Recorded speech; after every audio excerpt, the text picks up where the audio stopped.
Chapter 70. What grudges do these villagers have against me? If I drink these hundreds of bowls of rice wine, it's estimated that it won't be a matter of getting drunk, but alcohol poisoning.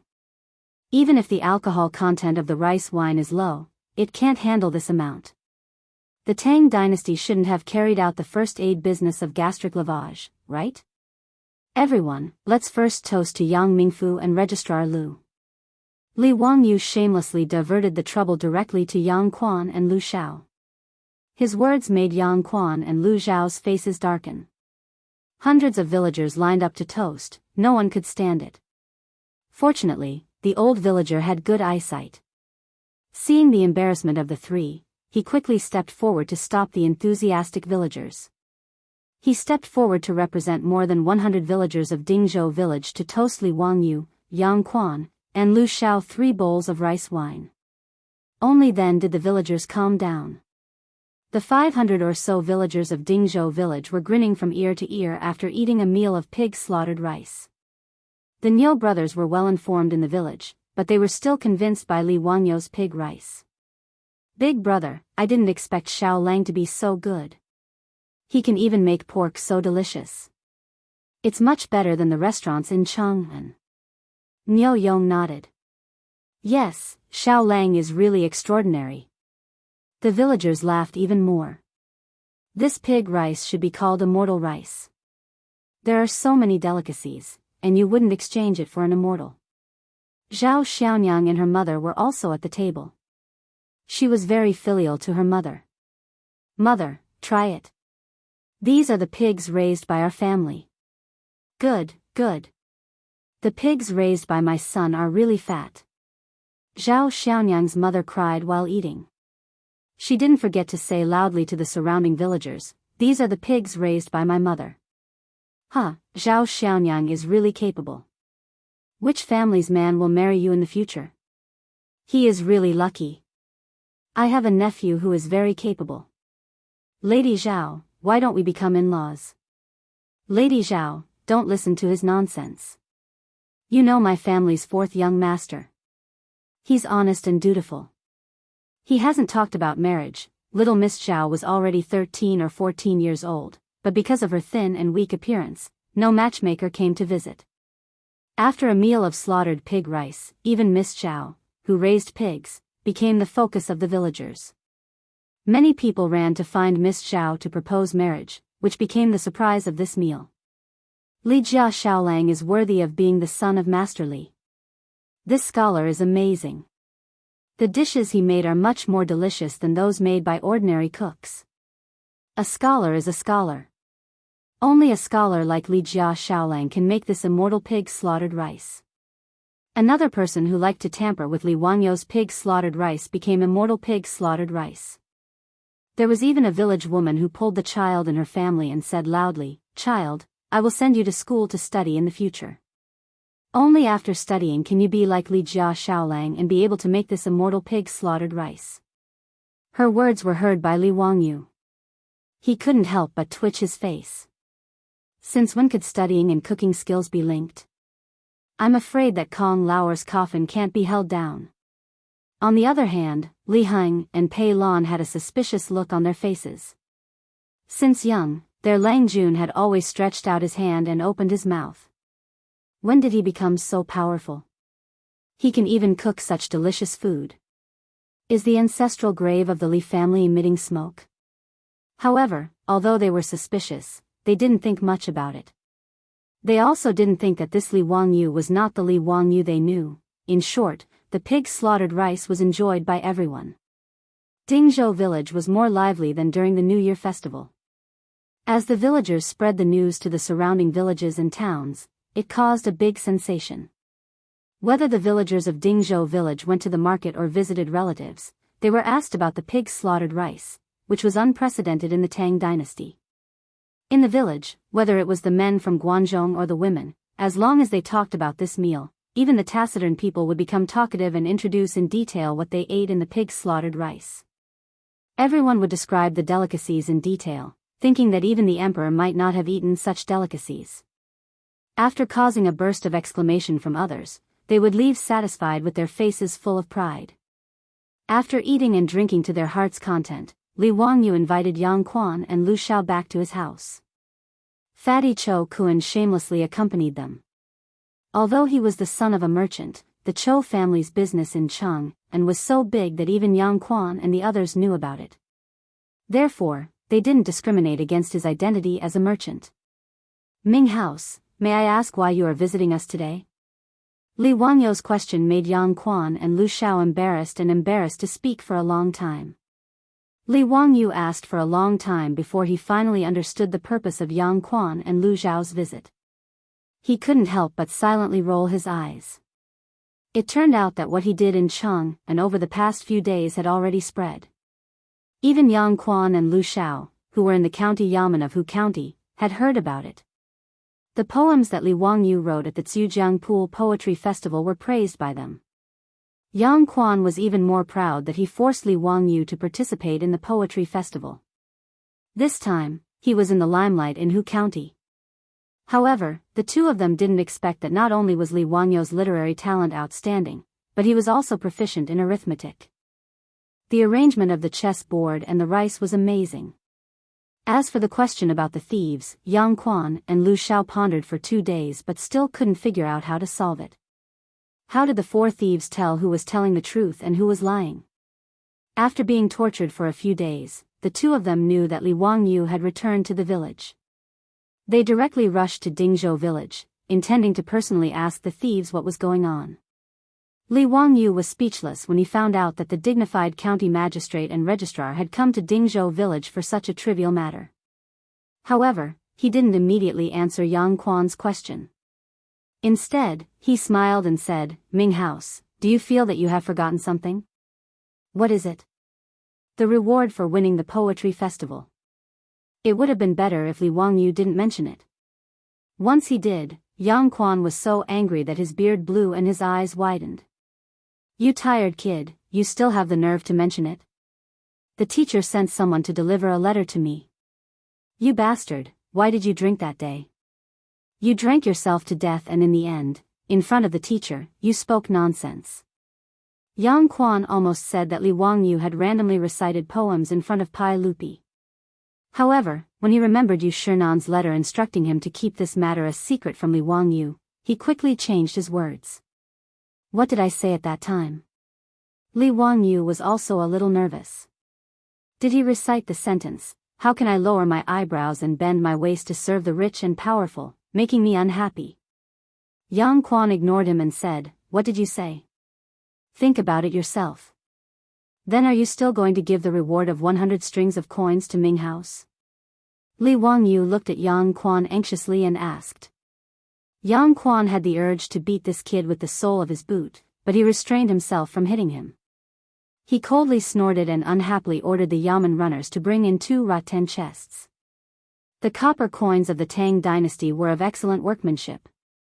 A copper coin weighed 5 kilograms, so 100 strings of coins was 500 kilograms. 2 rattan chests were filled to the brim with copper coins. This made Li Wangyu overjoyed. This Yang Quan was not bad, he was a good person. Li Wangyu gave Yang Quan a "good person" card in his heart. At the same time, he hurriedly summoned Li Heng to bring the copper coins to the storeroom. "Xiao Lang, now can you clearly explain the matter of the thief crossing the river?" Lu Xiao said with a smile. Since Yang Quan had already given him the copper coins, Li Wangyu naturally would not hide anything. He explained the question in detail to the two of them, causing them to be stunned for a long time. After pondering over the key points, they suddenly realized that the two of them had been tortured by the question for a long time.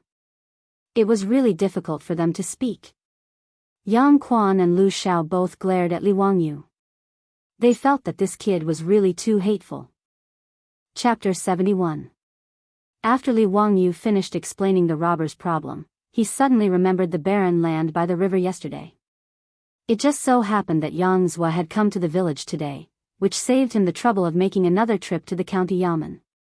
He hurriedly asked, "Dare I ask the Ming family, does the wasteland by the riverbank north of Dingzhou village belong to the county?" "That's right. Kid, can you buy that land?" Yang Quan was stunned. He didn't understand why Li Wangyu wanted to buy that saline alkali soil. Why do you want to buy that barren land? Li Wangyu hesitated for a moment and decided to tell the truth, to develop it. Nonsense, that's saline alkali soil. How can you develop it? Hee, of course I have a way. Otherwise, I wouldn't have wasted money to buy that land. I'm thinking of turning trash into treasure so that I can make money to repay the county. Li Wangyu didn't expect that his words would make Yang Quan suddenly stand up. His hand trembled as he pointed at himself. His face was full of excitement. Zio, you can't joke about this. Can you really make saline alkali soil grow food? Even Lu Xiao was excited. His hand that was stroking his beard trembled. He pulled out a few strands of his beard but didn't feel the pain. Instead, he grabbed Li Wangyu's arm and said, Xiao Lang, tell us quickly. What do you mean? It's what I said just now. I'm going to improve the saline alkali soil and develop it to grow food. Li Wangyu didn't understand why the two were so excited. Is there any way to turn saline alkali soil into treasure? Yang Quan asked. Li Wangyu didn't want to say. He could see that Yang Quan and Lu Xiao were very nervous about this. Could it be that there were a lot of saline alkali soil in the Tang dynasty? Why are the Ming house and the registrar so nervous? Zio, do you know that our Guangzhong Dao is densely populated? We have always had less land but more people. Yang Quan let out a long sigh and sat down again. Li Wangyu naturally knew about this. According to the rules, each household in the Tang dynasty should be granted 100 mu of land, but in Guangzhong circuit, each household could only be granted 20 mu of land. Guangzhong Daoist has more people than land, but the saline alkali soil alone is tens of thousands of acres. It will be a waste to just leave it there. If Guiyu really knew how to manage saline alkali soil, then it would be a great achievement. This county will definitely submit a memorial to the imperial court for you to be conferred an official title. Yang Quan's explanation enlightened Li Wangyu. He hadn't thought that Guangzhong Dao would have so much saline alkali land. However, Xie Jing wasn't interested in being promoted to an official. He couldn't wait to avoid it. Why would he be in a hurry to become an official? Ming House, I do know a little about managing saline alkali soil, and I can teach you. However, if it was submitted to the imperial court, there would be no competition. How about some debt reduction? Look at the 10,000 mu of saline alkali soil. If you can reclaim it, it will be 10,000 mu of good farmland. A consultation fee of 100 copper coins per mu isn't much, right? Yang Quan and Lu Xiao didn't understand what Li Wangyu was talking about. However, they understood Li Wangyu's meaning. Yang Quan glared at him again. Nonsense. How can this county privately give you a reduction in public funds? If your method is feasible, this county will naturally report it to the imperial court and fight for you to be rewarded. His words made Li Wangyu curl his lips. Wanting to steal his secret without paying, wasn't that too disrespectful of intellectual property rights? Before Li Wangyu could speak, he heard Yang Quan say, however, this county can make the decision to put the 300 mu of uncultivated land in Dingzhou village under your name. This is a big matter that will benefit the country and the people. Zio, you must not act recklessly. Fine, Yang Quan's big hat was on Li Wangyu's head. Moreover, getting the 300 mu of land for free wasn't considered a loss. He was about to nod his head in agreement, but swallowed the words that were about to come out of his mouth. It was best to ask his beautiful superior's opinion on this matter. He didn't want to be muddle-headed and make a loss. He couldn't waste a top student from the University of Pennsylvania who majored in business administration. Li Wangyu used the excuse of going to the toilet and ran out to find Su Chongqing. He told Su Chongqing about his conversation with Yang Quan and the others. Then, he eagerly waited for Su Chongqing's opinion. Sure enough, after his beautiful superior heard his words, she immediately whispered a few words into his ear. Li Wangyu fiercely slapped his thigh. He almost made a loss again. Su Chongqing told him to ask the county for cattle. In the Tang dynasty, cattle were quite precious. The price of a strong cattle was very high. It was about 20 strings of coins. In order to protect cattle, the Tang dynasty didn't allow cattle to be killed.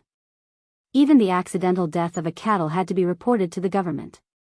In the huge Dingzhou village, there were less than 10 cattle. One cattle could only cultivate 2 to 3 mu of land a day. After cultivating for 2 days, they needed to rest for a day to recover their strength. Dingzhou village's 2,000 mu of land depended on manpower to cultivate. This was one of the reasons why Dingzhou village was so barren. Su Changqing felt that the method of managing the saline alkali soil could be handed over to the imperial court. However, just giving them the 300 mu of uncultivated land in Dingzhou village wasn't enough. At least 10 more cattle were needed. Otherwise, even if Li Wangyu could manage the land, he wouldn't be able to find enough manpower to cultivate it. With regards to Su Changqing's words, Li Wangyu deeply agreed. After returning to the central room, Li Wangyu chuckled and proposed his conditions to Yang Quan. In addition, he also added 2 horses to Su Changqing's conditions. He was tired of the days when he had to walk outside. Although he had the money to buy it now, it was better to save as much as possible. He still owed a huge debt. Ming House, you see, my family only has 4 people. There's not a single able-bodied worker. Even if I manage to manage the saline alkali soil, there's no one to cultivate it, right? Moreover, without cattle, there's no way to manage the saline alkali soil. Li Wangyu's reasons left Yang Quan speechless. Indeed, he and Lu Xiao were very clear about the Li family's current situation. However, the condition of 10 cattle and 2 horses made Yang Quan slightly hesitant. Zio, are you sure your method will work? At the very least, the land in Dingzhou village will work. I can't guarantee the saline alkali soil in other places. As you know, Ming House, not every piece of land is the same. Li Wangyu didn't say anything definite. The saline alkali soil was divided into 2 types, alkaline soil and acidic soil. His method was suitable for managing the saline alkali soil. As for acidic soil, it wasn't impossible, but he couldn't guarantee the results. Yang Quan and Lu Xiao looked at each other and nodded silently. Yang Quan directly agreed to Li Wangyu's request. Then this old man will agree to your request. However, if you can't grow anything, the county yamen will take back the cattle and horses. Zio, do you agree? Li Wangyu naturally agreed to this condition. If the saline alkali soil really failed, he would be too embarrassed to take back the cattle. The 2 sides agreed on the conditions. The county yamen would send officials to record how Li Wangyu improved the soil. Li Wangyu had to guarantee that he would teach his method to these officials without reservation. When the barren land grew crops, Yang Quan would naturally report this matter to the imperial court and ask for credit for Li Wangyu. Li Wangyu didn't care about this at all. He didn't aspire to be an official. After the guests and the host enjoyed themselves, Li Wangyu respectfully sent Yang Quan and Lu Xiao out the door. Yang Quan suddenly thought of something and asked Li Wangyu, Zio, I heard you bought a lot of food. Why? Chapter 72. Yang Quan's question made Li Wangyu hesitate for a moment. In the end, he decided to warn Yang Quan about the locust plague. If the government could step in to eliminate the locusts, the locust plague would not be that scary. The earlier the locust plague was eliminated, the fewer people who would starve to death in the Tang dynasty. Ming House, when you came to Dingzhou village from the county office today, did you see anything out of the ordinary on the way? Out of the ordinary? Ziyu, what do you mean? Yang Quan did not understand Li Wangyu's question. In the fields, didn't Ming House feel that there are a lot of locust larvae in the fields this year? Li Wangyu's words made Yang Quan and Lu Xiao's expressions turn serious. Ziyu, are you worried that there will be a locust plague this year? Are you the one who prepared the food? Li Wangyu shook his head silently. Ming House, I'm not worried. I'm sure that there will be a locust plague in Guangzhou this year, and the scale will not be small. I prepared the food for the villagers of Dingzhou village. Sigh, it may not be enough. Ziyu, be careful with your words. Don't speak nonsense about a locust plague. Lu Xiao heard and quickly stopped Li Wangyu. Registrar Lu, I'm not speaking nonsense. Just look at the locust larvae flying all over the fields. Many farmers are already burning incense in the fields to worship that bullshit locust god. Don't Ming House and Registrar Lu know about this? Li Wangyu's voice grew louder as he spoke. Ming House, if we don't do anything, I'm afraid there will be no harvest this year, and then, he could not continue.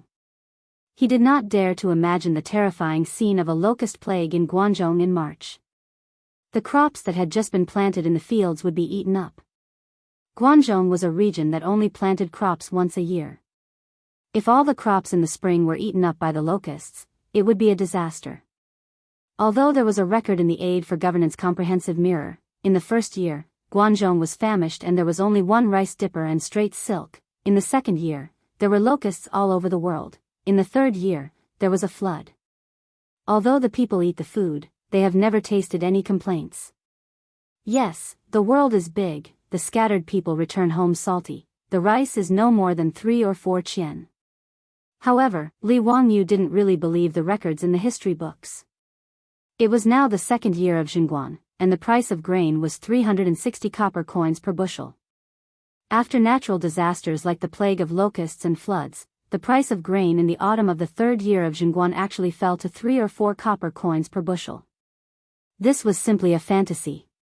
Could it be that Pai Lupi borrowed the rice from the sky? But no matter what, the March locust plague was a real threat. Li Wangyu could save Zhou village, but he could not save the world. He might not be able to save him, but the government could. That was why he took the risk of misleading the public and directly told Yang Quan about the plague of locusts. Yang Quan stared seriously at Li Wangyu for a few seconds before sighing. How could I not understand what Ziyu is saying? When the larvae of the locusts first appeared, I had already sent a letter to the court, but... He shook his head. But how could it be so simple to kill the locusts? Li Wangyu did not understand. He asked, since the Ming House knows, what is so difficult about it? This is a matter of life and death. If there is no way to kill the locusts, I have a few ideas. Yang Quan shook his head again. It is not difficult to kill the locusts. The Book of Songs has a saying, punish the thief, punish the flame. It can be seen that using fire at night can attract the locusts to the fire, just like moths. But this is not a problem of the method, it is that you cannot do it. Why not? Li Wangyu was confused. Since the ancient people knew how to kill the locusts, why would they allow the locusts to overrun the land? Yang Quan and Lu Xiao were silent. This made Li Wangyu even more anxious. After repeated questioning, Yang Quan finally opened his mouth to explain. First, the people are ignorant. They think the plague of locusts is released by the locust god to punish the people. Therefore, they are unwilling to kill the locusts for fear of offending the heavens. Secondly, there are many disputes between the court and the great scholars. Therefore, we have to think about how to deal with the locusts. Sai, Lu Xiao also explained, Ziyu, things are not as simple as you think. Our Tang dynasty believed in Buddhism. As the saying goes, sweeping the floor does not harm the lives of the ants. We love the moths and the lanterns. There are many disputes about how to deal with the locusts. Li Wangyu was confused by the words of the two officials. This was the first time he had heard the saying that locusts should not be harmed because they were also living beings. After the locusts consumed the food, when the people of the Tang dynasty traded their children for food, human life was no longer a living being? Saint Mary. There was a Saint Mary in the Tang dynasty. Then the ministers in the court are just going to watch as the locusts overrun the land? Are they going to rely on the prayers of the farmers to survive the plague? Are there no measures to prevent this? Lu Xiao sighed deeply. Dealing with the locusts is against the heavens. The only way is to cultivate virtue. Li Wangyu understood immediately. At that moment, he could only say that he had bought a watch last year to express his thoughts. Cultivating virtue meant that everyone had to strengthen their moral character and practice their inner strength. When everyone had completed their cultivation, the plague of locusts would naturally subside. Which idiot came up with this idea? Dealing with the locusts? Is that even possible? Dealing with the locusts is against the heavens. Why didn't the officials and scholars who came up with this idea go to heaven themselves? If they wanted to go to heaven, Li Wangyu could donate some firewood. He could guarantee that they would be burned to ashes and sent to the heavens as a wisp of smoke. Li Wangyu really wanted Pai Lupi to hurry up and eat the locusts so that the entire Tang dynasty could begin to deal with the locusts. However, this was obviously unrealistic. He was just a commoner. How could he possibly meet the emperor? Was this Pai Lupi someone that Li Wangyu could meet whenever he wanted? Besides, so what if he met him? Was he supposed to send a bunch of fried locusts to Pai Lupi and tell him that it was delicious and that His Majesty should try it? Would he be dragged out and beheaded by Pai Lupi? Li Wangyu's thoughts ran wild. He didn't know that he had already met Pai Lupi more than once. However, this guy still didn't know and had even insulted Pai Lupi a few times. By the time Pai Lupi ate the locust plague would have already spread. Eliminating the locusts would only be doing their best and leaving the rest to fate. They wouldn't be able to take much food from the locusts. After understanding all this, Li Wangyu had nothing else to say. He cupped his hands and sent Yang Quan and Lu Shao out the door. In this locust plague, it was better to save oneself. It was impossible to rely on the government. Cho Kun didn't say anything. After Yang Quan and the others left, the fatty pulled Li Wangyu with a nervous expression. Xiao Lang, will there really be a locust plague? Li Wangyu looked at the fatty in surprise. Only then did he realize that Cho Kun's family was in the food business. If the locust plague really did appear, it would have a huge impact on their family's business. The locust plague is certain. Go back and tell your father to stock up as much food as possible.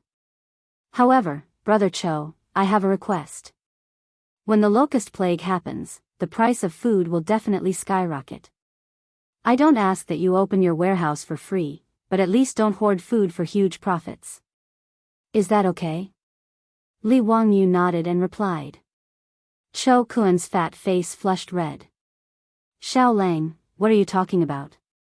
Although my Cho family is in the business, we have never done anything unscrupulous. Seeing the fatty's reaction so strong, Li Wangyu knew that he had wronged him and hurriedly apologized. Knowing that the locust plague was about to happen, the fatty couldn't stay in Li Wangyu's house any longer.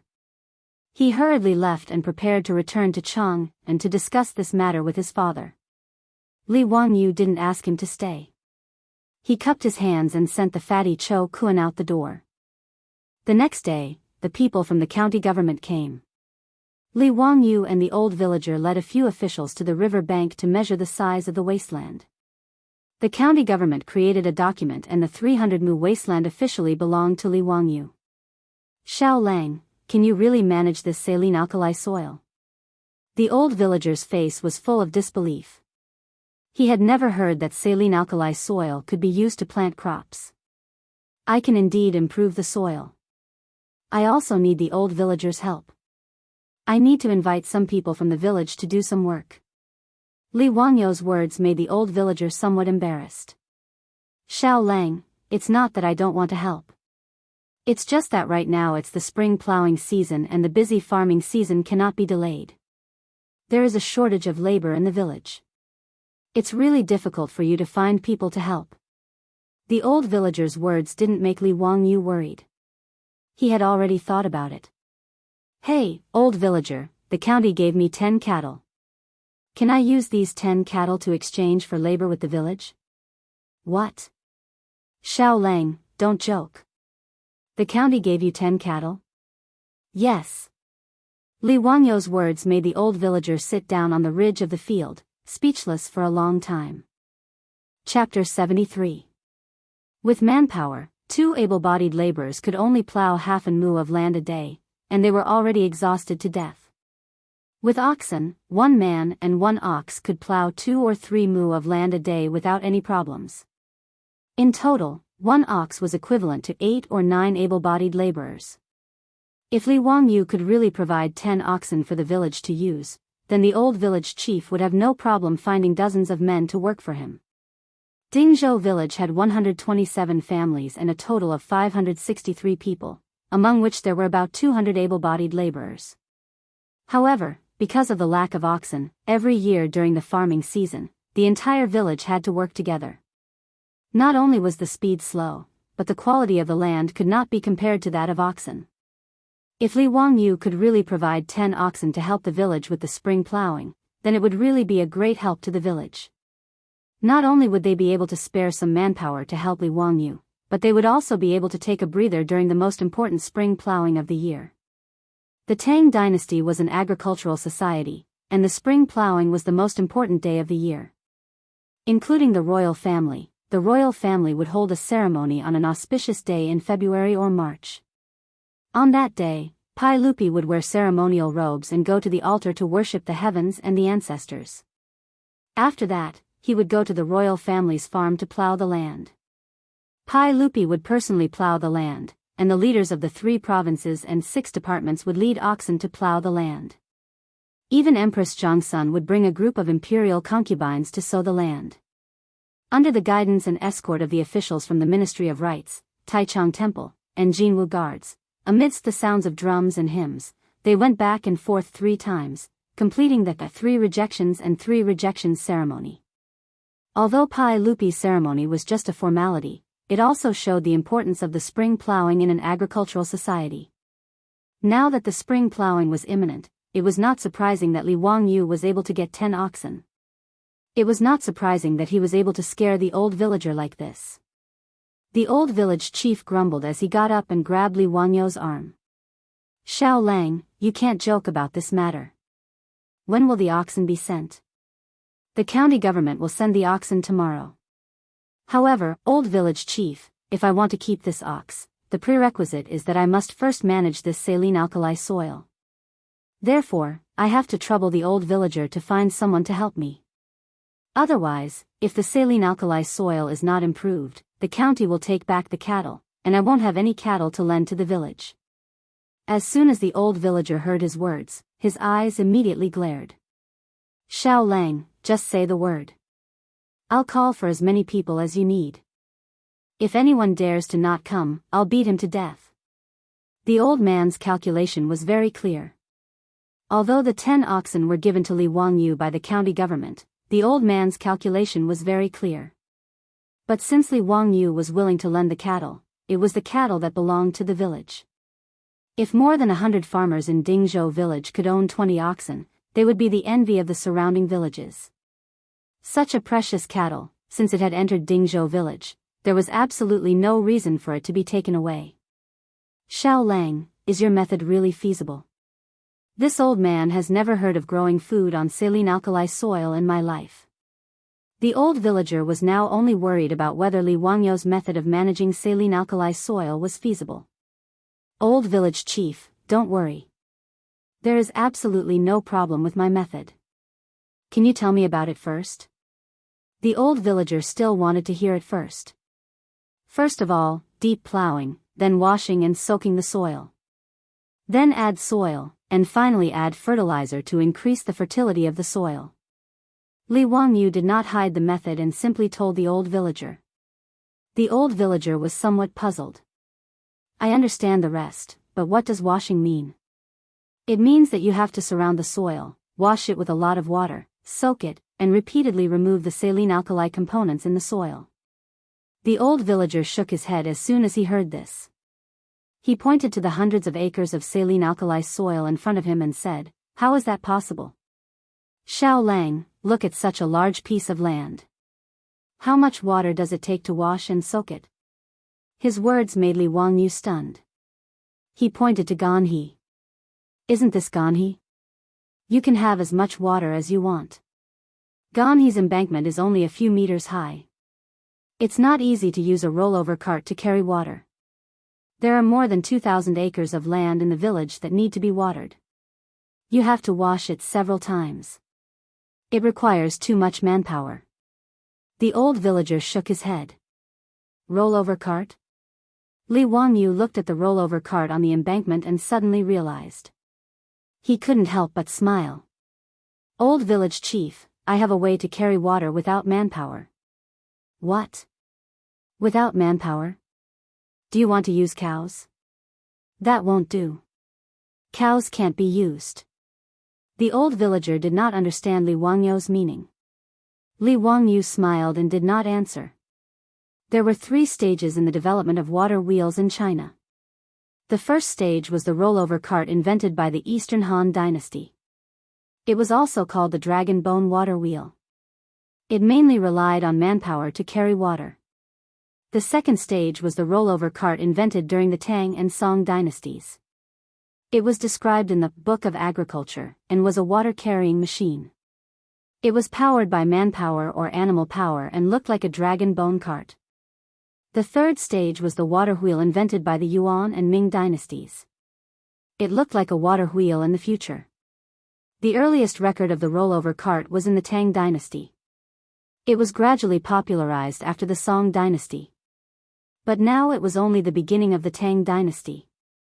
The rollover cart had not appeared yet, let alone the water wheel. The efficiency of the rollover cart to carry water for irrigation was very high. Li Wangyu knew how to make the water wheel in the future. When he was young, there were many water pumps in the village. He was very clear about the structure of the water wheel. Old village chief, is there anyone in the village who is good at carpentry? Yes. Didn't your family ask old Lu to help you make a lot of new things a few days ago? Why do you want to make furniture again? When the old villager said this, Li Wangyu remembered that Su Chongqing had asked the carpenters in the village to make the furniture. Although the furniture was simple, Li Wangyu could see that the carpenters were very good. I need to ask Carpenter Lu to help me make a few water wheels. Then I can carry water automatically. Old village chief, you wait and see. I guarantee it will be easy to use. I will take care of the irrigation work in the future. Li Wangyu didn't wait for the old villager to react and ran towards the village, leaving the old villager dumbstruck and confused. Has this kid lost his mind? Carrying water automatically without manpower? Isn't that a god? The old villager sighed. He felt more and more that Li Wangyu was outrageous.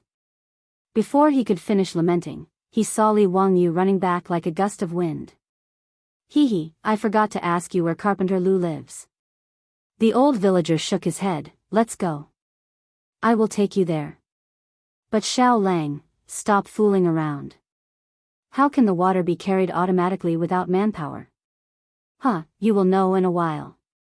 The two returned to the village and went straight to Carpenter Lu's house. Carpenter Lu was in his 50s this year. He had been a carpenter his whole life.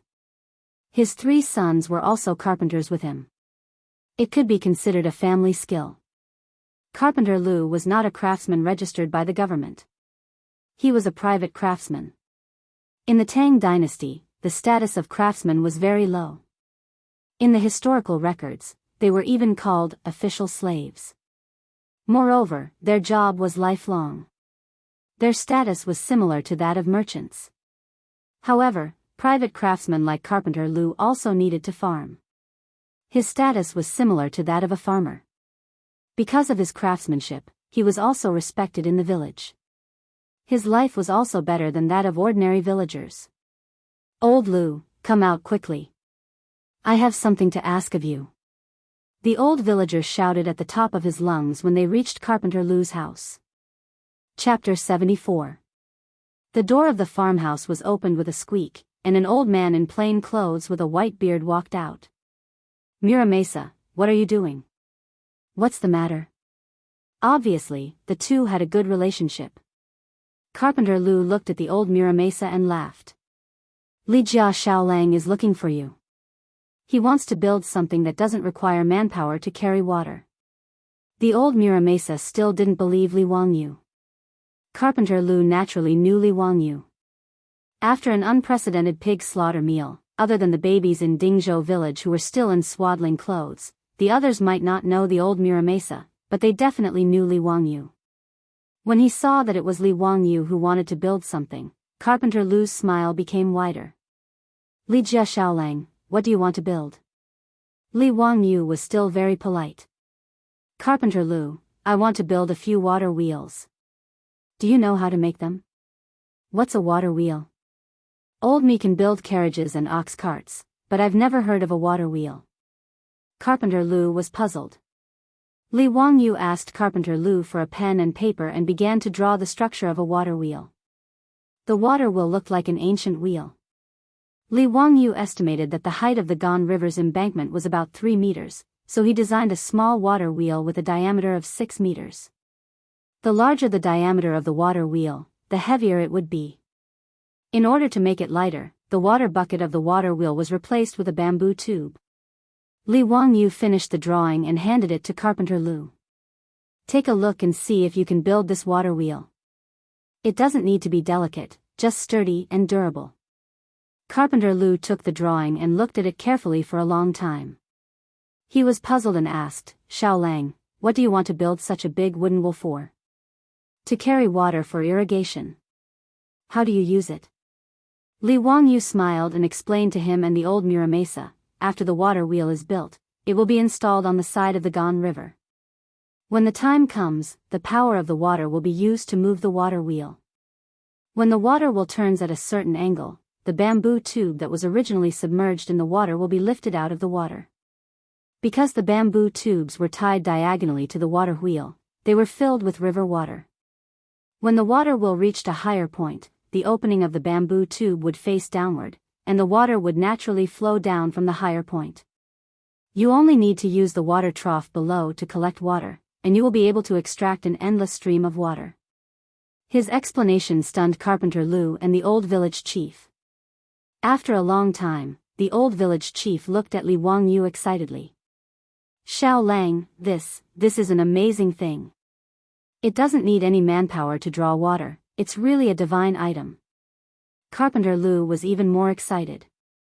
He grabbed the blueprint tightly and said, Xiaolang, I will build the water wheel for you for free. I only ask that you allow my Lu family to build this water wheel in the future. Li Wangyu laughed. Of course, I'll leave it to you, Carpenter Lu. As long as something like a water wheel was built, anyone with a discerning eye would know what was going on at a glance. There was no value in keeping it a secret. Since Carpenter Lu was willing to help him build the water wheel for free in exchange for the blueprint, Li Wangyu was naturally happy. Oh yes, Carpenter Lu, the bearings of the water wheel are best made of steel. Do you have any ideas? Yes. I will go to the blacksmith shop in the county today to build according to the blueprint. How many water wheels does Xiaolang need to build? 5 water wheels are enough. How many days will Carpenter Lu be able to build them? 10 days.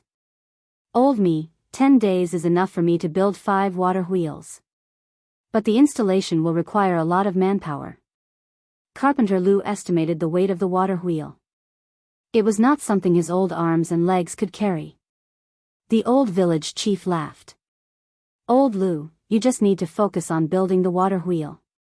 10 days later, I will gather all the strong men in the village to help with the installation. Don't worry. Then there is no problem. Li Wangyu explained some details of building the water wheel to Carpenter Lu.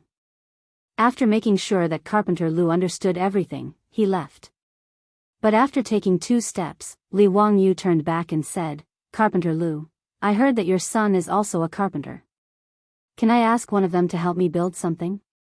Carpenter Lu smiled and said, Xiaolang asked them to build something because he thinks highly of them. I will ask Dalong to help me build the water wheel. You can take Erlang and San Lang with you. Thank you so much, Carpenter Lu. Then I will ask Lu Erlang and San Lang to come to my house tomorrow. I will tell them what they need to do.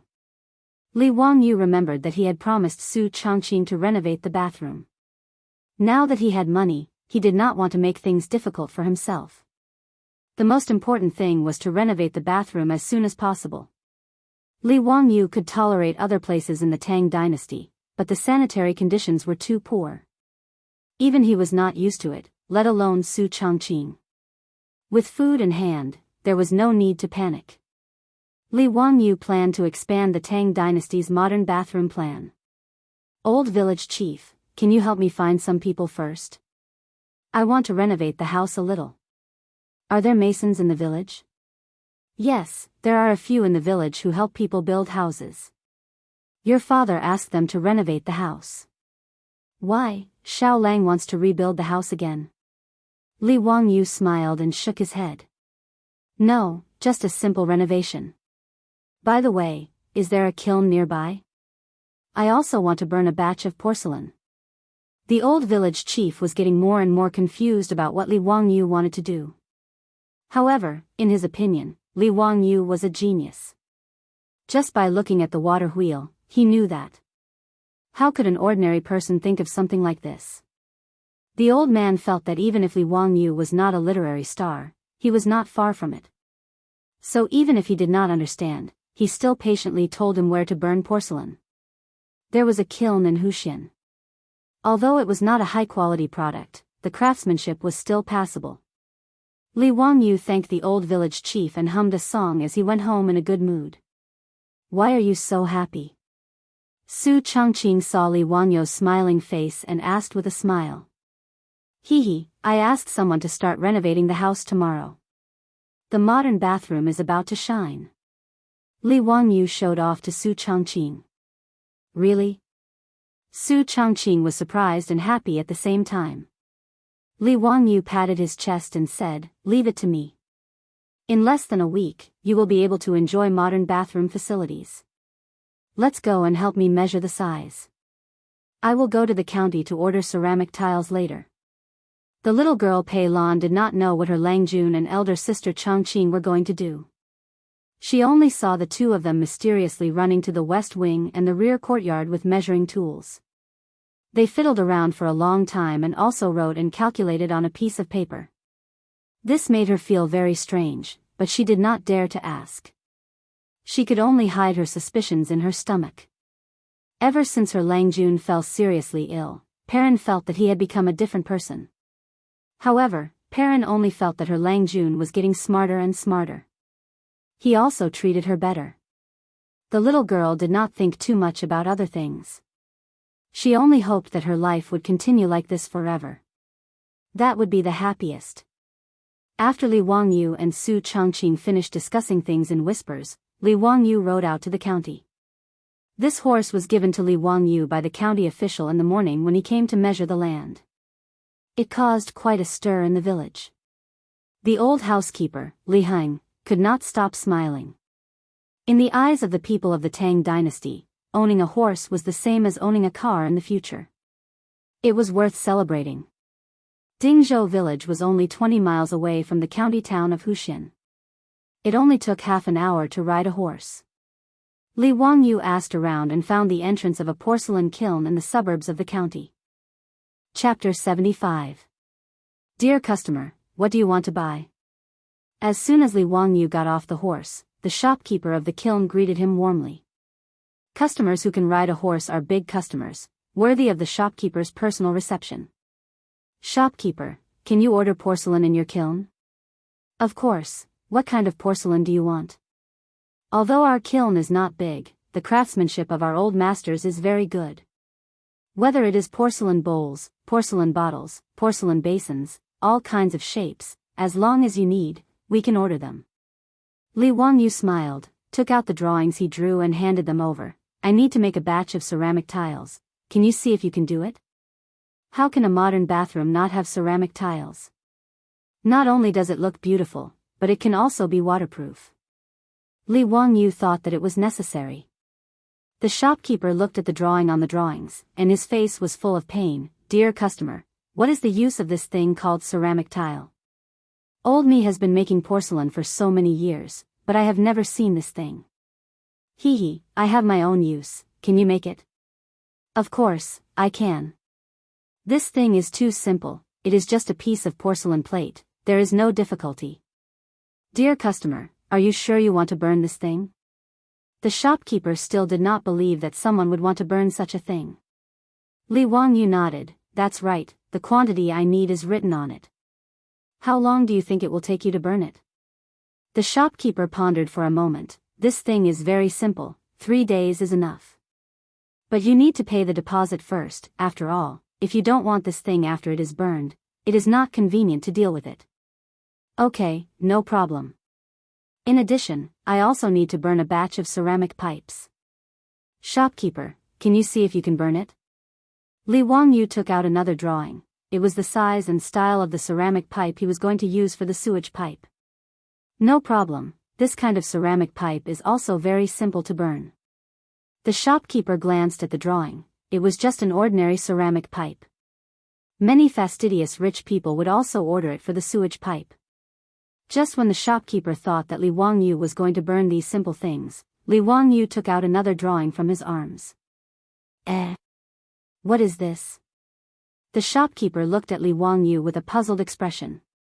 The toilet bowl used for the toilet is also made of ceramic. I wonder if it can be made?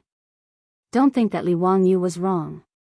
During the Tang dynasty, the toilet bowl was indeed called this. Originally, the toilet bowl before the Tang dynasty was called Huzi, but the grandfather of the Tang dynasty's founder, Li Yuan, was named Li Hu. In order to avoid the word Huzi, he changed it to Ma Zi, and then it slowly became a toilet bowl. Of course, Li Wangyu's toilet drawings were not as complicated as the ones in the future. In fact, it was just a sitting, flushing toilet. There was no backflow or drain. Otherwise, with the pottery technology of the Tang dynasty, they might not be able to make it. His explanation made the shopkeeper stunned again. He looked at Li Wangyu with a strange look, wondering why this customer ordered so many strange things today. However, he would not refuse money. He nodded and replied, "Yes, it can be made." Before he finished the drawing, Li Wangyu put his hands into his arms again. The shopkeeper was going crazy. Couldn't he take out all the things he wanted to make at once? The shopkeeper was no longer in a hurry. He glanced sideways at Li Wangyu, wanting to see if Li Wangyu would take out any other blueprints from his bosom. Li Wangyu was scared by the shopkeeper's stare. He smiled awkwardly and said, "Hee, no more. I just want to make these things." "Sir, it's 5 strings of copper coins. The deposit is 2 strings of copper coins." After confirming that Li Wangyu was no longer taking out drawings, the shopkeeper calculated the total price. "Okay, but you have to help me deliver it to Dingzhou village. Is that okay?" The shopkeeper saw that it was not far away, so he agreed. Li Wangyu took out the copper coins from the pouch and handed them to the shopkeeper. They agreed to receive the goods in 3 days. The order of ceramics was settled. "By the way, shopkeeper, there should be a lot of abandoned and broken pottery pieces at the entrance of your kiln, right? Is it convenient for you to give me some?" The shopkeeper silently rolled his eyes. Why did this customer keep making strange requests? However, there were a lot of broken pottery pieces piled up in an open space at the entrance of the kiln. These were just garbage that could not be disposed of. The shopkeeper naturally would not be stingy. He took Li Wangyu to the place where the waste was piled up and let him take whatever he wanted. After thanking the shopkeeper, Li Wangyu found an ox cart and loaded it full of broken pottery pieces. After paying the fare, he asked the coachman to help him deliver it to the Li family in Dingzhou village. After that, Li Wangyu went to other places in the county to order a lot of things. After confirming that everything was ready, he rode back to Dingzhou village. When he got home, the ox cart had already delivered the broken pottery pieces.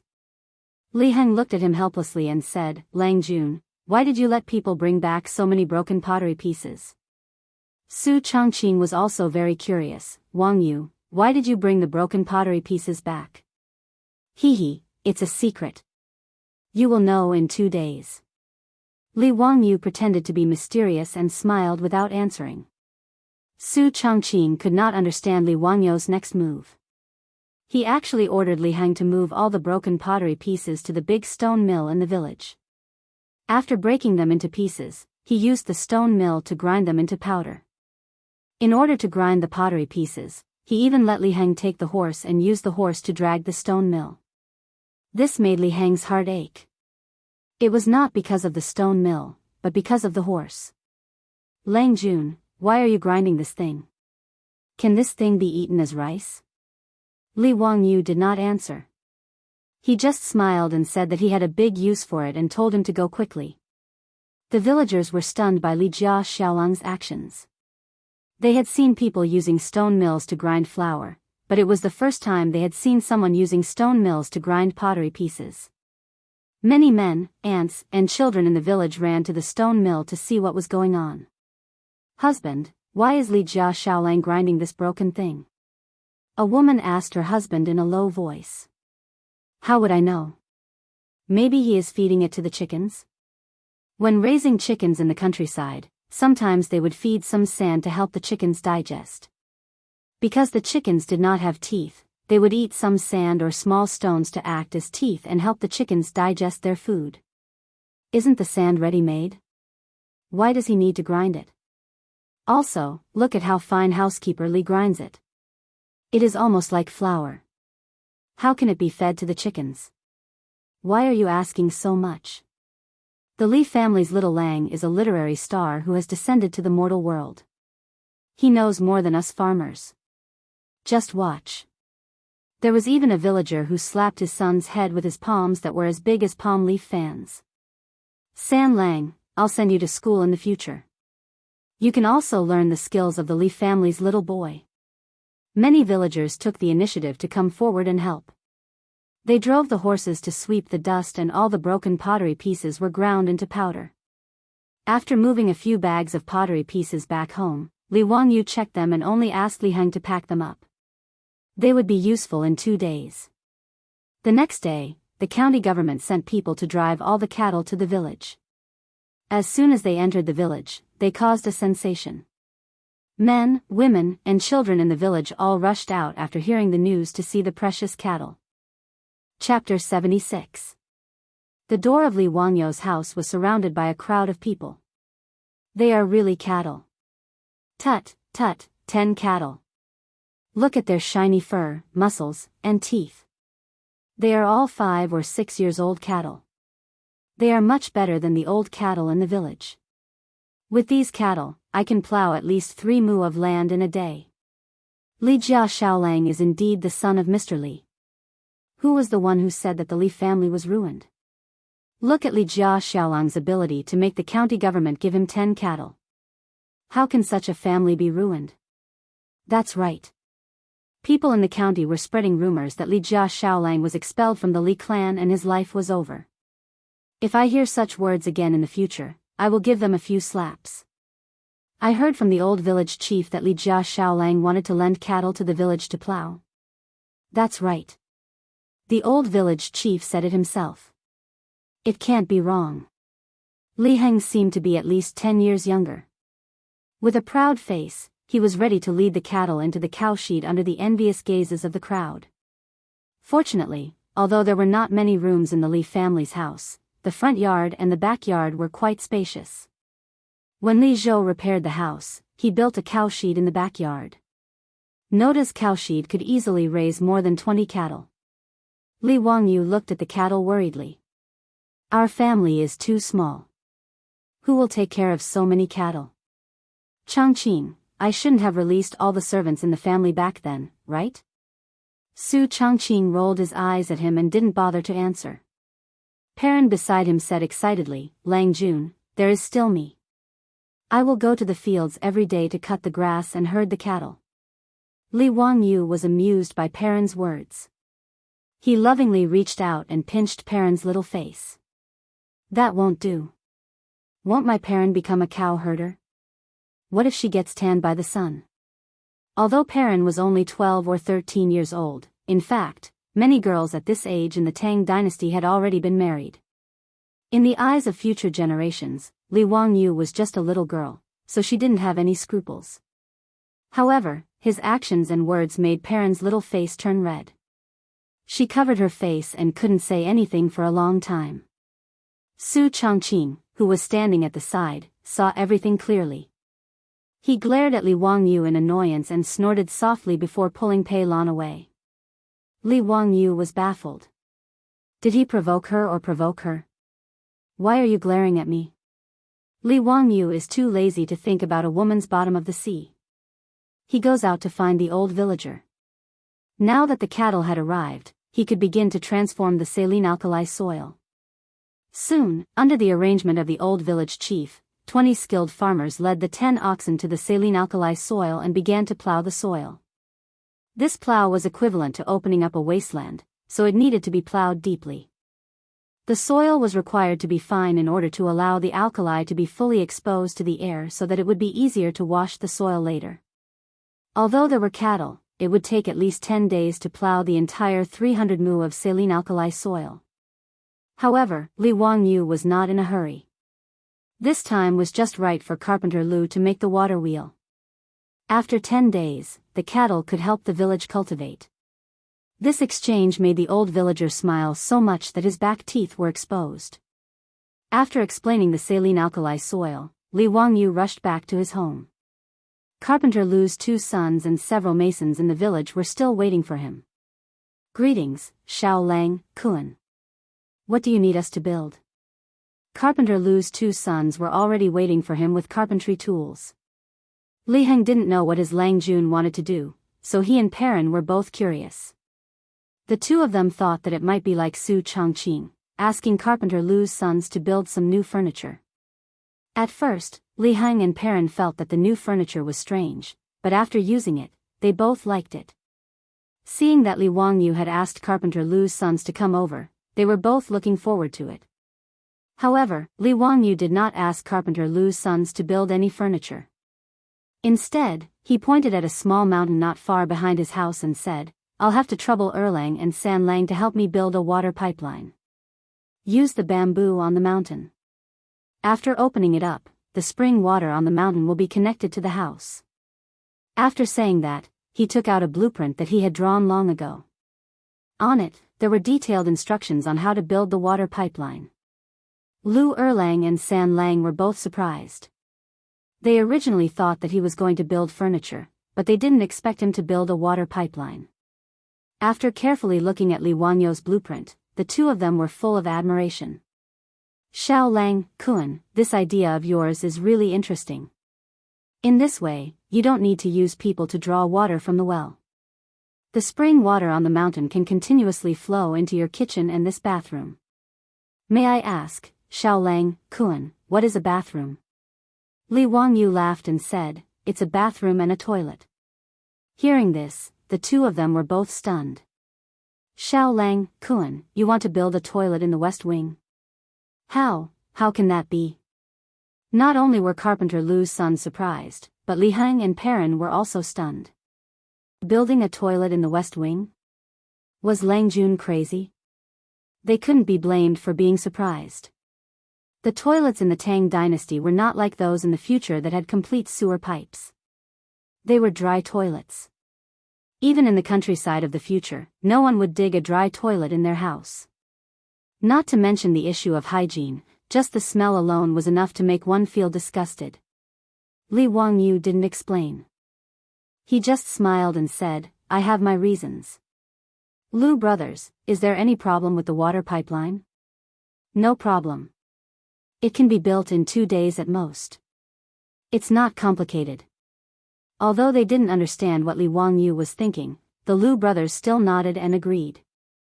After telling them about the water pipeline, Li Wangyu invited the masons to the backyard and asked them to dig a deep circular hole in the backyard. He also asked them to dig a ditch from the west wing to the deep hole.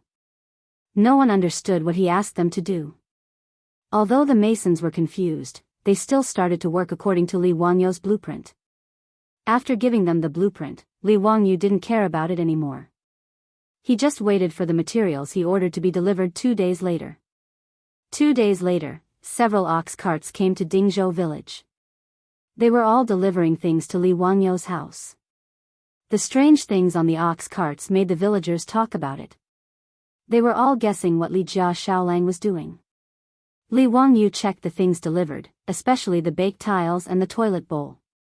Needless to say, the craftsmanship of the Tang dynasty craftsmen was really good.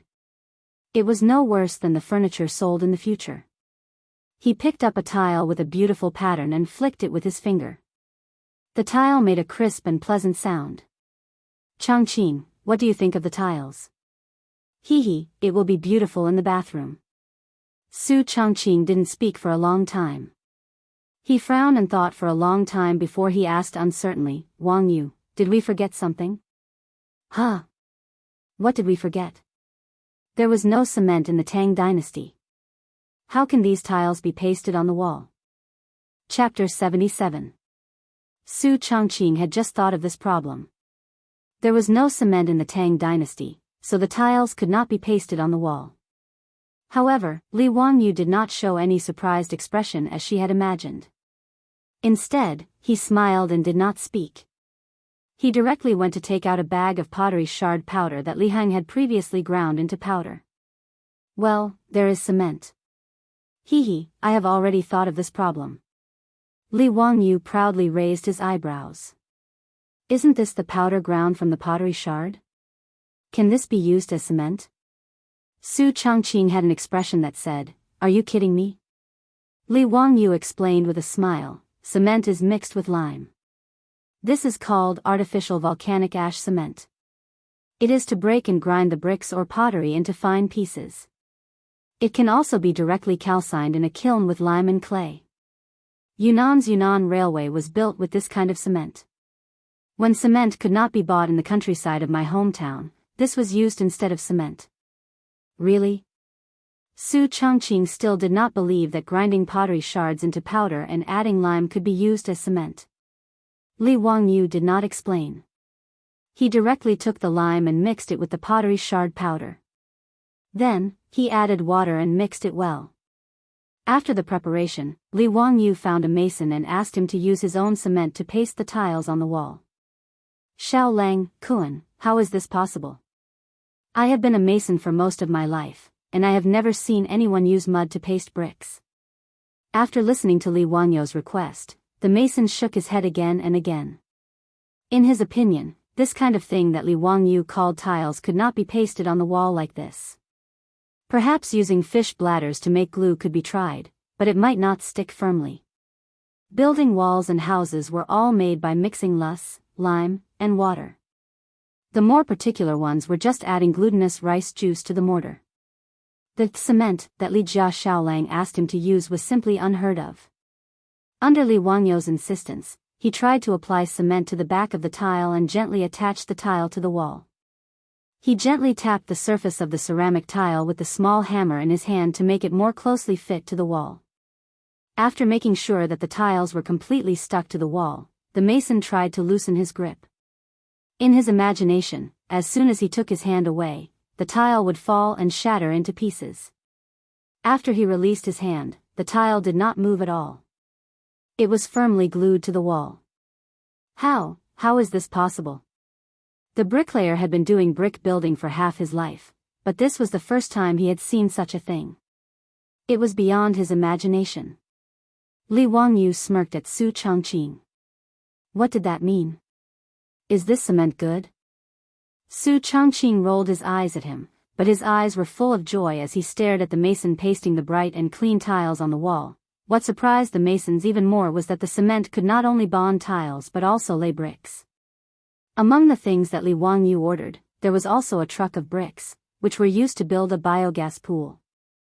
Yes, the circular pit that he asked people to dig in the backyard was a biogas pool. However, the biogas pool still needed to be surrounded by bricks, so that the sewage would not penetrate into the soil. The bricks were naturally the artificial volcanic ash cement that Li Wangyu had made. Seeing that this thing called cement could really bind bricks, and it was obviously much more sticky than the yellow soil, lime, and water they used to bind bricks, the masons were dumbfounded. How could this Li Xiaolang know everything? What a monster! What surprised them even more was that when they came to work the next day, several masons found that the cement from yesterday had solidified and dried. Not only was it firm, but it was also waterproof, as if it had turned into stone. How is this possible? Li family is really a literary star in the sky. This is simply the means of immortals. Yes, he can turn mud into stone. Isn't he an immortal? Several craftsmen whispered to each other around the cement wall. All of this was beyond their imagination. The Li family's modern bathroom renovation plan was still in progress. First, there was the water supply problem. This was the easiest to solve. Carpenter Lu's two sons were good craftsmen. In 2 days, They used bamboo to build pipes and wood to make brackets to bring the spring water from the back mountain to Li Wanyo's house. Next was the sewage system. With the help of Li Wanyo's cement, the craftsmen built the biogas pool in 2 days, laid the sewage pipe with ceramic pipes, and sealed the seams with cement. Next was the construction of the modern bathroom in the west wing. The floor and walls were covered with ceramic tiles, and after installing the ceramic toilet, a modern bathroom appeared more than 1,000 years ago in the Tang dynasty. Finally, there was the part of the biogas pool that connected to the gas pipeline. The biogas pipeline was Li Wanyo's biggest headache. There was no PVC pipeline in the Tang dynasty. In the end, he found a shop in Huxin County that specialized in making bronzeware. The craftsmen were so skilled that they actually made a batch of copper pipes for him using copper. However, the high price also made Li Wanyo's heart ache. It could be said that he had spent a lot of money. It was normal when he thought about it. Copper was the currency in the Tang dynasty. Making copper pipes with copper was no different from stringing copper coins together. Just making this batch of copper pipes cost Li Wanyo more than 10 strings of copper coins. If Yang Quan hadn't given him 100 strings of copper coins, he wouldn't have been so extravagant. These days, Li Wanyo's renovation project was the biggest topic in the village. Whether it was the villagers or the women, they gathered together to discuss the Li family. Although they didn't know what Li Wanyo wanted to do, in the villagers' minds, it was something extraordinary. A few days later, the Li family's interior had completely changed. There wasn't much change in the front yard except for an extra washroom. However, once you entered the backyard, everything changed. The spring water from the back mountain flowed continuously into the house through the bamboo pipes. Li Wanyo had someone dig a canal in the backyard for a portion of the water. The water flowed endlessly, adding a bit of life to the small courtyard. There was also a tall wooden frame in the courtyard. A bamboo pipe kept the spring water flowing into a huge clay pot on top of the frame. After the pot was filled with spring water, the spring water poured down like a small waterfall. This clay pot was custom-made by Li Wanyo at the kiln factory. Its purpose was to store water. Underneath the clay pot was a pipe made of bamboo that extended to the Lai Hot's kitchen and the washroom in the west wing. The reason why this clay pot was set up to store water was to install a water valve on the bamboo pipe. The Liu brothers' craftsmanship was pretty good. They used wood and bamboo to make a wooden water valve that could control the flow of water out of the bamboo pipe. Just this water valve was enough to make Perrin extremely happy. She continuously opened and closed the water valve on the bamboo pipe in the kitchen. Seeing the water flowing out of the bamboo pipe, she happily called out. Li Wanyo looked at Su Chongqing proudly, like a child eager to be praised. Su Chongqing proudly raised her beautiful swan-like neck. Humph, not bad. Lead the way. This consort wants to see the washroom. Scum, Your Highness, this way please. Li Wanyo flung his robe and helped Su Chongqing to the west wing like a servant. Chapter 78. The area of the west wing was very large. Naturally, it was not only remodeled into a modern bathroom. In the west wing, there was not only a bathroom covered with beautiful tiles and a ceramic toilet, but also a large bathtub and a sauna room. The walls of the sauna room were covered with smooth and bright fir wood planks, which were the craftsmanship of the Liu brothers. The thick planks on the walls were used for insulation. Li Wanyo took Su Chongqing to the back of the west wing, where there was also a huge clay pot on a high place with a firewood stove below. Li Wanyo proudly introduced, after a period of time, the biogas pool will start to produce biogas, which can be used to boil water for bathing. Now, we need firewood to boil water for a few days. Then he pointed to the bamboo pipe connected to the clay pot. After the water in the clay pot is heated, it can be directly transported to the shower room through the bamboo pipe. The little stars in Su Chongqing's eyes were about to pop out. Then can I take a hot bath tonight? Of course. After getting Li Wanyo's confirmation, even the proud Su Chongqing could not help but jump up like a little girl. It was wonderful to take a hot bath. For a fair, rich, and beautiful girl with mysophobia, it was terrible to let her not take a bath for a few days. As for the modern bathroom, it saved Su Changqing's life. The ceramic toilet had a wooden cushion on it. There was also a clay pot above the toilet to store water, which was connected to the ceramic toilet through a bamboo pipe. When the rope was pulled, water could flow out to wash the dirt. And the dirt would be directly flushed into the biogas pool through the clay sewage pipe connected to the bottom of the toilet. It could be cleaned and composted, which was very convenient. The more Li Wangyu looked at these, the more he felt that he was really a genius. He could not help but laugh to the sky. But before he finished being proud, he was directly pushed out of the door by Su Changqing. "Changqing, what are you doing?" Before Li Wangyu finished his words, the door of the bathroom behind him was closed with a bang. Li Wangyu just reacted and touched his nose a little awkwardly. He walked to the side and pretended to admire the scenery in the backyard. After a long time, the bathroom door creaked open. Li Wangyu hurried over. "How is it? How is it? Is the toilet good?" However, it was obvious that normal women wouldn't answer this kind of question. Su Changqing blushed and glared at him. She lifted her skirt and ran away.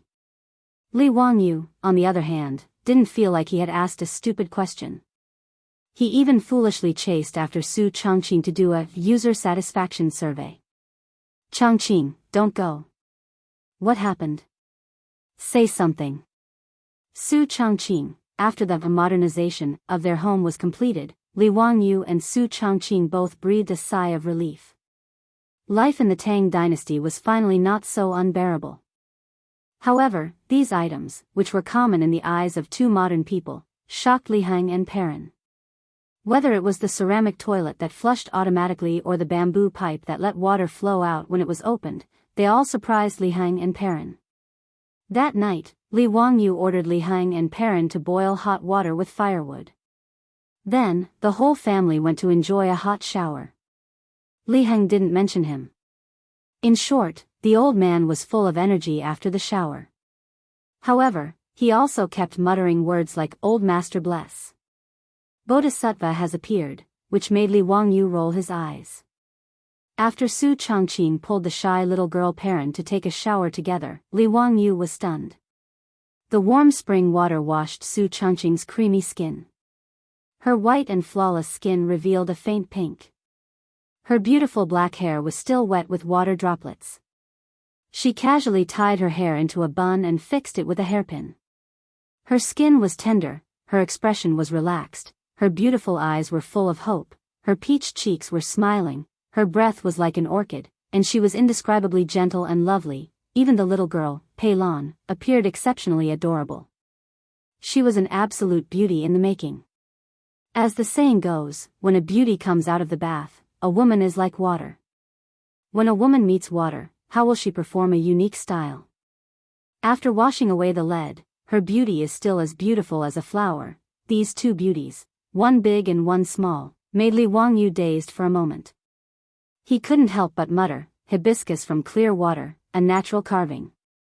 Li Wangyu's lecherous appearance only received a light snort from the tsundere girl. Amidst the charming laughter of the little girl Perrin, the two beauties drifted past Li Wangyu with a burst of fragrant wind. He still wanted to talk to them, but in exchange, he heard the sound of the door closing. If it wasn't for Li Wangyu's quick reaction, his face would definitely have had an intimate contact with the wooden door. Burning the bridge after crossing the river. This was definitely the legendary burning the bridge after crossing the river. He had worked so hard to build these modern bathroom facilities, but she didn't even say thank you. Li Wangyu felt as if he could hear the sound of his heart breaking. "Woman! You successfully angered me." At this moment, Li Wangyu was possessed by a domineering CEO. Just as he was about to push the door open and teach this rude woman a lesson, Su Changqing's voice came from inside the house. "Hey, we're a bit hungry. Can you go make some supper?" Li Wangyu, who was about to explode with his domineering CEO aura, immediately turned into a servant.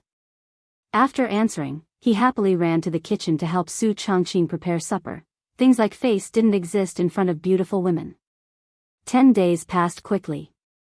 The 20 villagers had already completely dug up the alkali soil by the riverbank. They also obeyed Li Wangyou's instructions and used the plow to break up the soil. Now, they only had to wait for the soil to be washed with water. Carpenter Lu didn't go back on his word. The 5 water wheels were completed and they were ready to start installing them by the riverbank today. When they found out that Li Jia Xiaolang was going to install things that didn't require manpower to carry water by the Gan River, the entire village came out and gathered by the Gan River to watch the fun. Of course, the people who were watching the fun were the elderly, aunts, and children in the village. The able-bodied men were the main force in installing the water wheels. By the Gan River, Carpenter Lu had already led the villagers to build a wooden base every 100 meters in the water. The base made of logs as thick as a bowl was firmly hammered into the riverbank and fixed. Now, they just had to wait for the large wheels of the 5 water wheels to be installed. 30 people in a group slowly walked out of the village, carrying the heavy wheel of the water wheel. Children were cheering and jumping around, running around with the adults. The wheels of the water wheels each weighed close to 2 tons. A few days ago, when Li Wangyou went to Carpenter Lu's house to check on the progress of the water wheels, he thought of an important problem. How could such a heavy wheel be installed on a wooden base in the river? Damn, there were no cranes in the Tang dynasty. It didn't seem realistic to rely on manpower. There was also no place in the Gan River for people to stand on. Wouldn't it be a joke if the water wheels couldn't be installed after they were built?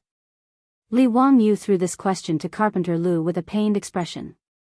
Unexpectedly, Carpenter Lu laughed and said, "Xiaolang, there's finally something you don't understand." Chapter 79.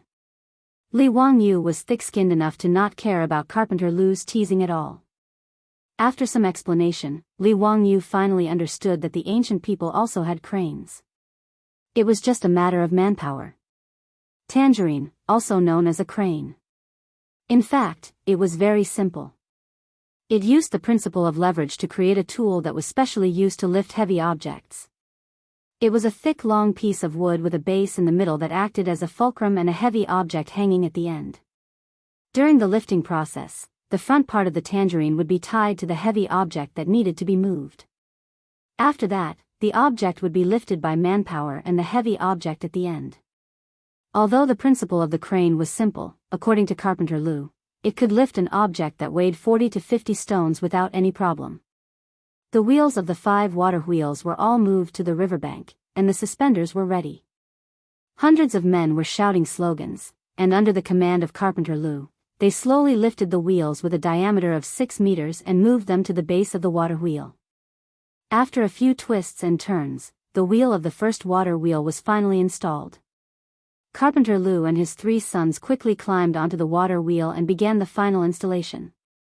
When Carpenter Lu inserted the last wooden wedge into the water wheel, the first water wheel of the Tang dynasty was finally installed. Li Jia Xiaolang, the water wheel is installed. Do you want to start it now? Carpenter Lu stood at the base of the water wheel and shouted at Li Wangyou. Li Wangyou led Su Chongqing, Perrin, and Li Heng to the embankment and watched the installation of the water wheel with smiles on their faces. Hearing Carpenter Lu's shout, Li Wangyou gave him an OK hand sign. Carpenter Lu, let's start the test run. Carpenter Lu did not understand what Li Wangyou's hand sign meant, but after hearing it, he and his sons removed the plate blocking the wheel of the water wheel. Su Chongqing elbowed Li Wangyou angrily and said, "Are you stupid? Do you want to give an OK hand sign to the people of the Tang dynasty?" Sorry, I forgot. Haha. These details are not important. Look, the water wheel is starting to turn. Start spinning. Li Wangyou shouted excitedly as he pointed at the water wheel that was slowly starting to move. The water level of the Gan River was calm, but the speed of the water flow was not too slow. Under the push of the water current, the water wheel made a squeaking sound. Then, the baffle on the water wheel started to rotate slowly under the push of the water current. When a bamboo tube filled with water was slowly rotated to a high point and tilted, the water in the bamboo tube would flow out and into the water bucket below. Then, the water would flow all the way down along the bucket. Under everyone's gaze, the river continued to flow. The water wheel kept turning, lifting the river water up and pouring it into the ground. The villagers of Dingzhou village began to cheer as if they had gone mad. The old villager was so excited that his beard was trembling. Just as Li Jia Xiaolang said, there was no need for human or animal labor. The river water could water the fields. Miracle, this is a miracle. This thing is a work of art.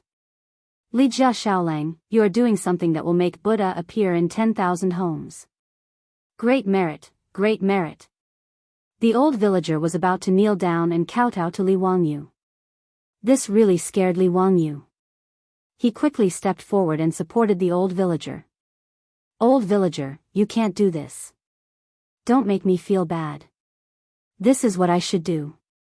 Besides, am I not the first person to benefit? Without this water, my 300 mu of saline alkali soil would not be able to manage. Haha. The old villager knelt down and countless other villagers followed suit. Li Jia Xiaolang, you are merciful and compassionate, making Buddha appear in 10,000 homes. Thank you, Li Jia Xiaolang. Mr. Xiaolang, you are indeed a literary star that has descended to the mortal world. You have saved all living beings from suffering and distress. Many women pressed their children's heads and asked them to kneel down and kowtow to Li Wangyu. When the villagers of Dingzhou village knelt down, Li Wangyu and Su Chongqing were at a loss of what to do. Everyone, please get up. This cannot be done, this cannot be done. Li Wangyu did not expect that he would cause such a commotion by just building a water wheel. He did not expect that having an endless supply of water to irrigate the farmland would be so important to these villagers. Although Dingzhou village did not lack water, but to irrigate and soak the 2,000 mu of land in the village, who knows how much manpower would be needed to step on and overturn carts to fetch water. Originally, because of the lack of cattle, the work in the fields was already very difficult. Adding on the labor of fetching water, it was even more difficult. Now, Li Jia Xiaolang had actually built this miraculous water wheel that could automatically fetch water without manpower. How could the villagers not be grateful? Carpenter Lu's family was so excited that they straightened their backs, as if they were afraid that other people would not know that these 5 water wheels were built by their family. It was not easy to persuade the villagers. Li Wangyu was already sweating profusely. Carpenter Lu, let's hurry up and install the other water wheels. Li Wangyu did not dare to say much. He hurriedly asked Carpenter Lu to continue with the work. All right, Mr. Xiaolang, watch carefully. I guarantee that these water wheels will be installed today. Under the instructions of the old village chief and Carpenter Lu, the 110 excited men once again lifted the wheel of the water wheel and began the installation of the next water wheel. In a day, 5 water wheels were erected on the banks of the Gan River. The water of the Gan River flowed endlessly, causing the water wheels to rotate continuously. The water made a gurgling sound as it was lifted by the bamboo tubes and poured into the fields. Li Wangyu's 300 mu of saline alkali soil had been divided into 5 parts. The surrounding areas were all piled high with soil and drainage channels were dug around the fields. Each water wheel corresponded to a field and led the water into the fields to soak the soil. Xiaolang, how long does the soil need to be soaked? Beside Li Wangyu, there was a green-clothed Su Li. He was holding a brush and paper in his hand and writing something seriously. This was Su Li, who was arranged by Yang Quan to come to Dingzhou village to record how Li Wangyu managed the saline alkali soil. However, although Su Li was writing, his eyes unconsciously looked at the water wheel that was constantly rotating. Soak it for 2 days. Then drain the water in the fields. Drain the water and store it again. After doing this 3 times, we can proceed to the next step. Li Wangyu said very carefully, oh, that's right. Remember, the drainage and the inflow have to be separated. The drainage must be far away from the inflow source. After Su Li memorized Li Wangyu's words without missing a word, he immediately bid farewell and left. As the 5 water wheels were set up, the villagers of Dingzhou village were all watching by the Gan River. Whether it was the elderly, the farmers, the ants, or the children, it seemed like they were not tired of watching the water wheels rotate. The 400 to 500 people were like audiences in the cinemas of the future who were watching commercial blockbusters. They were mesmerized by the rotating water wheels and were unwilling to leave for a long time. It was not until the sky gradually darkened that the villagers brought the old and the young back to the village. Their expressions were full of excitement and excitement. Early the next morning, Li Wangyu had not yet climbed out of his comfortable bed when he heard a familiar voice coming from the outer courtyard. "Ziyu, you bastard, come out quickly." Chapter 80. When Li Wangyu heard the voice, he knew it was Yang Quan. He did not understand why Yang Quan would come to Dingzhou village from the county office so early in the morning. Were all the civil servants in the Tang dynasty so casual about their working hours? They were not professional at all. Li Wangyu complained in his heart as he quickly got up and changed his clothes. The old housekeeper, Li Heng, also quickly came to the backyard to report, "Lang Jun, Yang Mingfu is here." "I know. I heard his loud voice from the backyard." "Did Ming House say anything?" Li Heng shook his head. "They did not say anything. They seemed to be in a hurry, but it did not seem to be anything bad." Li Wangyu thought that he had not done anything recently. Could it be that Yang Quan was in a hurry to improve the alkali soil? He had told him that it would take at least a month to see results. It had only been 10 days. What was the hurry? He walked slowly to the central room in the front yard. Before he could greet Yang Quan, he was dragged out by Yang Quan. Ming House, what are you doing?" Li Wangyu was speechless. What was wrong with a man pulling and pulling? "Do you dare to change it to a soft girl? Zio, you bastard. Why didn't you tell me earlier that there was a water wheel? Quick, take me to see how magical the water wheel is." Yang Quan lectured him as he pulled him out. Li Wangyu was confused. What did he mean? He came to Dingzhou village from the county early in the morning just to see the water wheel? Yang Zhuo wasn't the only one who had come. All of the big shots from the Hu County Yamen had appeared at Dingzhou village. Li Wangyu was just about to greet the deputy, and Registrar Lu Xiao when Yang Quan pulled him out. Let's go. Let's go see the water wheel. Don't be so polite." Li Wangyu could only lead Yang Quan and the others to the Gan River outside the village.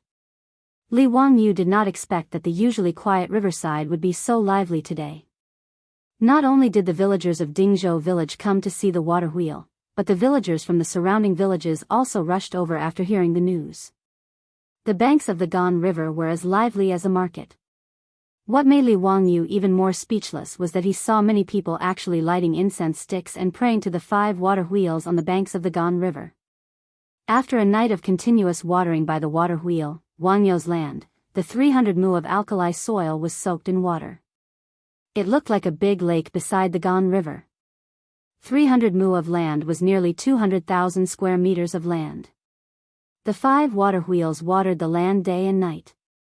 This scene was very magical in the eyes of the people of the Tang dynasty. Yang Quan and the other county officials were shocked when they heard Su Li's report yesterday.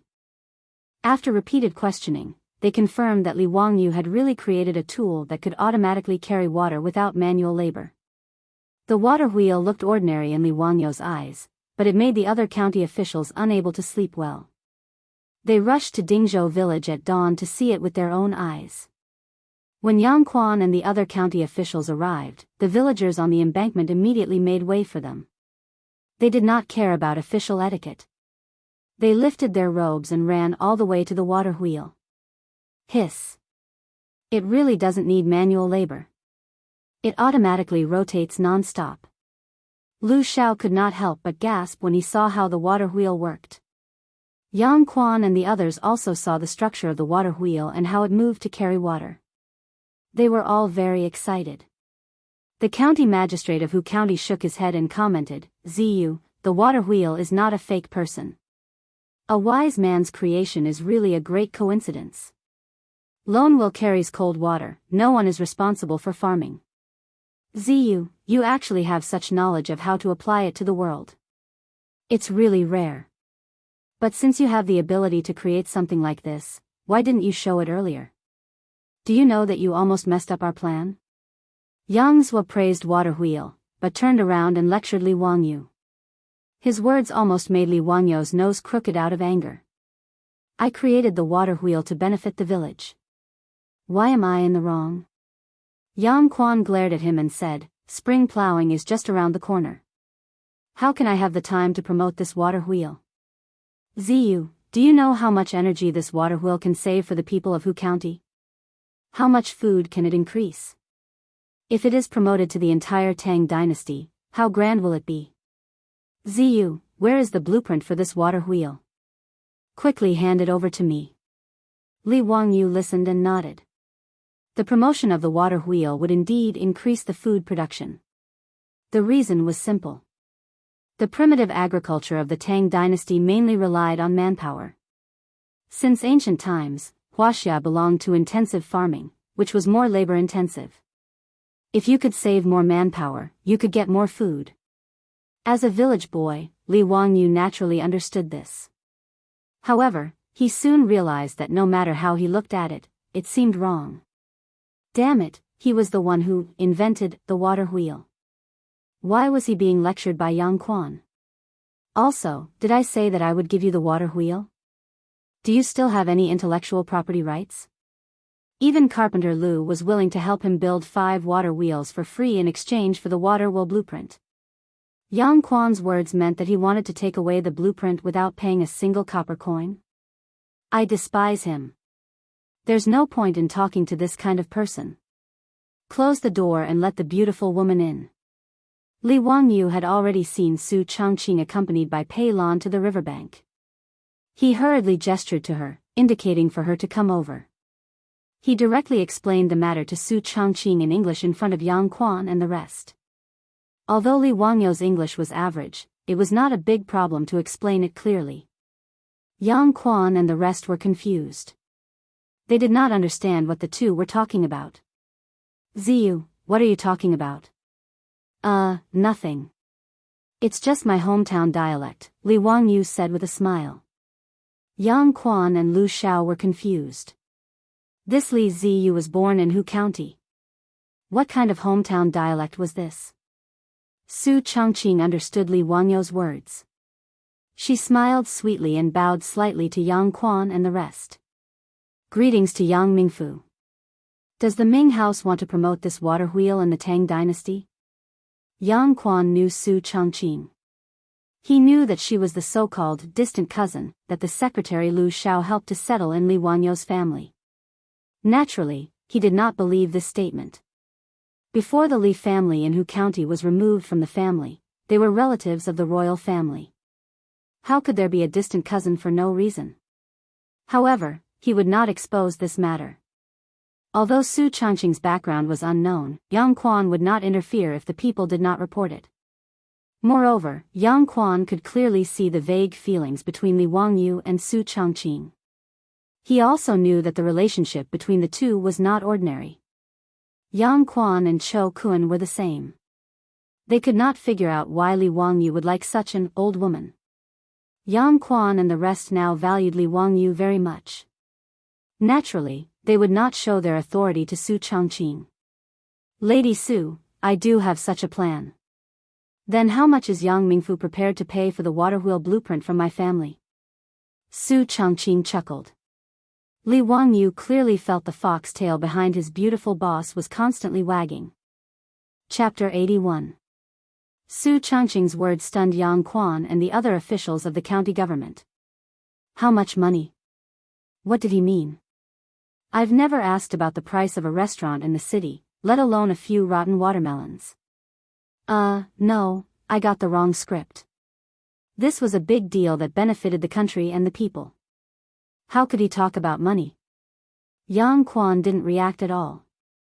In his opinion, the water wheel was built for the people. How could Li Wangyu take money? Pay? That's right. Don't tell me that the Ming residence doesn't intend to pay and just take the things from my family. Su Changqing had a look of disbelief as he stared at Yang Zhua with his beautiful big eyes. That pitiful look made Yang Zhua suddenly feel a deep sense of guilt. This isn't taking something from your house. This water wheel is a great merit that can benefit the people. How can you call it taking something from your house? Yang Quan quickly waved his hand. The water wheel was created by my family. Yang Quan explained patiently, this water wheel can help the people of the Tang dynasty live a good life. Zio will be appreciated by all the people. Madam Su, you can't treat it like this. The water wheel was created by my family. The water wheel was created by my family. Yang Quan's face couldn't help but twitch. After a long time, he sighed. Okay, it's yours. Madam Su, tell me, what do you want in exchange? Su Chongqing smiled and stated her conditions. Give us another 20 cattle and reduce the rent of Dingzhou village this year. Even though Yang Quan was shrewd, he couldn't help but curse. This Madam Su was too ruthless. She had just asked for 10 cattle from the county government a few days ago, and now she asked for another 20? Did she think that the county government was a livestock market? 10 at most, and the rent will be reduced by half. Yang Quan didn't want to waste any more time and directly cut Su Chongqing's conditions in half. He originally thought that he would need to spend more effort to convince this woman, but instead, he saw Su Chongqing stick out her tongue and make a funny face at him. Then I'll have to thank the Ming residents. I originally thought that you would only give me 5 cattle, hee. When Yang Quan heard this, he felt his blood boil. He had actually been played by a woman. It turned out that Su Chongqing's conditions were just an exorbitant demand. He was just waiting for him to return the money. When it came to negotiations, Su Chongqing, a top business administration student from the University of Pennsylvania, could easily beat the officials of the Tang dynasty. The reason why he said those words just now was just to disturb Yang Quan's state of mind. When Yang Quan became impatient, he would then throw out his conditions and directly achieve his goal. Yang Quan shook his head. Since he had already said it, there was absolutely no reason to go back on his words. In this era of the Tang dynasty, Li Wangyou's favorite thing was that people kept their promises. He attached great importance to integrity. According to Zhenguan, integrity, if the superior doesn't believe, he can't make the subordinate do anything. If the subordinate doesn't believe, he can't make the superior do anything. In the 6th year of Zhenguan, Pai Lupi ordered 390 prisoners on death row to be released home for the new year. After the new year, he would be returned to prison to receive the death penalty. The result was shocking. None of the 390 prisoners on death row escaped. They all returned to prison on time. In the end, Pai Lupi was moved by these prisoners on death row who kept their promises and were honest. He relaxed the death penalty for the prisoners on death row. So no matter what, since Yang Quan had promised, he would definitely do it. Li Wangyu immediately smiled and took out the water wheel blueprint that he had already prepared. He held it with both hands and handed it to Yang Quan. In fact, he already knew that after the water wheel was built, it would definitely attract the attention of Yang Quan and the others. So he had already prepared the water wheel blueprint in advance.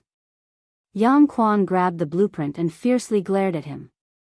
As shrewd as Yang Quan was, he naturally saw that Su Chongqing was negotiating with him under Li Wangyou's instructions. Li Wangyu touched his nose a little embarrassedly.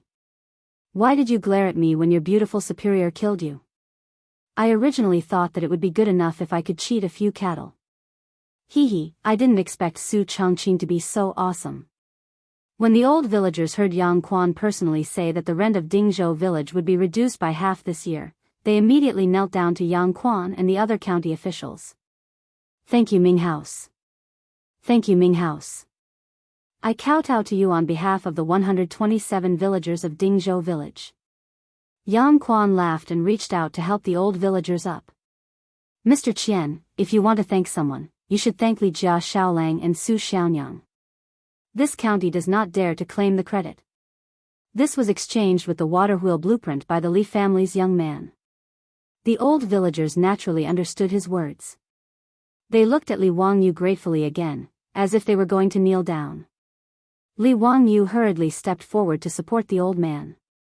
Everything about the Tang dynasty was good, but there were always people kneeling down to him from time to time. Li Wangyu really couldn't get used to it. Yuqi's old villagers kneeling down to him, it really shortened his life. Yang Quan left with satisfaction. Not only did he take away the water wheel blueprint, but he also took Carpenter Lu's eldest son with him. To make a water wheel, the blueprint alone was not enough. The father and son of the Lu family had made 5 water wheels with their own hands. Naturally, they were the most professional water wheel makers in the Tang dynasty. Carpenter Lu was not like Li Wangyu. As soon as he heard that the county magistrate wanted to recruit his eldest son to teach him how to make a water wheel in the county, he hurriedly agreed. Not only did he agree, but he also wanted to recommend himself to help in the county with a smile. Carpenter Lu's attitude finally made Yang Quan feel that he was still the county magistrate. He nodded with satisfaction and squinted at Li Wangyu. The meaning in his eyes was very obvious. He wanted Li Wangyu to learn from others. Li Wangyu just pretended that he didn't see it.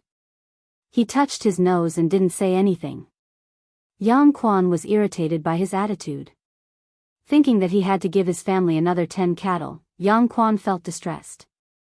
In fact, Yang Quan didn't care that much about waiving half of Dingzhou village's rent. There was no other reason. Dingzhou village was too poor and couldn't collect enough rent every year. It would be good enough if they could get half of it. It was better to generously waive the rent. But 10 cattle were different. That was a huge expense. Even though Yang Quan was the county magistrate, he couldn't ignore this expense. In short, Yang Quan was now happy. He took the water wheel blueprint and Lu's eldest son back to the county magistrate's office in Hu County. After Li Wangyu sent Yang Quan and the others away, he and Su Chongqing stayed at home to take inventory of their property. It had only been half a month since they transmigrated to the Tang dynasty. Now, he and Su Chongqing had been forced to leave the mansion in Hu County without any property. Now, they unknowingly owned 20 cattle, 2 horses, a plot of land that could be improved, and more than 100 strings of copper coins and gold at home. If he didn't consider the debt of more than 1.6 million yuan, Li Wangyu would have entered the well-off society of the Tang dynasty ahead of time and become a great and glorious small landlord. Sure enough, knowledge was power. This was the so-called, there is a house of gold in a book. Li Wangyu only exchanged the method of improving saline alkali soil and the blueprint of making a water wheel for these things. Of course, strictly speaking, the 2 techniques he handed over were far more than what he exchanged from Yang Quan. But Li Wangyu was very clear. First, he didn't have the ability to protect these intellectual property rights. Second, as Yang Quan said, whether it was the saline alkali soil improvement or the water wheel, they were very useful to the people of the Tang dynasty. Li Wangyu didn't intend to keep them to himself. Li Wangyu picked up the bowl of water with satisfaction and drank a mouthful.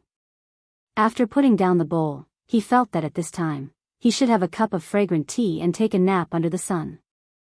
Thinking of the tea leaves, Li Wangyu suddenly stood up and patted his head with his hand. How could he forget the treasure in the Qinling Mountains? Chapter 82. Li Wangyu remembered that in his previous life, he had tasted a type of tea produced in the Qinling Mountains. Medicine King Tea. This type of magical tea from the depths of the Qinling Mountains could only be found in the wild. It was said that the Medicine King tea was discovered by Sun Simiao, the Medicine King of the Tang dynasty, when he was cultivating in the Taibai Mountains of the Qinling Mountains. It was said that when he lived in seclusion in the Taibai Mountains, he often picked a type of tea leaves to make tea. He also introduced it to the mountain people and herbal medicine doctors.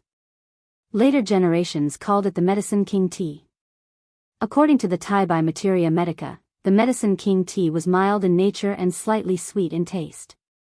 It could clear summer heat, nourish the brain, clear the heart, strengthen the stomach, remove dampness, clear the eyes, and regulate the menstrual cycle. Li Wangyu knew that although it was called the Medicine King tea, it was actually not a type of tea. It was a type of plant called Huashi Silver Wintersweet. The Medicine King tea still had a lingering fragrance after being brewed 7 times. It was a rare type of tea. Li Wangyu almost drooled when he thought of this. Drinking tea, he really wanted to drink tea, not the damn tea of the Tang dynasty. After pondering for a while, Li Wangyu immediately ran out to find the Niu brothers to help him pick the tea. Li Wangyu did not have the ability to go deep into the Qinling Mountains. However, the Niu brothers often went into the Qinling Mountains to hunt. If he asked them to help him pick the tea, there would be no problem. If he could pick the Medicine King tea, he and Su Changqing would have good tea to drink. Thinking of this, Li Wangyu quickened his pace. The Niu brothers were indeed at home.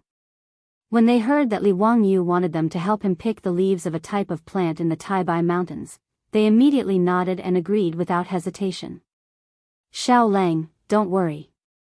Big brother and I are planning to go hunting in the mountains tomorrow. We can help you pick that leaf from Taibai Mountain while we're at it. Niu Wu patted his chest and agreed without a care. Thank you, brothers. When I come back, I will invite you two to eat at home. Li Wangyu said happily. Pig slaughter rice? Niu Wu could not forget the pig slaughter rice he had eaten that day. Niu Yong glared at his younger brother. Only he could think of such a thing. Li Wangyu was speechless. He had to kill a pig just to treat him to a meal. Even the landlord didn't have any extra food. He hurriedly explained, pig slaughter rice is not something that can be made often, but it is still a delicacy made from pork. Li Wangyu described the appearance of the Medicine King tea again. After confirming that the Niu brothers had remembered it, he left. When the Niu brothers went hunting in the Qinling Mountains, they would usually be gone for about a week.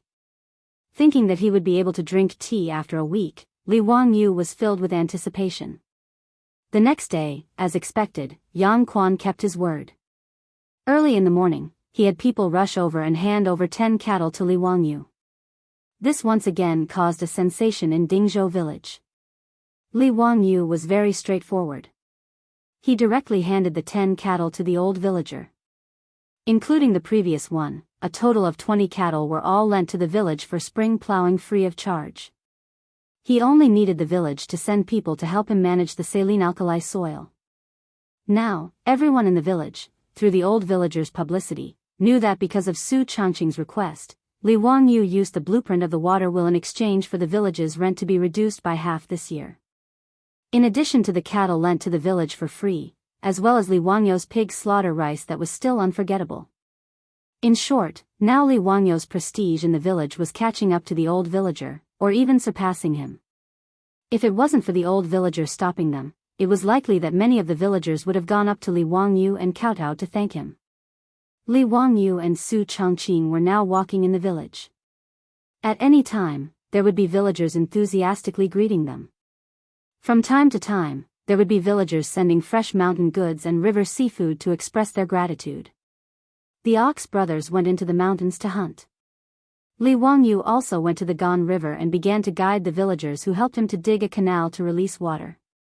After being soaked in the river for 2 days, they dug a canal to release water. After the water in the saline alkali soil dried up, they plugged the gap again and released water again. This operation had to be repeated 3 or 4 times to wash out the alkali contained in the soil. Li Wangyu stood on the riverbank and watched everyone work. From the lower reaches of the Gan River, a river boat slowly came up.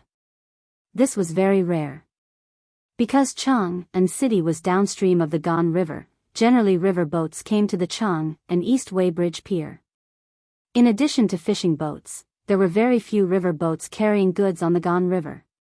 Li Wangyu curiously looked and saw a person standing at the bow of the boat waving at him. At a glance, Li Wangyu knew that the fatty Cho Kuan had returned. Brother Cho, why did you come by boat? Li Wangyu curiously asked. From Chang and City to Dingzhou village, it took less than 2 hours on horseback, but by boat it took 2 days. Xiao Lang, thank you so much for the news. My family's Darren asked me to bring you another 100 dan of grain as thanks. Please accept it. Cho Kuan stood at the bow of the boat and shouted. 100 dan of grain? This was a pleasant surprise. Li Wangyu now felt that the more grain, the better. Of course, he would not refuse. With a face full of smiles, he looked at the river boat docking and thought to himself that this time Cho Kuan would not charge him for the meal. Yes, I am indeed a good person. I am too generous. Li Wangyu shamelessly praised himself in his heart. If Cho Kuan could hear his inner thoughts, he wondered if he would have the impulse to beat him to death. Li Wangyu was still praising himself when he heard the fatty let out a soft cry. Xiao Lang, what are these things that can move on their own?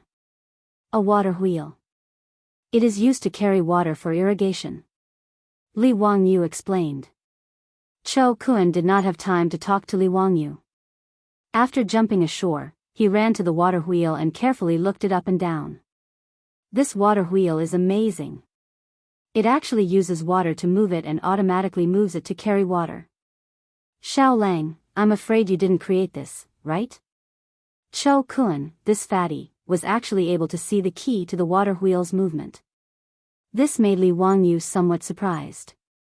Li Wangyu nodded. Brother Cho has good eyesight. Actually, my family also farms. I wonder if Brother Cho can teach this water wheel to my Cho family. Don't worry, I will use grain to exchange for it. Cho Kun's small eyes blinked a few times and immediately put forward his request. You want a water wheel? What exchange? I will give you the water wheel blueprint later. After taking 400 dan of grain from the Cho family for free, Li Wangyu did not have the nerve to accept money. If Yang Quan knew that Li Wangyu gave the water wheel blueprint to the Cho family for free, perhaps he would have the heart to kill him with a knife. After all, he was extorted by Li Wangyu for 10 cattle in exchange for the blueprint. After a conversation, Li Wangyu finally understood that the Cho family was not only a big grain merchant in Chang'an, but also a big landowner. Their family owned a large amount of land in Hebei and Jiannan provinces. They had built a plantation specifically for growing grain. North China Plain and Sichuan Plain were the main grain-producing areas of the Tang dynasty. Li Wangyu did not expect the Cho family to have such a big layout. With so much land, the water consumption was naturally huge. Cho Kun could see the value of this water wheel at a glance, so he proposed to buy the method of making it from Li Wangyu. If the Cho family's plantation was equipped with a water wheel, Cho Kun estimated that the grain production would increase by at least 10%.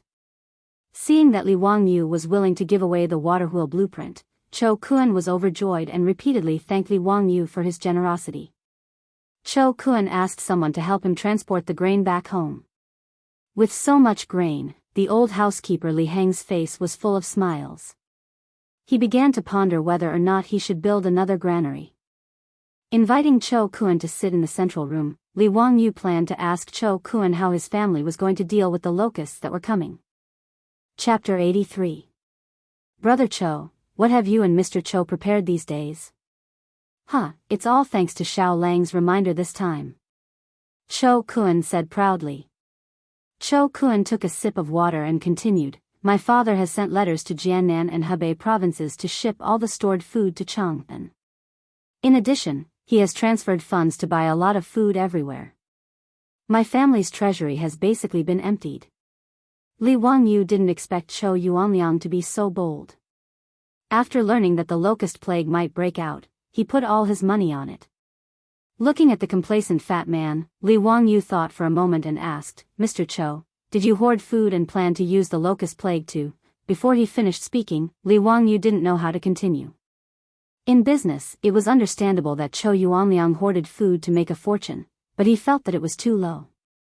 If that was the case, it was fine if he didn't make friends with the Cho family. Cho Kun suddenly stood up and glared at Li Wangyu. What do you mean, Xiao Lang? My family has been doing business for generations, but they are upright and never do business against their will. Seeing Cho Kun so agitated, Li Wangyu was a little embarrassed. He smiled and touched his nose. Brother Cho, don't blame me. What is Mr. Cho's plan? Humph. Cho Kun glared at Li Wangyu with dissatisfaction and sat back down. My family is not hoarding food for profiteering. My father's intention is that when the plague of locusts arrives, all the food stores in my family will continue to operate as usual.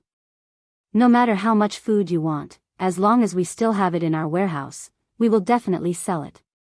His words made Li Wangyu's eyes light up. He raised his bowl to Cho Kun and said, Mr. Cho, you are a righteous man. I toast you with water instead of wine. After that, he drank the water in the bowl. Although the locust plague would reduce the production of food, the Tang dynasty had so much land that not all places would be affected by the locust plague. One of the main reasons for the famine was that unscrupulous grain merchants deliberately hoarded grain and did not sell it in order to make huge profits. This caused panic among the people and made grain even more precious. In fact, the Tang dynasty did not lack food at all, especially during the second year of Zhengguan. In the previous dynasty, when Emperor Yang of Sui ascended the throne, the population of the country had already reached 8.9 million households. With each household having 6 people, the population of the country was no less than 50 million. At the end of the Sui dynasty, the world was in chaos and there were countless casualties. After the Tang dynasty was pacified, the Ministry of Civil Affairs of Wuda estimated that there were only 2.19 million households in the Tang dynasty, with a population of less than 20 million. Not to mention the grain produced by the Tang dynasty every year, just the huiluotsang, which was inherited by the Tang dynasty at the end of the Sui dynasty, had a total grain storage of more than 300 million catties, which was enough for the people of the Tang dynasty to eat for 50 years. In the 11th year of Zhengguan, Imperial Censor Ma Zhou told Emperor Taizong, Li Shimen, the Sui family's treasury is in Luokou, and Li Mi is in it. The treasury of Xijing is also used by the country, and has not been used to this day. At this time, the Sui dynasty had already been destroyed for 20 years, but at that time the grain and cloth had not been used up. Li Wangyu did not quite believe this.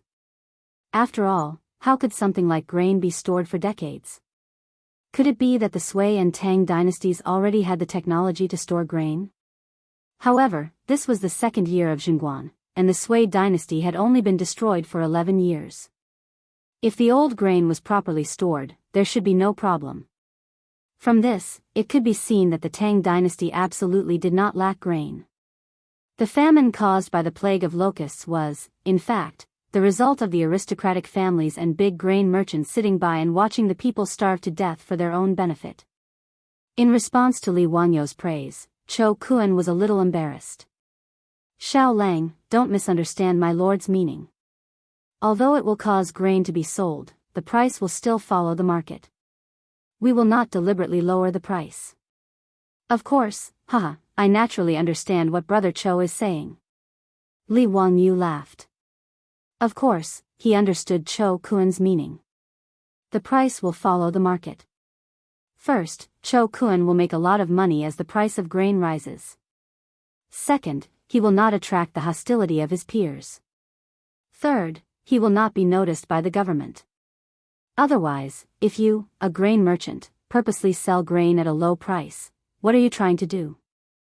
Who would be able to bear the label of trying to buy people's hearts? After understanding Chou Kuan's thoughts, Li Wangyou's grudge completely disappeared. He asked Li Heng to prepare dinner and wine. Tonight, he wanted to drink a few cups of wine with Chou Kuan. The Li family's current rule was that there was no distinction between master and servant during mealtime. Everyone ate at the table. Chou Kuan had lived with the Li family for a few days before, so he naturally knew this family rule. However, he did not feel uncomfortable. Just as the sky turned dark, the Li family gave Chou Kuan a shock. In the main room of the front yard, the old housekeeper Li Heng saw that the sky had darkened, so he took out a match and lit a lamp. At first, Chou Kuan did not pay much attention to it. When the lamp was lit, he was surprised to find that it was not an ordinary candle or oil lamp, but a lamp that he had never seen before. The lamp that Li Heng lit was much brighter than an ordinary oil lamp or candle, and there was no black smoke coming out. This made Chou Kuan very curious. Housekeeper Li, what kind of lamp is this? It's very strange. This is a biogas lamp made by my Langjun. It does not use lamp oil, nor does it emit black smoke.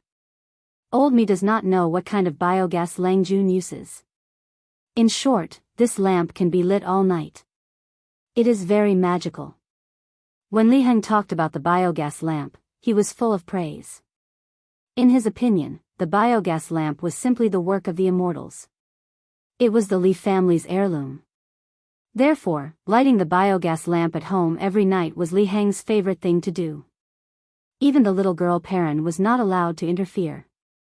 In fact, the biogas lamp that Li Wangyu made was very simple. Due to the limited materials, he could only make do with what was available. In the past, there were many places in the countryside that had biogas ponds. Because Li Wangyu was mischievous and curious, he disassembled the biogas lamp at home into parts, wanting to study its principle. Although later his grandfather beat him up because of this, Li Wangyu remembered the exact structure of the biogas lamp because of this beating. A normal biogas lamp was mainly composed of a nozzle, an ejector, a mud head, a gauze cover, a glass lampshade, and a reflector. However, it was obvious that Li Wangyu could not make these things in the Tang dynasty. The glass lampshade and reflector were just a dream. In addition, the biogas pond at home was the most simple one, and there was not even a pressurizing device. Therefore, Li Wangyu could only try to simplify it as much as possible. After a lot of effort, he finally made the nozzle and mud head of the biogas lamp. The most important copper wire mesh was made by an old copper craftsman in the county with copper wire.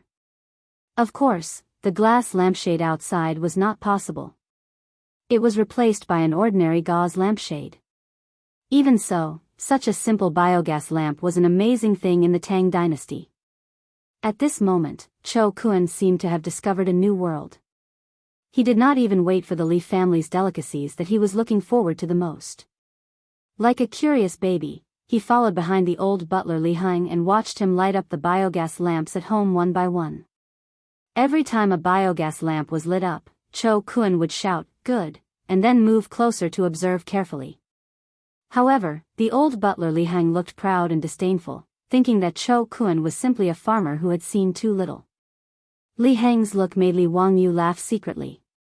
He clearly remembered that a few days after the biogas pond was built, the cow and horse dung piled up in the biogas pond began to ferment and produce biogas.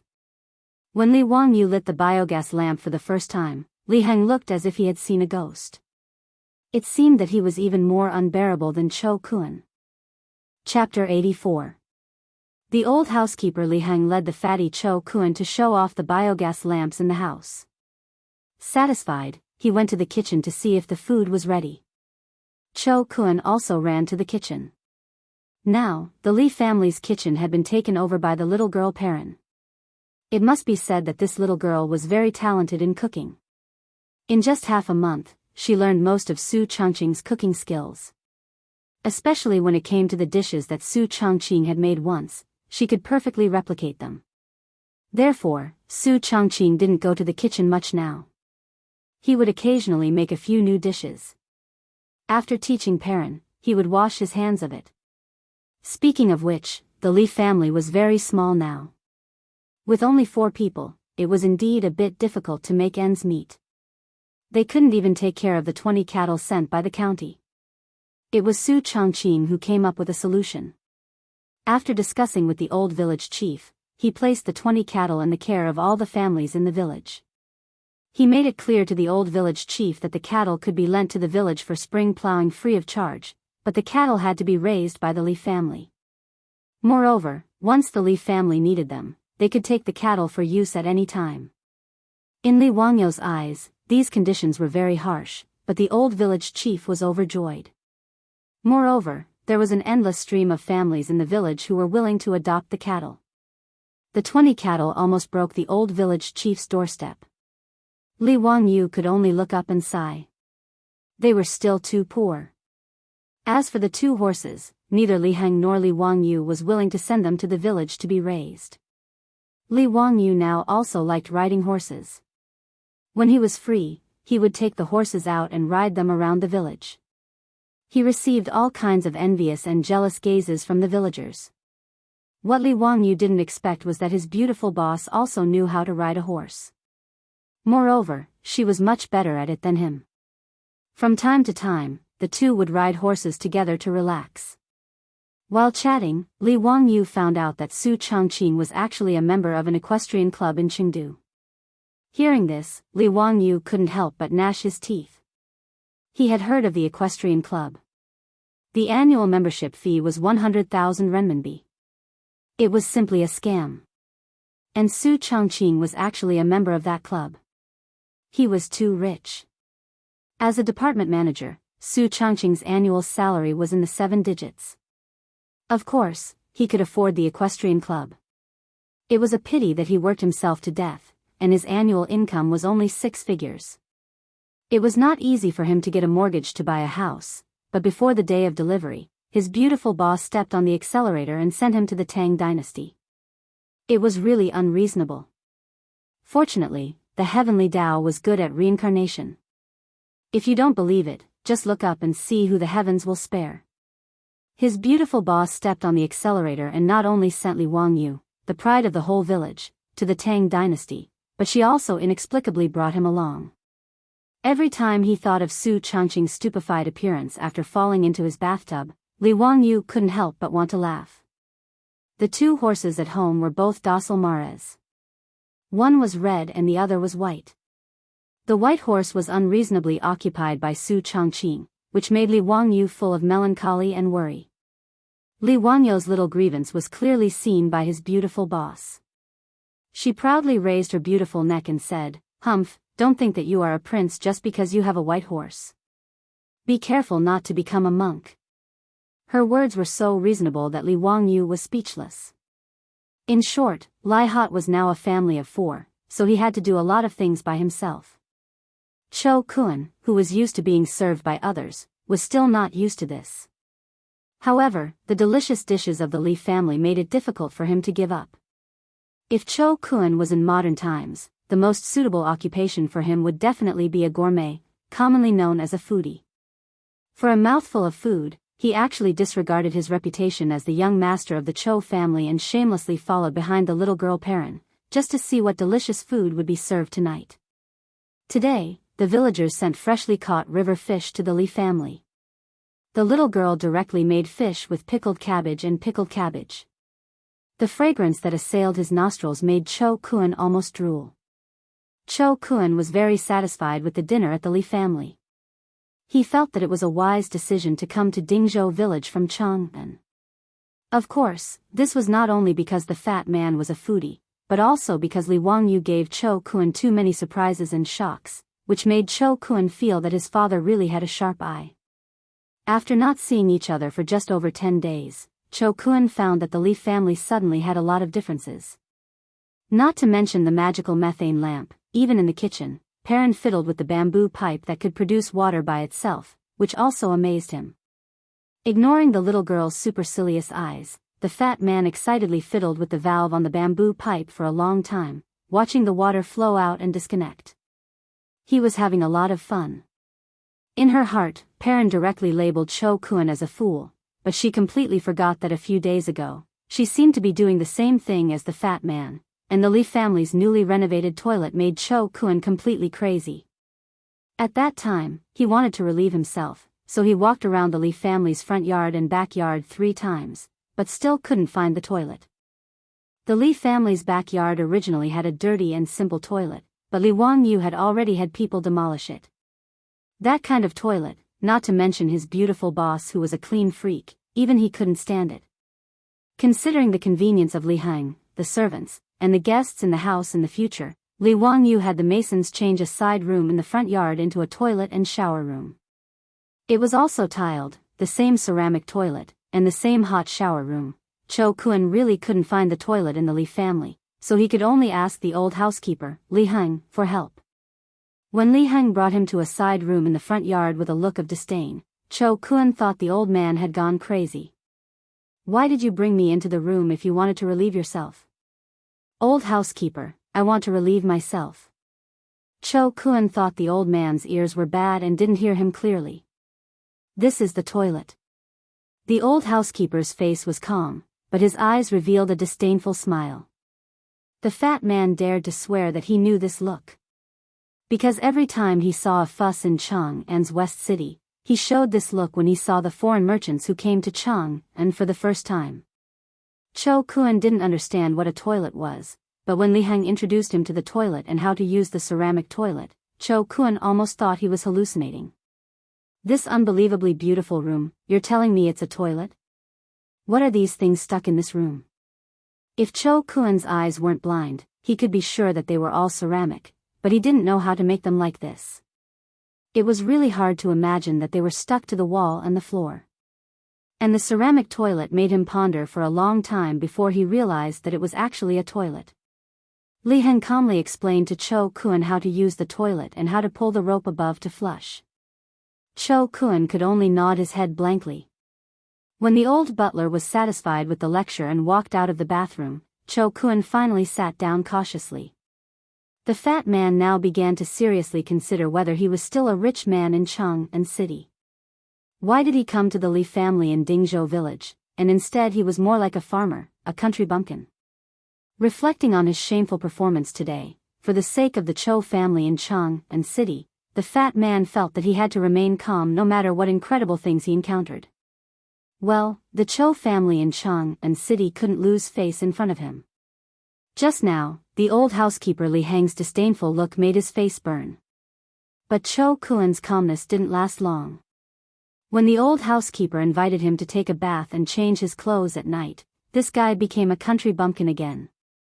Chapter 85. Cho Kun took a river boat for 2 days to come to Dingzhou village, so he naturally had to treat him to a bath. Li Wangyu didn't want to let the fatty use the pool and sauna that he built himself. It wasn't that he was misophobic, but he felt that it was awkward to have a bath and sauna with a fatty. It would be more appropriate if it was a beautiful woman. Li Heng politely invited Cho Kun into a side room and pushed open another door. Cho Kun was once again a country bumpkin. He looked left and right at the empty room covered in tiles, not knowing how to take a bath. Where's the bathtub? But after what happened before, Cho Kun didn't say anything. He kept a straight face and waited for the old butler to explain further. Li Heng wanted to continue watching Cho Kun make a fuss about nothing, but he saw that the fatty was smart and didn't say anything. The old man sighed silently. He missed a good show. He led Cho Kun under a bamboo pipe and pointed to the wooden valve. Young Master Cho, this is the hot water valve.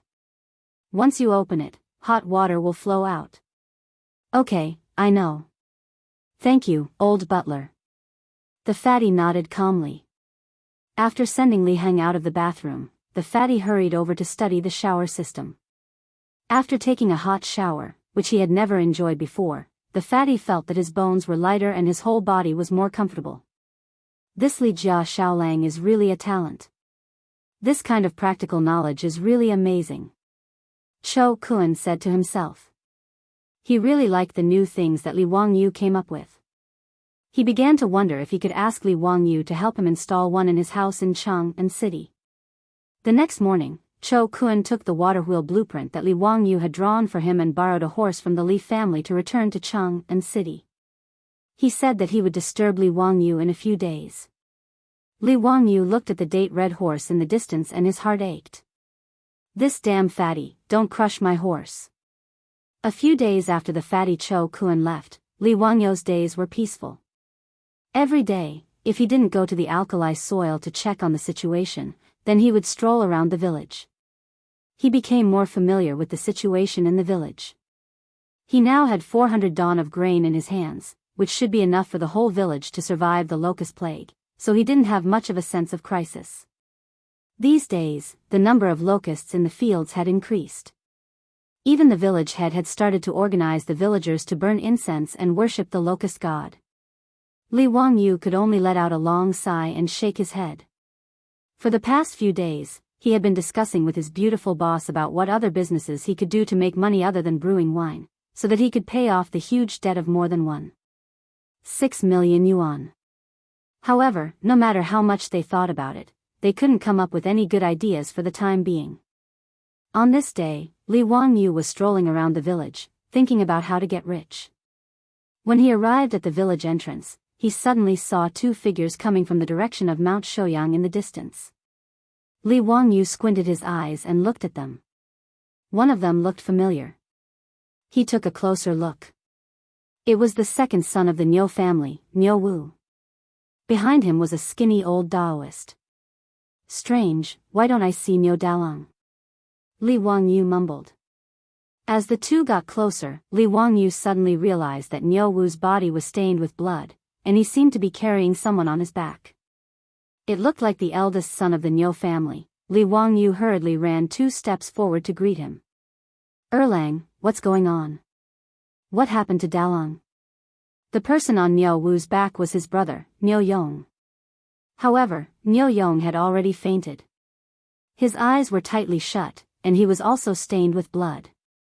My brother was scratched by a black bear in order to save this damned old Taoist. Now his life is hanging by a thread. Niu Wu's eyes were wide open, and his eyes were red. He gritted his teeth and spat out these words one by one from his throat. Niu Wu's appearance of choosing a person to devour made Li Wangyu somewhat apprehensive. He didn't have time to look at the old Taoist, and quickly went forward to check on Niu Yong's condition. Niu Yong's injury was on his back. It looked like it had already been bandaged, but the cloth wrapped around the wound was still bleeding. Second son, Dalong's injury isn't fatal. Why is he unconscious? Li Wangyu asked, puzzled. How could an injury on the back make Niu Yong, who was as strong as an ox, faint? Could it be that his internal organs were injured? I don't know. After my brother was injured, it was this old Taoist who bandaged him. He was fine at that time, but that night, his body became feverish and he fainted. This damned old Taoist actually told me that my brother was probably doomed. So I carried him down the mountain. I had to take him to the county to find a doctor to save his life. Xiao Lang, quickly lend me your horse. Niu Wu's words made Li Wangyu understand Niu Yong's injury. If there was no accident, it was most likely that the wound wasn't disinfected, and the infection caused a high fever and other complications. This wasn't because Li Wangyu knew any medical skills, but because most people in the future more or less knew medical common sense. Wild beasts like black bears had countless bacteria in their claws. If they weren't disinfected with alcohol or iodine immediately after being scratched, it was easy to be infected by bacteria. In Li Wangyu's opinion, there shouldn't be any common sense in this area of first aid in the Tang dynasty. Second son, if you believe me, send Dalong to my house. I have a way. Li Wangyu grabbed Niu Wu. Naturally, he wasn't a miracle-working doctor. The reason why he dared to say that he could save Niu Yong was that he remembered Su Changqing's box of cephalosporin capsules. Was there any medicine more effective than cephalosporin in the Tang dynasty to fight inflammation? If a suppurative infection wasn't immediately disinfected, he would really die. Even if Li Wangyu's heart ached for the one and only cephalosporin capsules, he wouldn't watch Niu Yong, a veteran of hundreds of battles, die in front of him. As for the current doctors in the Tang dynasty, it would be a miracle if they could save Niu Yong. Even if the king of medicine, Sun Simiao, was here, he would be helpless. Xiao Lang, don't joke. Can you really save my eldest brother? Niu Wu's eyes widened again when he heard Li Wangyu's words. He stared at Li Wangyu for fear that he was joking with him. Li Wangyu nodded and said, yes, let's go. The words between the two fell into the ears of the old Taoist beside them. The old Taoist couldn't help but interrupt and say, don't make trouble, kid. Our benefactor's wound is already ulcerated. How can there be medicine to cure it? Even I can only delay it for a while, but I can't cure it. The ulcer he mentioned was the name of inflammation and suppuration in traditional Chinese medicine. Shut up. Before the old Taoist could finish his words, Li Wangyu and Niu Wu spoke at the same time, forcing the old Taoist to swallow back his words. You old Taoist, if my eldest brother is cured by Xiao Lang, then it's fine. But if anything happens to my eldest brother, I'll make you accompany him in the underworld. Niu Wu shouted sternly. Hearing this, the old Taoist cupped his hands and said, immeasurable deity, if you want to take this body of mine to pay for your brother's life, I naturally won't resist. Li Wangyu didn't bother to ask who this old Taoist was. He pulled Niu Wu and ran back to his house in the village. Niu Wu carried his brother on his back and followed closely behind. The old Taoist sighed and followed. Li Heng, tell Perrin to boil water immediately. Also, tell Changqing to come over. Li Wangyu called out loudly as soon as he entered the house. At the same time, he led Niu Wu to a side room in the front yard and had him put Niu Yong on the bed. Chapter 86. Li Wanyo's shout startled the 4 people in the house. Su Changqing ran over from the backyard while lifting her dress. Wang Yu, what's wrong? Niu Dalong was scratched by a black bear. The wound is infected and has a high fever. Go and get your box of cephalosporins. Li Wangyu shouted at Su Changqing while looking for scissors to cut the cloth wrapped around Niu Yang's body. Su Changqing naturally knew the Niu brothers. After the 2 of them escorted Li Wangyu to Chang'an, they had a lot of contact with the Li family. Su Changqing also heard that the 2 of them fought desperately against the Turks and were disabled. He admired them very much. Now hearing Li Wanyo's words, Su Changqing was also anxious. Without saying anything, she turned around and ran to the backyard to get the cephalosporins capsule. Xiao Lang, how is it? Was my brother treated indiscriminately by this ox nose and became like this? Niu Wu pointed at the old Taoist and cursed. Li Wangyu cut the cloth and shook his head. It shouldn't be this Taoist's fault. This kind of external injury needs to be cleaned and disinfected, and the wound also needs to be sutured. This Taoist probably doesn't understand these. He was stunned before he finished his words. After cutting the cloth wrapped around Niu Yang's back, the wound on his back was exposed, but it was not what he had imagined at all. Li Wangyu only had a lot of thoughts in his mind. He was King cheated by the unscrupulous directors and screenwriters of the later generations. What happened to the careless application of herbs and even plant ash as wound medicine? What happened to the suturing technique? Li Wangyu wanted to rely on the suturing and debridement techniques he knew to show off in the Tang dynasty, but now looking at Niu Yang's back, the wound had obviously been sutured. What was this? He looked up at the old Taoist in a daze. Taoist, this is the wound you sutured? Boundless Lord, the wound of our benefactor was indeed sutured by me. You also know suturing techniques? When did you transmigrate to the Tang dynasty? Li Wangyu asked stupidly. When Su Changqing heard this, she carefully moved her feet and came over to take a look at the wound on Niu Yang's back. She couldn't help but let out a soft cry and quickly covered her little mouth with her hand. What is transmigration? I naturally know how to suture wounds. What's so difficult about that? There is a detailed record in the theory on the origin of diseases that using mulberry thread to stitch up the skin is not a secret. Naturally, Li Wangyu did not understand what the old Taoist was talking about. He just nodded his head dumbly. He thought of something and asked, is there any disinfectant? Disinfect? Sterilize? The old Taoist priest pondered over Li Wanyo's words and asked uncertainly, are you talking about killing insects and maggots?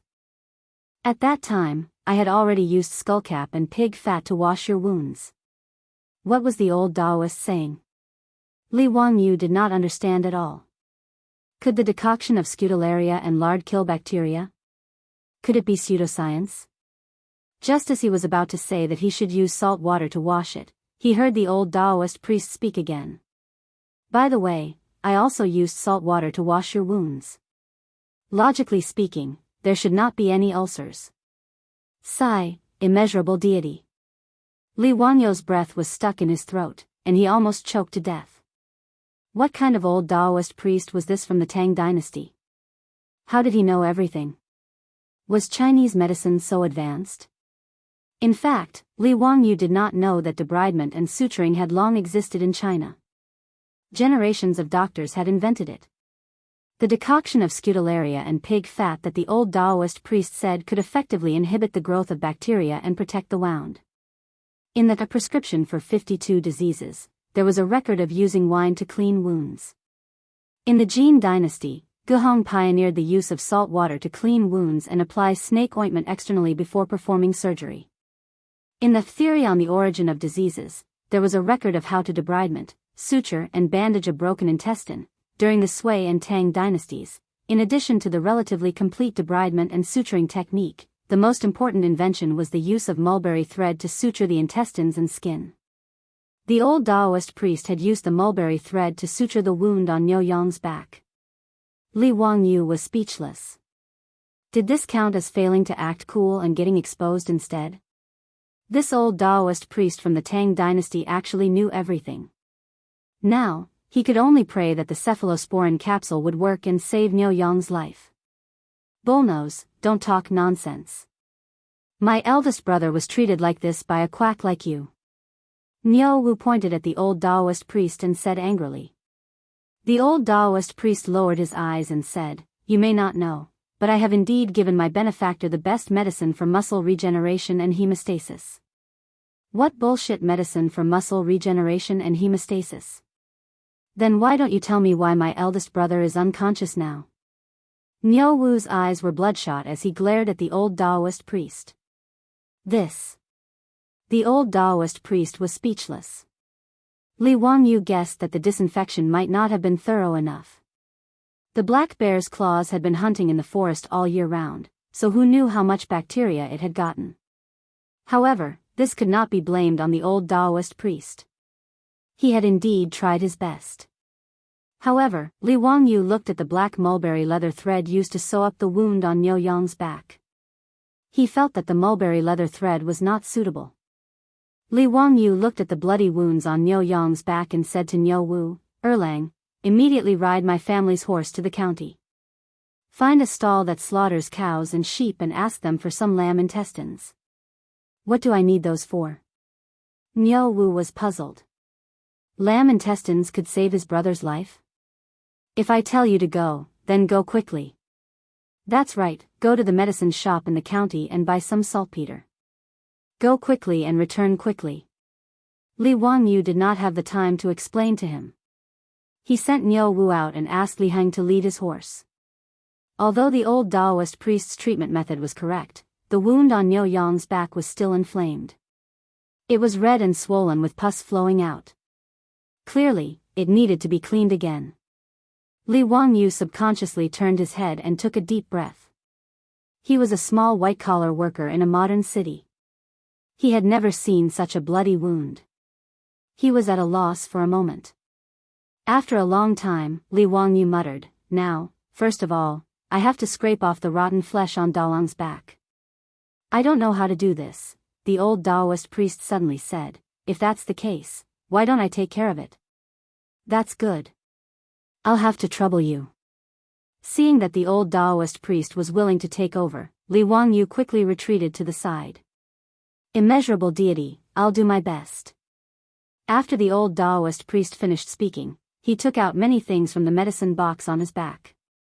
The old Taoist priest did not rush to scrape off the rotten flesh on Niu Yong's back. Instead, he took out silver needles, identified the acupuncture points on Niu Yong's back, and began to prick them. "Taoist priest, what are you doing?" Li Wangyu asked curiously. The old Taoist priest's face was calm. "It's too late to decoct the anesthetic powder now. I'll prick the acupuncture points with silver needles to reduce the pain." "Acupuncture anesthesia?" Li Wangyu was stunned when he heard the old Taoist priest's words. Could it be that the legendary acupuncture anesthesia in traditional Chinese medicine was real? This old Taoist priest actually had such a unique skill. It was said that acupuncture anesthesia was to use the needle to stimulate a certain acupuncture point or certain acupuncture points to achieve the purpose of analgesia. It could be performed without anesthesia. However, these were just legends in later generations.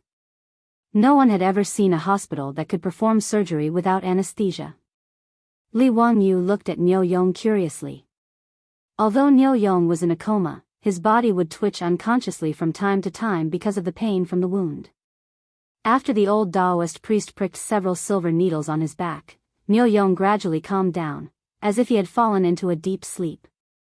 It was amazing. The old Taoist priest took out an iron lancet and prepared to clean the wound on Niu Yong's back. "Stop!" Li Wangyu quickly shouted. Chapter 87. This old Taoist priest did not even disinfect his knife and directly cut the wound. "Are you King curing diseases or spreading germs? Why did Xiao Lang stop me?" The old Taoist priest asked, puzzled. "Your knife, it is not disinfected." Li Wangyu pointed at the lancet in the old Taoist priest's hand. The old Taoist priest was confused. "Disinfecting again? What is disinfecting?" "Your knife is not clean, it has germs." Li Wangyu could only explain like this. The old Taoist priest picked up his clean and shiny lancet. How was this knife not clean? There was not even a speck of dust. What were germs? Li Wangyu could not explain to the old Taoist priest what germs were, and he was too lazy to talk nonsense. He directly asked Li Heng if the water was ready. Now that there was no alcohol, not even a high concentration of white wine, disinfection could only be done by boiling water. Li Wangyu asked the old Taoist priest for the lancet and gave it to Li Heng. He asked him to go to the kitchen and let Perrin boil it for a few minutes before taking it out. He looked at the cloth that he had bandaged Niu Yong and curled his lips in disdain. He ordered Li Heng to find a clean white cloth and cut it into long strips. He also asked Perrin to throw it into boiling water to disinfect it. With the speed of Niu Wu's horse, it would only take an hour to travel 20 miles from Zidingzu village to Huxin County. When Niu Wu came back on his sweaty white horse, Li Wangyu had just finished preparing everything. Li Wangyu did not care about his horse and immediately asked Perrin to take the lamb intestines that Niu Wu had asked for to the kitchen. He scraped off the fat, took the innermost mucous membrane, soaked it in alkaline water, and then divided it into small strands. Pei Lan's hands and feet were very nimble, and she quickly got everything ready. After the little girl brought the old Taoist priest's scalpel that had been boiled and disinfected, Li Wangyu immediately asked the old Taoist priest to start cleaning the rotten flesh on Niu Yong's back. The old Taoist priest was indeed skilled in surgery. He held the lancet and moved nimbly. He did not mind the pus and stench flowing out of the wound at all. In a few moves, he removed the inflamed and pus around the wound. His technique was very professional. Perrin, is the warm water ready? Lang Jun, it's ready. Should I bring it in now? Okay, remember to add more salt.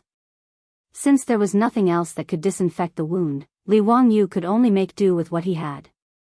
He used high-concentration saline to disinfect the wound. When the high-concentration salt water was poured on the wound on Niu Yong's back, even though Niu Yong had fallen into a coma due to a high fever, even though he had the old Taoist silver needle on his back that was used to anesthetize him, he was still in so much pain that he unconsciously let out a low groan and his body kept trembling. Xiao Lang, is my eldest brother all right? Niu Wu's heart ached as he watched from the side. He could not help but ask. He's fine. The high-concentration salt water disinfected the wound. It must be very painful. There's nothing we can do about it. After cutting off the rotten flesh on the wound and cleaning and disinfecting the wound, the next step should be to suture it. When the old Taoist priest was treating Niu Yong's wound again, he had already cut open the mulberry skin thread used to suture it. At this moment, he took out the mulberry skin thread and prepared to suture it again. Taoist priest, wait. Use this catgut to suture the wound. Catgut? The old Taoist priest took the catgut from Li Wangyu's hand in confusion and sized it up. Is this what you asked Niu Erlang to go to the county city to find the lamb intestines to make? That's right. What's the benefit? There's no need to remove the stitches after the wound heals. The human body can absorb it. Li Wangyu showed off a little. Finally, there was something that was better than this old Taoist priest. The old Taoist priest thought for a moment and nodded. He picked up the catgut that Li Wangyu had provided and began to suture Niu Yong's wound again. After suturing the wound, the old Taoist priest applied the medicine to stop the bleeding on the wound again. He took the cloth that Li Wangyu had instructed Perrin to boil in boiling water and disinfect it. He then bandaged Niu Yong again. Sigh, this is all I can do. My benefactor's internal injuries are feverish because of the wound ulcers. This penniless priest has no better way. I'll write a prescription now and ask the little kid to get someone to decoct the medicine for my benefactor. I hope it's useful, immeasurable heavenly venerable. Chinese medicine did not have any special medicine or method for wounds with suppurative infections. It was not until the invention of penicillin in modern times that it saved the lives of countless war wounded. This was also the reason. The reason why Li Wangyu dared to say that he could save Niu Yong was because he had the cephalosporin capsule in his hand. Cephalosporin was a second-generation antibiotic. Its effect was good and its side effects were small. Su Changqing had already taken the cephalosporin capsule. Li Wangyu took a capsule and fed it to Niu Yong. He then forced it down with clear water. The strange appearance of the capsule made the old Taoist priest stare at it for a long time. All right, Dalong has taken the medicine. The fever will definitely go down tomorrow. Li Wangyu was sure that the cephalosporin would be useful. The people of the Tang dynasty had never taken any antibiotics. They were not like the people of the future, who had been flooded with antibiotics for a long time and were about to develop resistance. After eating cephalosporin for 3 days, Li Wangyu believed that he would be able to save Niu Yong's life. But what if eldest brother's fever doesn't go down? Niu Wu was still very anxious. The old Taoist priest had told him before that this fever was very deadly. Li Wangyu reached out and touched Niu Yong's forehead. It was burning hot. Even without a thermometer, Li Wangyu was sure that Niu Yong's body temperature was between 39 and 40 degrees Celsius. Such a high fever really needed to be cooled down immediately. If the fever didn't go down, it would cause dehydration and acid-base balance disorder. In serious cases, it could even cause cerebral edema. It's okay. I'll use ice to lower Dalong's temperature in a while. Don't worry. Li Wangyu said confidently. He had already considered this problem. Ice? It's early February now. Where would there be ice? Xiao Lang, did you dig an ice cellar in your house? Niu Wu asked in surprise. Naturally, there was no such thing as a refrigerator in ancient times. However, the nobles had a way to store ice for a long time, and that was to dig an ice cellar. In the Book of Songs, there was a record of chiseling ice in winter for the nobles to use in summer. When the weather was cold and the ground was frozen, a large piece of ice was chiseled from a clean water source.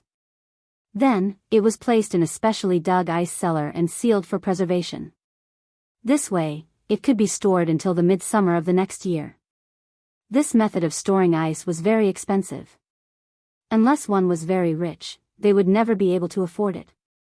Li Wangyu's house in Huxian had an ice cellar, but now, there was no ice cellar in the old house in Dingzhou village. There's no need to store it. Did you buy the saltpeter I asked you to buy? Naturally, I bought it. What's the use of saltpeter? Niu Wu took out a bag of saltpeter and handed it to Li Wangyu. It's used to make ice to lower the temperature of Dalong's body. Li Wangyu's words made Niu Wu and the old Taoist stunned. Saltpeter could be used to make ice? The old Taoist stroked his beard and said, saltpeter is salty, bitter, and cold. It goes to the stomach and large intestine. It expels heat and laxative, moistens dryness, softens and clears heat. It can be used for stagnation, dryness, swollen throat, red eyes, mastitis, and hemorrhoids. But this is the first time this poor Taoist heard that saltpeter can be used to make ice. Kid, don't make trouble. Chapter 88. Fortunately, Li Wangyu had transmigrated to the first year of the Tang dynasty, so he could show off his ability to make ice with saltpeter. If he had transmigrated a few years later, everyone would have known about it. During the Tang and Song dynasties, people had already discovered that saltpeter would freeze water if it was put into water. However, in the second year of Xinguan, Li Wangyu said that saltpeter could make ice, but no one believed him. Not only did Niu Wu and the old Taoist not believe him, even Li Hang and Perrin shook their heads in disbelief. Only the beautiful boss covered her mouth and snickered. Although Su Changqing was a liberal arts student, he had learned basic chemistry. Saltpeter's scientific name was potassium nitrate. When it dissolved in water, it absorbed heat, and when the temperature dropped, the water would freeze. Li Wangyu saw that they didn't believe him, so he didn't say much. He asked Perrin to fetch a large wooden basin and a small cylindrical basin. He poured the water into the wooden basin, poured the saltpeter into the wooden basin, and then poured the water from the copper basin into the wooden basin. Soon, under the astonished gaze of the old Taoist, the water in the wooden basin began to slowly freeze. Then, the water in the copper basin also began to slowly freeze. What kind of magic is this? Niu Wu's eyes widened as he looked at the ice in the basin in disbelief. The old butler's knees almost went soft again. Fortunately, Li Wangyu held him up. Li Heng, what are you doing? Lang Jun, have you become an immortal? Turning water into ice with a touch, this is an immortal magic. The little girl Perrin was no better than Li Heng. She covered her mouth and widened her black eyes. She also couldn't believe her eyes. Only the old Taoist, after being astonished for a while, began to think about the reason behind it. He even reached out to touch the ice in the wooden basin to test the temperature. Immeasurable deity, so saltpeter can make water freeze. This poor Taoist understands now. The old Taoist bowed and whispered a Taoist name. Li Wangyu looked at the old Taoist priest in surprise and then understood. These Chinese Taoists could be said to be the earliest batch of chemists in China. Even gunpowder was created by these Taoists when they were refining pills. It was not surprising that they had some basic knowledge of chemistry. However, in Li Wangyu's opinion, these Taoist priests were not so much chemists, but a group of terrorists. All day long, they would randomly refine some messy things and trick others to eat them. They were simply immoral.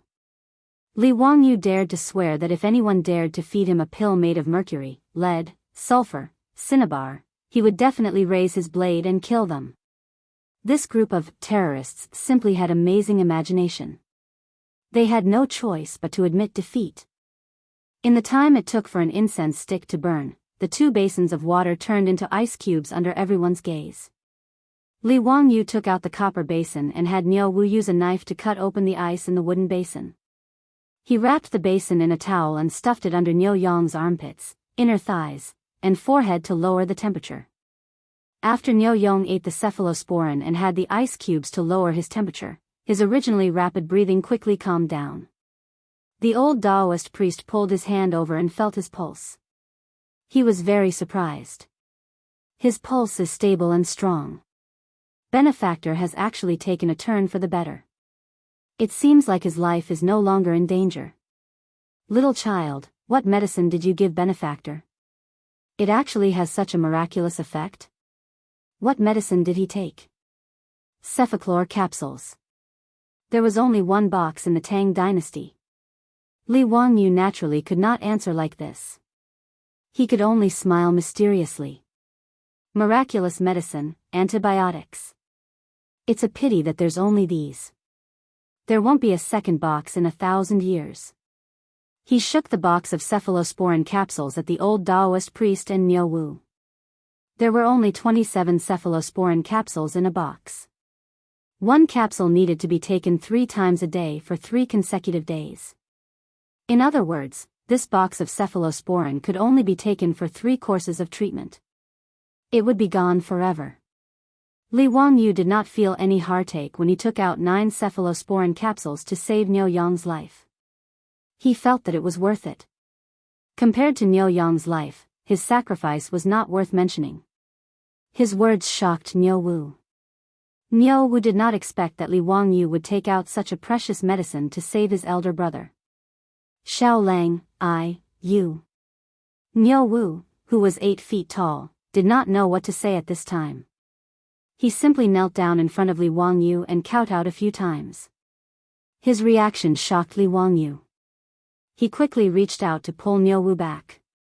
However, Li Wangyu's small body could not pull Niu Wu back. He could only reluctantly accept Niu Wu's heavy kowtow. Erlang, what are you doing? Did I, Li Wangyu, save Dalong because of this? Li Wangyu was speechless and rolled his eyes. Why did the people of the Tang dynasty like to kowtow so much? I can't stand it. Xiao Lang, this is what I should do. If I don't kowtow a few times to you, Big Brother will beat me to death when he wakes up. Niu Wu replied in a muffled voice. Niu Yang's crisis was resolved. Everyone was in a good mood. The originally heavy atmosphere in the side room eased a lot. However, Su Chongqing looked at the small copper basin in Li Wangyu's hand. Wangyu, 1 basin is enough to make ice. Why did you get another one? The ice in the wooden basin contains saltpeter. It can't be eaten. It can only be used to cool down Dalong's body. However, the ice in the copper basin can be eaten. Do you want to eat ice cream? Li Wangyu held the copper basin and smiled.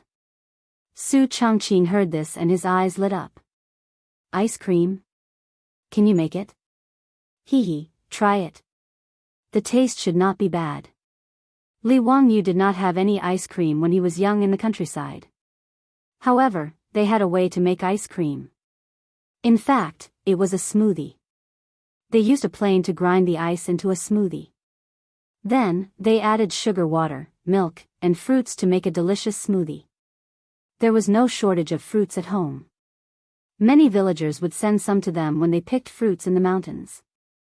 With Shouyang Mountain behind them, there were different wild fruits to pick all year round. As for milk, it was even easier. There was a lot in their kitchen. This milk was produced by the cows that were raised in the farmer's house. Su Chongqing had already told the farmers that the milk they squeezed out every day would be sent to their house. Don't think that only the black and white cows produced milk. In fact, cattle also produced milk. It was just that the output was not as much. Moreover, drinking milk was already very popular in the Tang dynasty. In the murals of the Mogao grottos, there were many scenes of peasant women milking cows. During the Tang and Song dynasties, there were also many famous people who liked to drink milk. Bai Ji was also a milk lover. After grinding the smoothie, mixing the milk, fruit, and sugar water, the first smoothie in the Tang dynasty was ready. Li Wangyu asked Perrin to prepare a small bowl for everyone. Although it was early spring and the weather was still a little cold, no one refused such a delicious and tempting bowl of smoothie. Even Niu Wu temporarily put down his worries about his elder brother and drank the bowl of smoothie in one gulp. Delicious. Xiao Lang, this smoothie of yours is really delicious. The old Taoist was also very interested in the smoothie and nodded repeatedly as he ate. After everyone finished eating, the little girl Perrin took away the bowls and chopsticks. Li Wangyu then bowed to the old Taoist. May I ask for your name? I am Sun Simiao. Chapter 89. The old Taoist priest's words were like a clap of thunder, exploding in Li Wangyu's ears. Sun Simiao? Medicine King Sun Simiao? The ruddy old Taoist priest in front of him was Sun Simiao. Wait, Li Wangyu remembered that Sun Simiao was born in the 7th year of Western Wei's Emperor Yuan Baoju's reign, which was 541 AD. Now it was the 2nd year of Xinguan, 628 AD. Then wouldn't this old Taoist priest be 87 years old? However, the history books also recorded that Sun Simiao lived for 141 years, so it seemed that this old man was still very young. Li Wangyu suddenly had the urge to kowtow. When he visited Taoist temples in the future, there was often a Medicine King Hall, where the Medicine King Sun Simiao was worshipped. And now, he actually saw the real person. Su Chongqing's reaction was not much better than Li Wangyu's. He was also stunned and looked at the old Taoist priest. Son, Taoist priest's son, how old are you this year? Li Wangyu wanted to confirm whether this old Taoist priest was the legendary Medicine King Sun Simiao. The old Taoist priest twirled his beard and laughed. This year is already the year of the Staff dynasty, and it's almost the year of the Hunchback. As expected, this was the Medicine King Sun Simiao himself. The year of the Staff dynasty, 80 years old. The year of the Hunchback, 90 years old. This was simply a person's fortune. Old immortal son, please forgive my rudeness. Li Wangyu immediately bowed. This Taoist priest is not worthy of being called an immortal. This Taoist priest is still searching for the way of immortality. Little kid, don't call me that. The conversation between the two made Niu Wu stare. Xiao Lang, why are you calling this Taoist priest old immortal? He's just a quack. My elder brother was almost killed by him. Li Wangyu was speechless. This idiot. Erlang, don't speak nonsense. Old immortal son is a divine doctor. You can't be rude. Niu Wu's neck stiffened. What divine doctor? A fame-fishing Taoist priest. If he's so good, why didn't he cure my elder brother? It was Xiao Lang who used the divine medicine to save Big Brother's life. His words made Li Wangyu roll his eyes silently. No matter how good Sun Simiao was, he really didn't know anything about bacterial infections, let alone antibiotics to save lives. Li Wangyu wanted to defend Sun Simiao, but Sun Simiao said, Niu Erlang is right. I'm still not good at medicine. Little doll, what is the bacteria you were talking about? What was the meaning of disinfection? What kind of medicine was the antibiotic? Can you explain it to me, little girl? Sun Simiao's series of questions confused Li Wangyu. How was he going to explain this to the old Taoist? Bacteria. Bacteria are tiny creatures that can't be seen with the naked eye. Old Immortal is a Taoist, but you should also know that there is a saying in Buddhism, a drop of water in Buddhism, 84,000 lives. That's the bacteria. Li Wangyu's nonsense caused Sun Simiao to fall into deep thought. After a long while, the old Taoist raised his head. How did you know about this bacteria? I saw it with a microscope. Li Wangyu said it out of habit. After saying it, he felt that it was inappropriate. Was he going to explain what a microscope was again? Sure enough, when Sun Simiao heard this, he immediately asked, What is a microscope? Little doll, can I take a look? No, I don't have a microscope.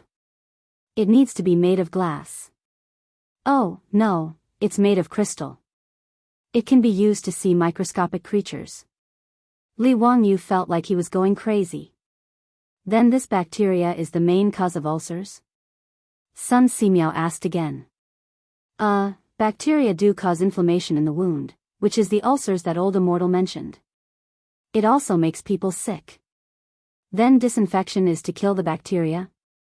Li Wangyu wiped the sweat off his forehead. That's right, that's it. What are antibiotics? It's a drug that can kill the bacteria in the body. Li Wangyu didn't know anything about this, so he could only bluff. Then, little doll, do you know how to make antibiotics?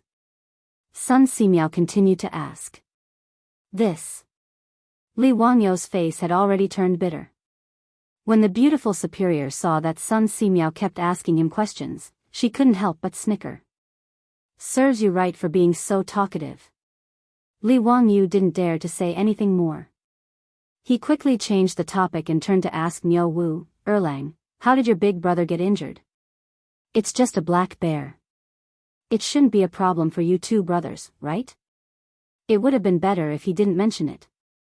Once he mentioned Niu Yang's injury, Niu Wu glared at Sun Simiao. It's all this Taoist's fault. Big brother was scratched by the black bear because he was trying to save him. Niu Wu began to tell Li Wangyu about Niu Yang's injury. It turned out that Li Wangyu asked the two brothers to help him pick tea leaves in the Qinling Mountains. After entering the Qinling Mountains, the two brothers went straight to Taibai Mountain. They found the plant that Li Wangyu described. Just as they were picking the tea leaves, the old Taoist appeared. Sun Simiao also went to pick the tea leaves. When he saw the two brothers picking tea leaves, he curiously asked them a few questions. Seeing that it was an old Taoist, the two brothers were very polite. They even asked the old Taoist how to pick the tea leaves. Just as the three of them were talking, an accident happened.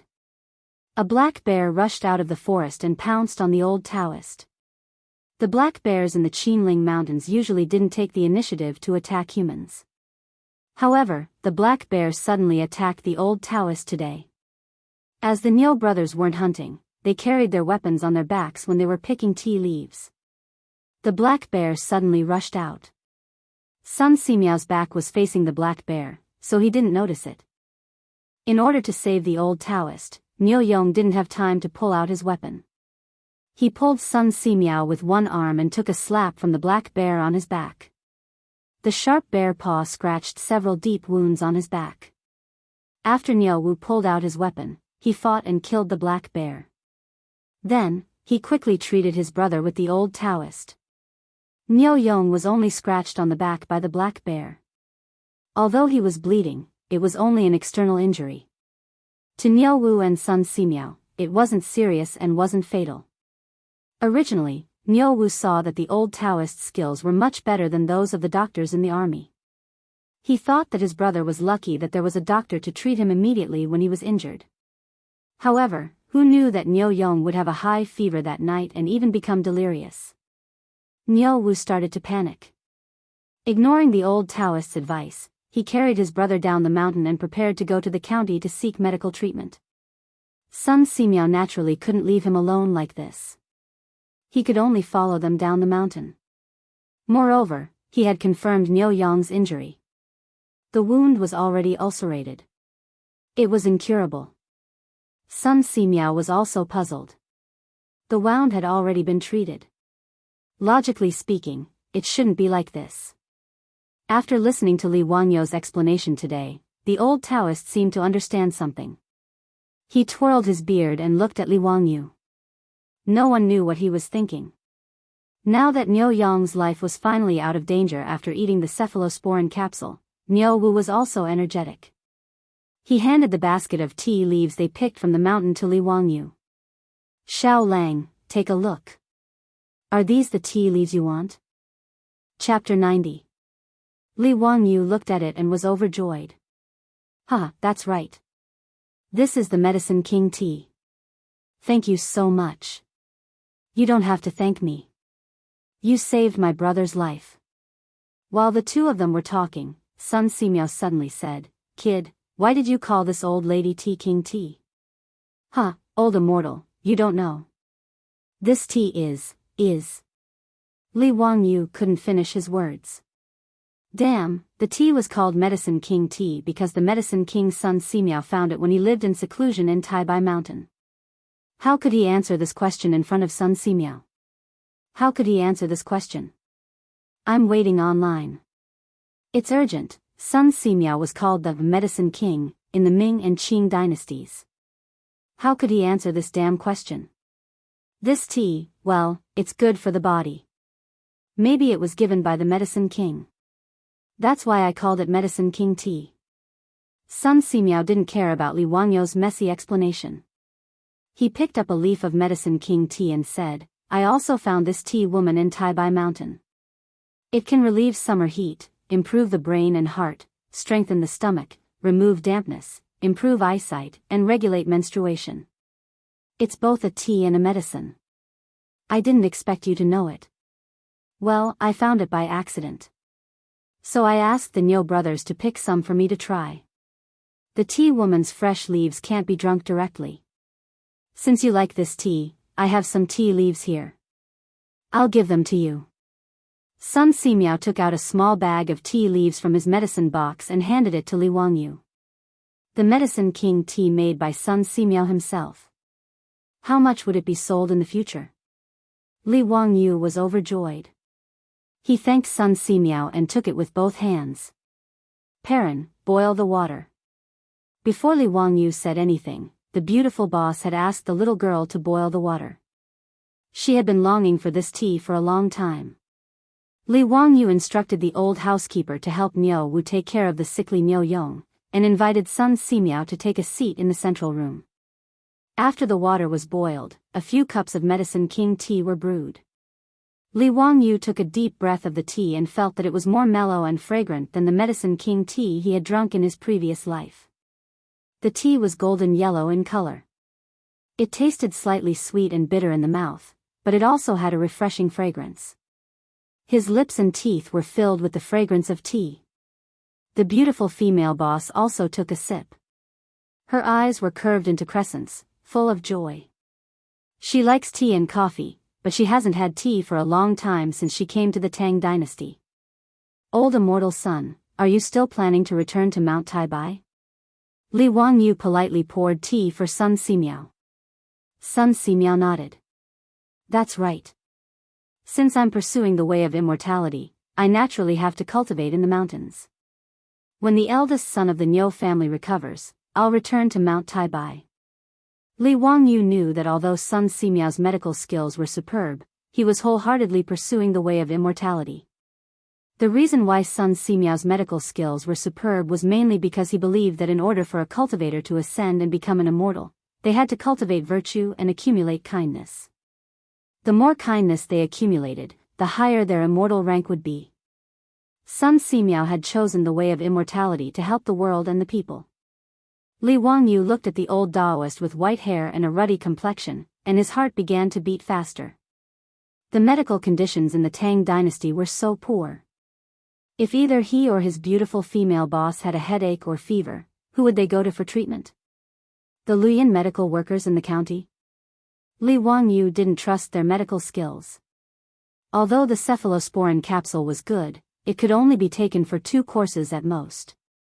Moreover, it wasn't a medicine that could cure all diseases. If he could trick Sun Simiao into staying in Dingzhou village, it would be like adding insurance to his life. Li Wangyu's eyes darted around, wondering how he could trick Sun Simiao into staying. This wasn't easy to do. Not to mention him, Pai Lupi had sent out many imperial edicts to invite Sun Simiao to come out of retirement and be conferred a title, but Sun Simiao, who was wholeheartedly pursuing the way of immortality, refused. When Li Ji ascended the throne, he invited Sun Simiao into the world.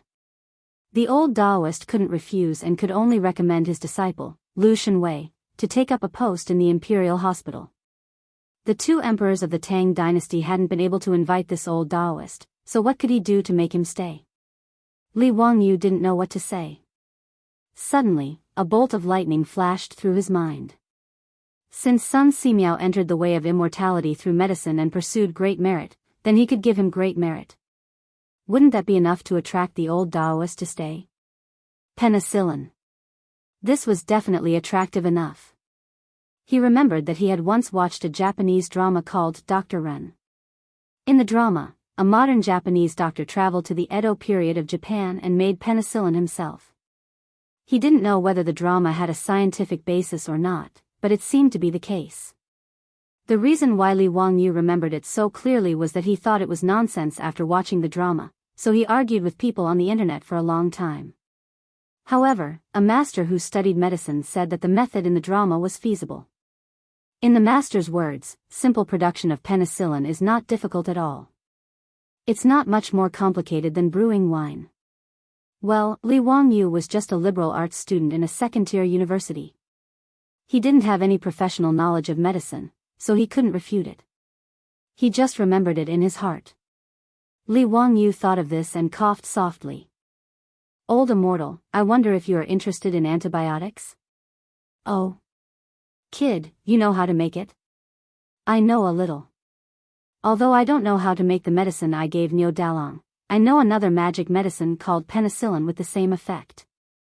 This is a magic medicine that can't be bought with money. Are you interested in it?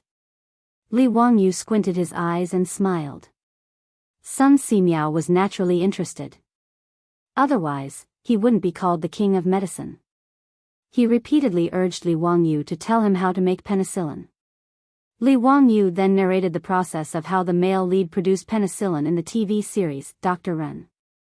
To make penicillin, the first thing to do was to extract penicillin from moldy items, such as oranges. Then, the juice from boiled taro was mixed with the juice from ground rice to make a culture medium solution and the penicillin was added. After a week, the medicinal ingredients could be extracted from the propagated penicillin. The culture medium was filtered and mixed with vegetable oil. Then, the aqueous solution containing penicillin could be extracted. After that, the aqueous solution of penicillin could be filtered and poured in pure distilled water to obtain a high-purity penicillin solvent. As for whether the extracted penicillin solvent could cure diseases and save people, Li Wangyu wouldn't try it. Even if he was beaten to death, he wouldn't want to try this kind of crude penicillin.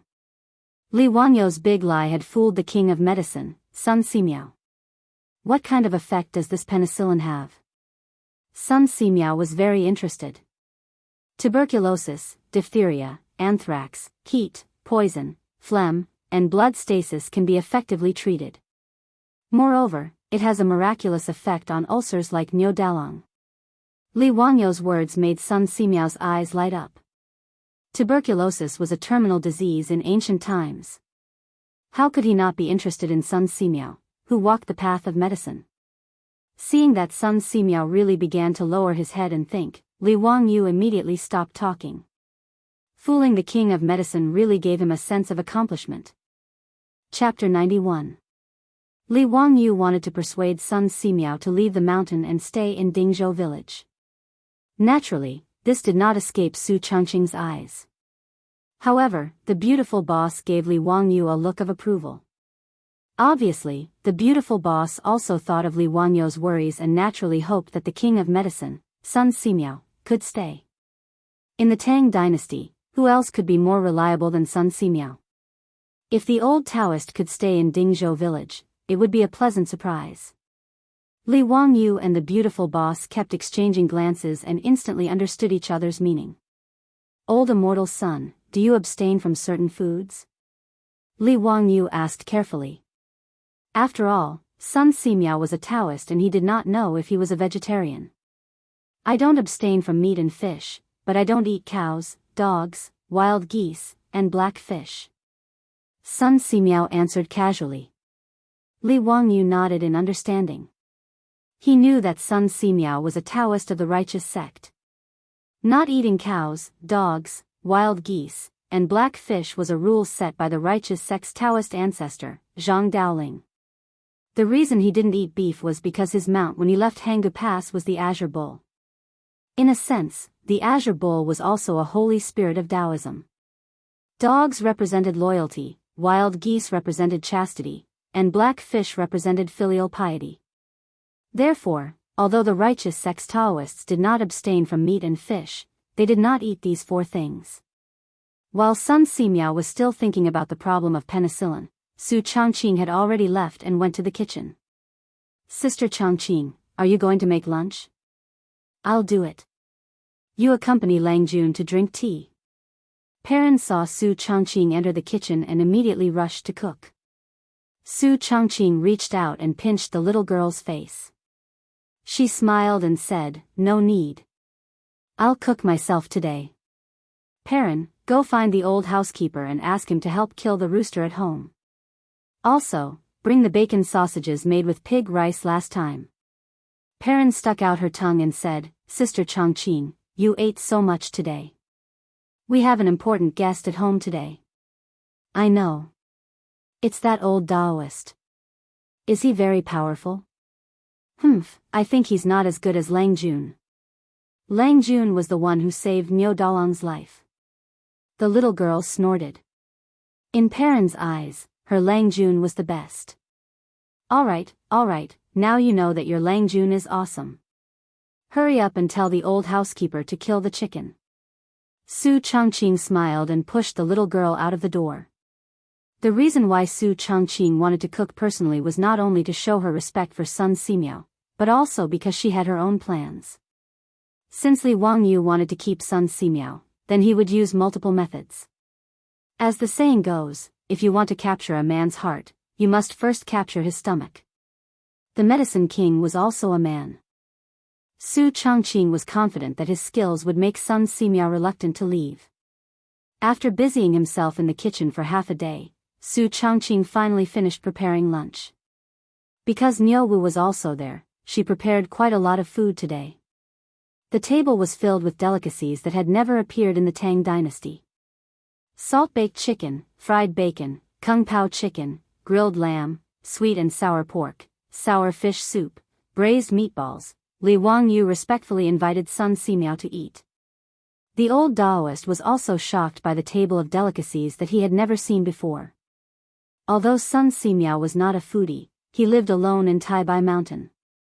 To put it bluntly, his taste buds were already out of his mouth. Not to mention the taste of the delicacies on the table, just the aroma that made people swallow their saliva was amazing. Other than Niu Yong, who was still unconscious on the bed, everyone sat at the table. Fortunately, when Su Changqing asked Carpenter Lu to build the table, it was big enough for more than 10 people to eat together. Old immortal son, come, try this chicken. It tastes very good. Old immortal son, see if this dish is to your taste. Li Wangyu and Su Changqing were very enthusiastic about serving food to Sun Simiao, which made the old Taoist feel a little embarrassed. However, Su Changqing's culinary skills were indeed excellent. Not to mention Sun Simiao, who had never eaten stir-fried dishes, even Li Wangyu was nodding his head repeatedly as he ate. He hurriedly gave his beautiful boss a thumbs up. As for Niu Wu, he ate so much that he almost buried his head in the bowl. Sun Simiao had lived for more than 80 years, but this meal was the most delicious one he had ever eaten. The old Taoist could not help but secretly wonder where the Li family came from. Li Jia Xiaolang knew a lot of strange things, and even the food at home was so delicious. It was even better than the imperial cuisine in the palace. That's right, Sun Simiao had eaten the imperial cuisine more than once. He had eaten the imperial cuisine in Beizhou.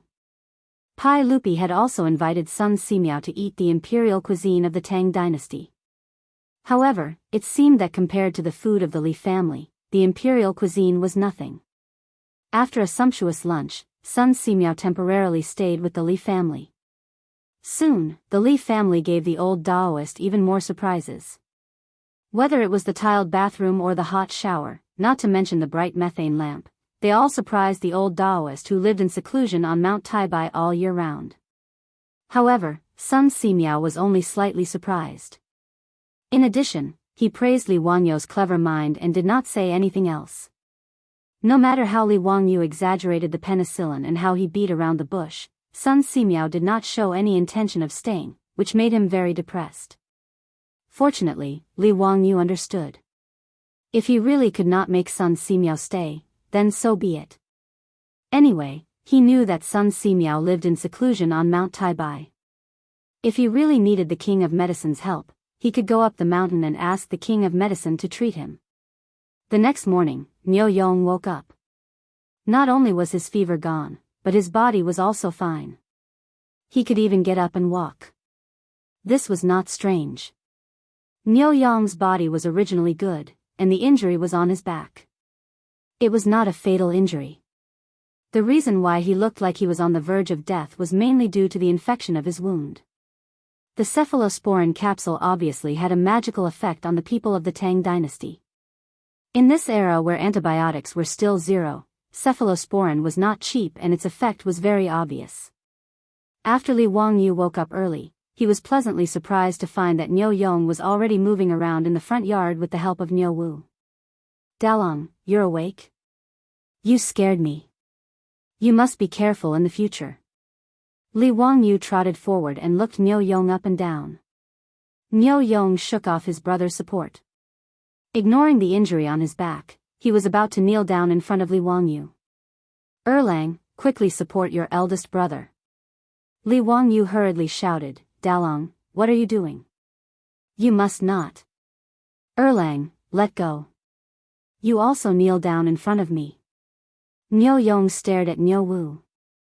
Ignoring Li Wangyu's dissuasion, he directly knelt down. "Xiaolang, I have no way to repay you for saving my life. If you don't mind me being useless, me and my brother want to be your troops. I hope Xiaolang can fulfill our wish." Niu Yong's words made Li Wangyu dumbfounded. "What did you say? Be my troops?" Is Niu Dalong confused from the fever? Chapter 92. What was a troop? They were both servants and private soldiers. Not to mention that Li Wangyu had nothing to do with private soldiers, the key point was that a troop was not a good person. In the Tang dynasty, a troop was a subsidiary of the main family. Although it was not as useless as a servant, it was not much better. The only difference between a troop and a servant was that in the Tang dynasty, it was stipulated in the law of the Tang dynasty that a servant was the property of the main family, but a troop was not. A troop could marry a good girl, a guest girl, or a servant girl. In addition, a troop could not be bought or sold. Their status was equal to that of a servant. In other words, although a troop was not a servant, it was only a little better than a servant. Their social status was lower than that of a good person. As a good person, the Niu brothers were stupid. They wanted to join the Li family and become a troop. Li Wangyu could not help but look at himself up and down. Could this 16-year-old thin body emit some kind of aura? Dalong, what nonsense are you talking about? Why do you want to be a troop? Although you and I have not known each other for a long time, I respect my two elder brothers. It is my duty to treat your illness. Dalong, get up quickly. Don't mention this again. Erlang, persuade your elder brother. He is probably sick and confused. Of course, Li Wangyu would refuse the Niu brothers' proposal. He was not the kind of villain who would take advantage of others. He also did not think that others would have to give themselves to him just because he saved Niu Yong. In fact, Li Wangyu did not know that the reason why Niu Dalong made such a decision was related to himself.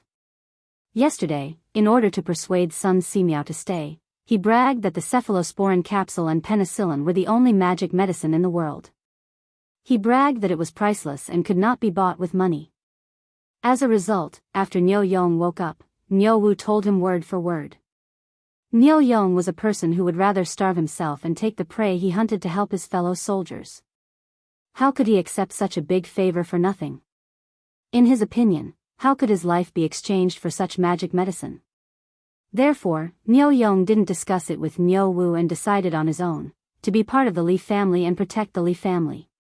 As for Niu Wu, he had always listened to his eldest brother since he was young. Even though he was in his 30s now, he was still the same. Of the two brothers, their parents passed away early. As the saying goes, an elder brother is like a father. Niu Wu was basically brought up by Niu Yong. Originally, only one of the two brothers could be selected as a prefectural soldier. In order to not leave his brother, Niu Wu used all kinds of methods to get someone to take him in, and he became a government soldier with his brother. And because Niu Yong had lost an arm to save him, Niu Wu felt even more guilty in his heart. Towards his elder brother's words, he was completely obedient and did not disobey in the slightest. His elder brother said that he wanted to be a member of the Li family's troop, but Niu Wu didn't feel any resentment at all. In his opinion, there was nothing wrong with being part of the Li family's troop. Li Jia Xiaolang was gentle and capable. As the head of the family, he was simply perfect. Moreover, the Li family's food was simply too delicious. Niu Wu had lived for more than 30 years, but he had never eaten anything more delicious than the Li family's food. If Su Chongqing knew that his meal didn't make Sun Simiao's stomach stay, but made Niu Wu's stomach stay, he probably wouldn't know whether to laugh or cry. So when his elder brother told him to kneel and join the Li family, Niu Wu actually grinned widely. Ignoring Li Wangyu's objections, he listened to Niu Yong's words and kowtowed several times to Li Wangyu. Xiao Lang, no, Lang Jun, I will listen to my eldest brother. From now on, us two brothers will be members of the Li family. Li Wangyu glared at Niu Wu, his heart filled with anger. I told you to persuade your elder brother. Why are you also running a fever and not thinking clearly? Why are you causing trouble here? Dalong, Erlang, what are you doing? Get up quickly. The three people's movements in the front yard startled all the beautiful boss and the others. After figuring out what had happened, everyone's reactions were different. The old housekeeper and Perrin looked at the Niu brothers with admiration. Their eyes were full of encouragement, thinking that the Niu brothers should be like this. Sun Simiao just stroked his beard and smiled, not expressing his opinion. He was more interested in Niu Yong's fast recovery. At first, the beautiful boss was confused. She didn't understand why the Niu brothers knelt to Li Wangyu and what the troop meant. After she quietly asked Perrin about the meaning of the troops, she was completely stunned. As a modern person, she, like Li Wangyu, found it hard to understand that someone would be willing to become a vassal in order to repay a debt of gratitude. To put it bluntly, it was equivalent to selling oneself to their family. Li Wangyu also couldn't accept it, but no matter how he persuaded, the Niu brothers didn't get up. Li Wangyu was also speechless. He simply ignored the two idiots and went back to the backyard. Big brother, Xiao Lang, oh, no, Lang Jun, he left. What should we do now? Niu Wu saw Li Wangyu leave and was also a little anxious. Niu Yong looked at Li Wangyu's back and said with a determined expression, Erlang, help me up. Let's go. Big brother, your injury hasn't healed yet. Let's talk about it after you recover. There's no hurry. Niu Wu persuaded. Are you going or not? Niu Yong stared at him. Niu Wu immediately cowered and helped his brother up. Niu Yong didn't care that his back injury hadn't healed. He said goodbye to the old housekeeper Li Heng and left. Niu Wu helped his brother out of the Li family's gate. Seeing the two leave, Li Heng shook his head in disappointment. He only cared about the prosperity of the Li family. Someone offered to be his troupe, but the young master refused. Thinking of this, he couldn't help but sigh. He felt sorry for his Lengjuan's stubbornness. After the Niu brothers left, Sun Simiao also said his goodbyes. Alone, he carried the medicine box and returned to Taibai Mountain. This made Li Wangyu and Su Chongqing feel a wave of melancholy. It was really regrettable that they did not manage to keep the king of medicine. Suppressing his disappointment, Li Wangyu ordered Perrin to deliver medicine to the Niu brothers. The cephalosporin capsules had to be taken 3 times a day for 3 consecutive days. Niu Yong still hadn't taken his medicine today. In the end, the little girl came back quickly and said that the Niu family's door was locked. She asked the neighbors and said that the 2 brothers didn't come home. Niu Yong was still injured. Where could they have run to? Li Wangyu was also a little anxious. He didn't ignore their ridiculous request in the morning, so the 2 brothers ran off to do something stupid, right? He took out the white horse at home and rode it to search all the fields in the village. He didn't see the Niu brothers. He asked a lot of familiar villagers. Some said that they saw Niu Erlang help Dalong out of the village, but they didn't know what they were going to do. Li Wangyu felt that something was wrong, but because he couldn't find the Niu brothers, he could only give up. In the end, later that day, the Niu brothers returned to the Li family again. The old village chief also came with them. Something that made Li Wangyu and Su Chongqing flabbergasted happened. Chapter 93. The Niu brothers and the old village chief entered the door together, holding a document issued by the county government in their hands. The old village chief was asked by the Niu brothers to be a witness. Dalong, Erlang, what are you holding? Li Wangyu asked, puzzled. A document issued by the county government. I, Niu Yong, and Niu Wu, volunteered to become members of the Li family. We have already registered with the county government. Today, the old village chief is here to be a witness. Niu Yong's words shocked Li Wangyu.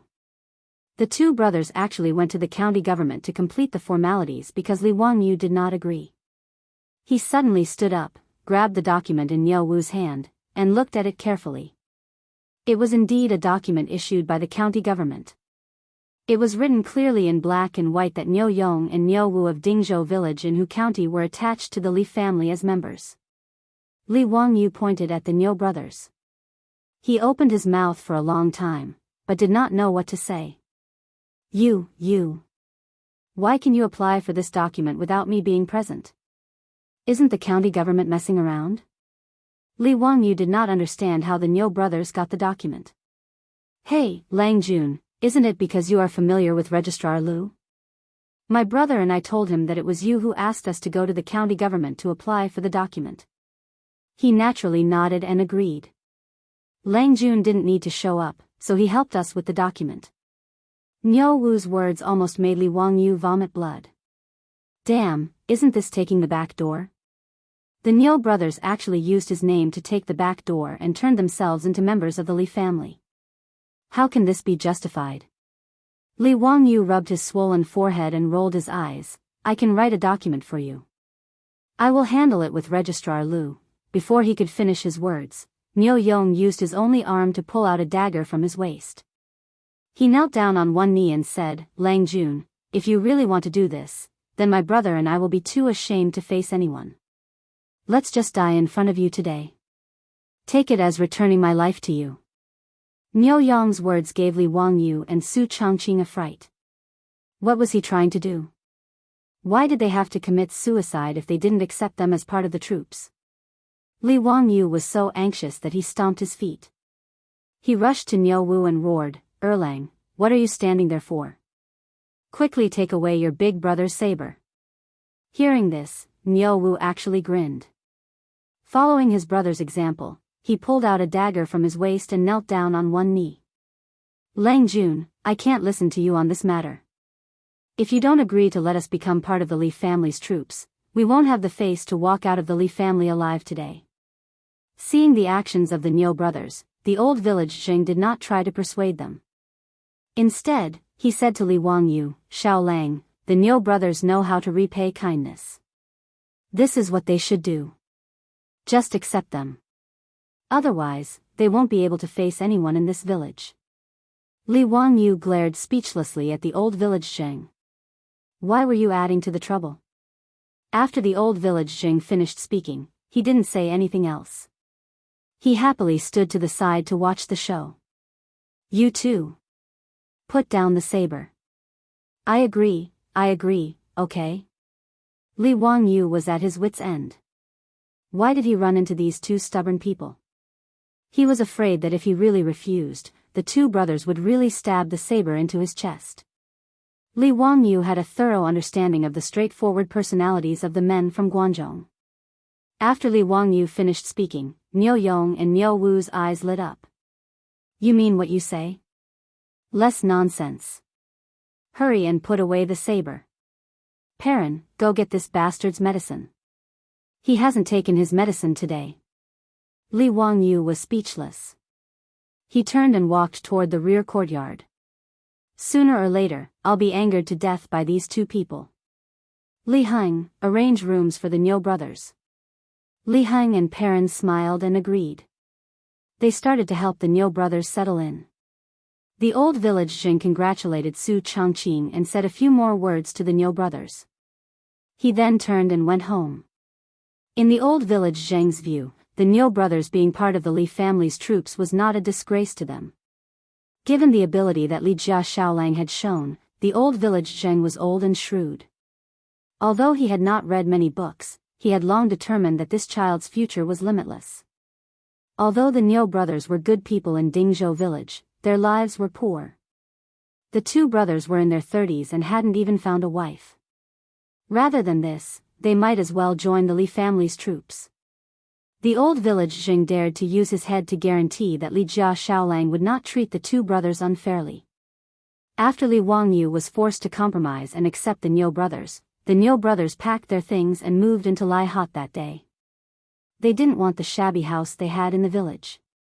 In any case, they didn't have any valuable belongings. Li Wangyu said that he disliked the two, but in reality, he was very happy. There were only 4 people in this family. The old were old and the young were young.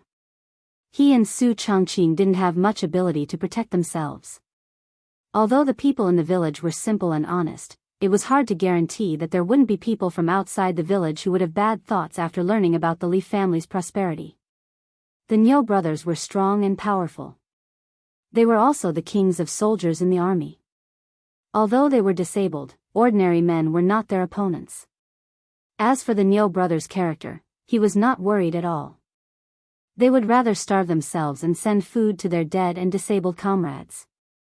If he didn't trust such people, who else could he trust? After the Niu brothers settled down in the front yard, Su Changqing immediately sent them food and asked about their well-being. The two were very moved. Su Changqing was able to become a department manager at such a young age not only because of her high education, but also because she was quite handy in dealing with people. Since the Niu brothers had become the Li family's troops, she naturally had to take out the magnanimity of the hostess and brush up the Niu brothers' loyalty. That's right, the beautiful boss had also played the Romance of the Three Kingdoms series and had a deep understanding of how to brush up loyalty. However, it was clear that her actions were in vain. Since the Niu brothers were Guangzhong men and had recognized a master, their loyalty was definitely at the max level. In reality, the beautiful boss's current status in the Li family was a bit awkward because she appeared as Li Wangyu's cousin. However, Li Heng and Perrin, the two elders of the Li family, knew that their Mr. Xiao Lang didn't have a distant cousin. However, if they said that she was the person their Lang Jun wanted to marry, Li Heng and Perrin both felt that the age difference between the two was too big. Secondly, they didn't know where this woman came from. In short, Li Heng and Perrin were now pretending to be confused. No one would say anything about Su Changqing's identity. To outsiders, they would only say that she was their Langjuan's distant cousin. However, this excuse also caused a lot of trouble in the future. This is a story for the future, so let's not talk about it for now. Li Wangyu ran into trouble again, and this trouble made him feel quite conflicted. Cho Kun came back from Chang'an City. Not only did he come back, but he also brought a gift to Li Wangyu to thank him for giving the water wheel blueprint to the Cho family. However, this gift gave Li Wangyu a headache. Chapter 94. The gift that Cho Kun brought for the Li family was something that Li Wangyu would never have expected. 4 pretty maids. This was the present that damn fatty gave to Li Wangyu. If his beautiful superior hadn't fallen into Li Wangyu's bathtub, he would have been very happy to accept this gift. He would have even quietly asked the fatty if he had blonde-haired and blue-eyed prostitutes. As a normal man in his 20s, having these pretty maids to serve him was of course a good thing. Li Wangyu wasn't a moralist, a fake scholar, or a disabled person who had been sent to the palace. Whoever dared to say that they didn't like it was absolutely hypocritical to the extreme. But right now, he didn't dare to reveal a trace of liking. Ever since the fatty Cho Kun brought the 4 specially selected maids into the Li family's door, his beautiful superior didn't reveal a trace of a smile on her face. From time to time, her cold gaze would wander around Li Wangyu's body, making him shudder. If he had to blame someone, he could only blame the damn fatty for not knowing how to speak. If he had said that they were sent to the residence to be rough maids, then it would have been fine. This guy opened his mouth and said, "These 4 maids are all virgins and are very clean.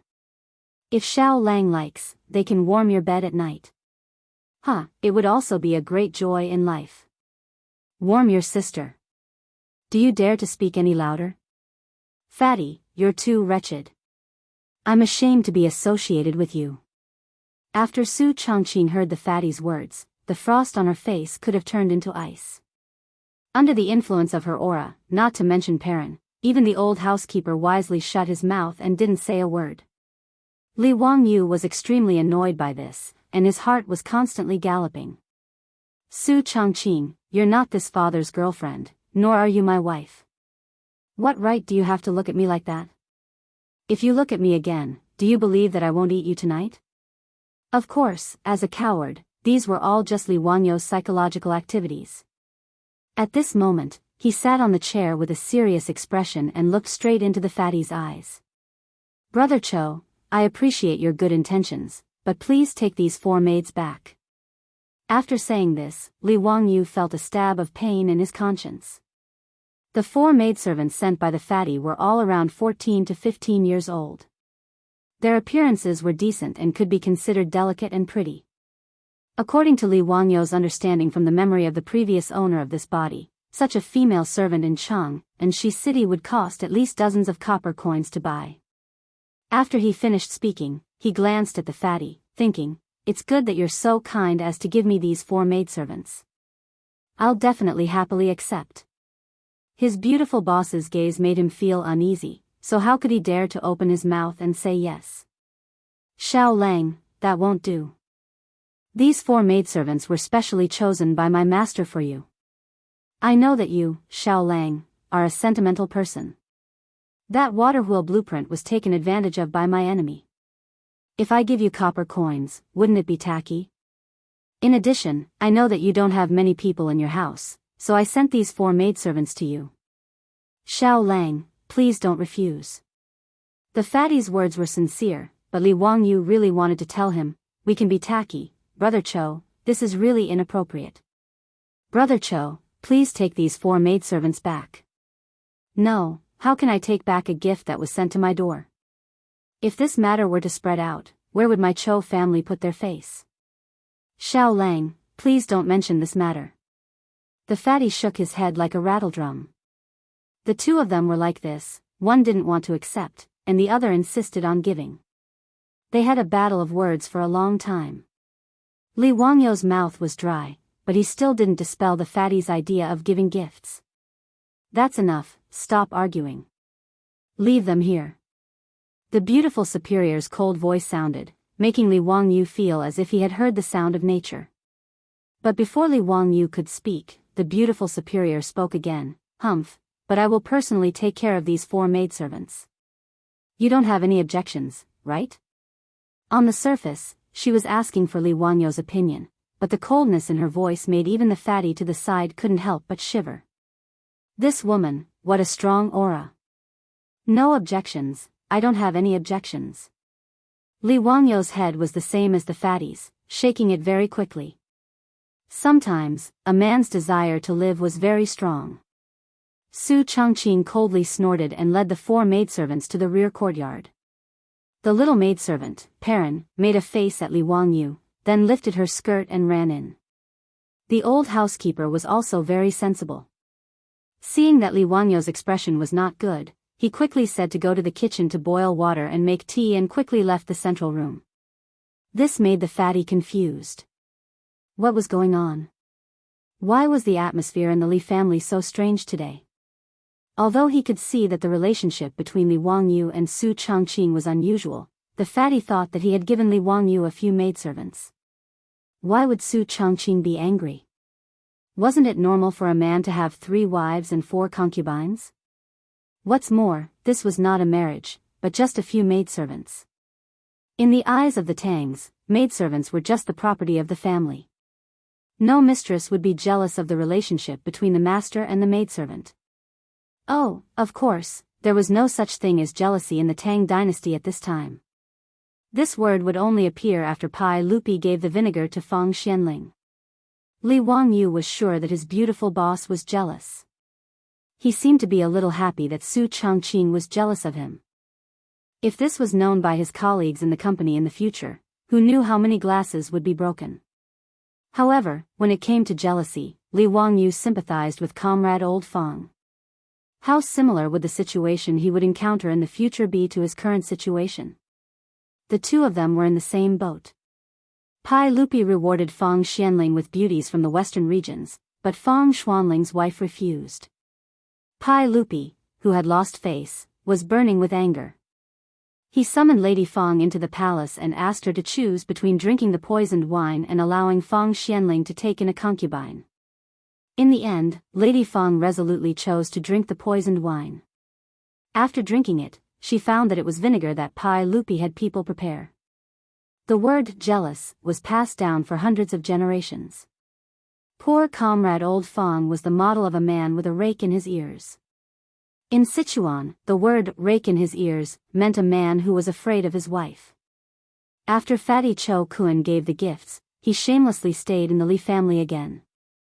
Last time, he left reluctantly because he had to rush back to Cheng and to send the blueprint to his father for the water wheel. The Li family's delicious food, the Li family's bathroom and hot showers made Fatty very reluctant to leave. This time, after returning to Cheng, and for a few days, Cho Yuanliang had found a carpenter to build a small water wheel. After confirming that the effect was very good, he hurriedly asked his son to give Li Wangyu a gift to express his gratitude. After Fatty shamelessly settled down in the Li family, the originally sparse Li family immediately became bustling with noise and excitement. Su Chongqing naturally wouldn't make things difficult for the 4 maidservants sent by the Cho family. She was just being careful. After bringing them to the backyard, she gave them a beating and assigned them their duties. Although the little lass Perrin had long been free and was a good person, she still stubbornly wanted to take care of Li Wangyu. Su Chongqing could only helplessly agree. The 4 maidservants sent by the Cho family were sent to the Li family. There was no need to think about warming the bed. Cutting grass, feeding the horses, cleaning, washing clothes, and cooking, these were the daily tasks. The family of 4 became a family of 10 plus the resident Fatty. The originally small house with 2 entrances actually felt a little crowded. Li Wangyu wondered if he should hurry up and earn money to expand the residence. Why were there suddenly so many people in the house? However, he didn't have time to think about this matter these days. The transformation of the saline alkali soil had already reached the final stage. He was busy directing the men in the village to work in the fields. He could be considered very diligent. Li Wangyu had some difficulties in choosing what to plant after the saline alkali soil was improved. Chapter 95. Li Wangyu was struggling with whether to plant rice or sorghum in the improved saline alkali soil. Sorghum was widely planted in the Tang dynasty.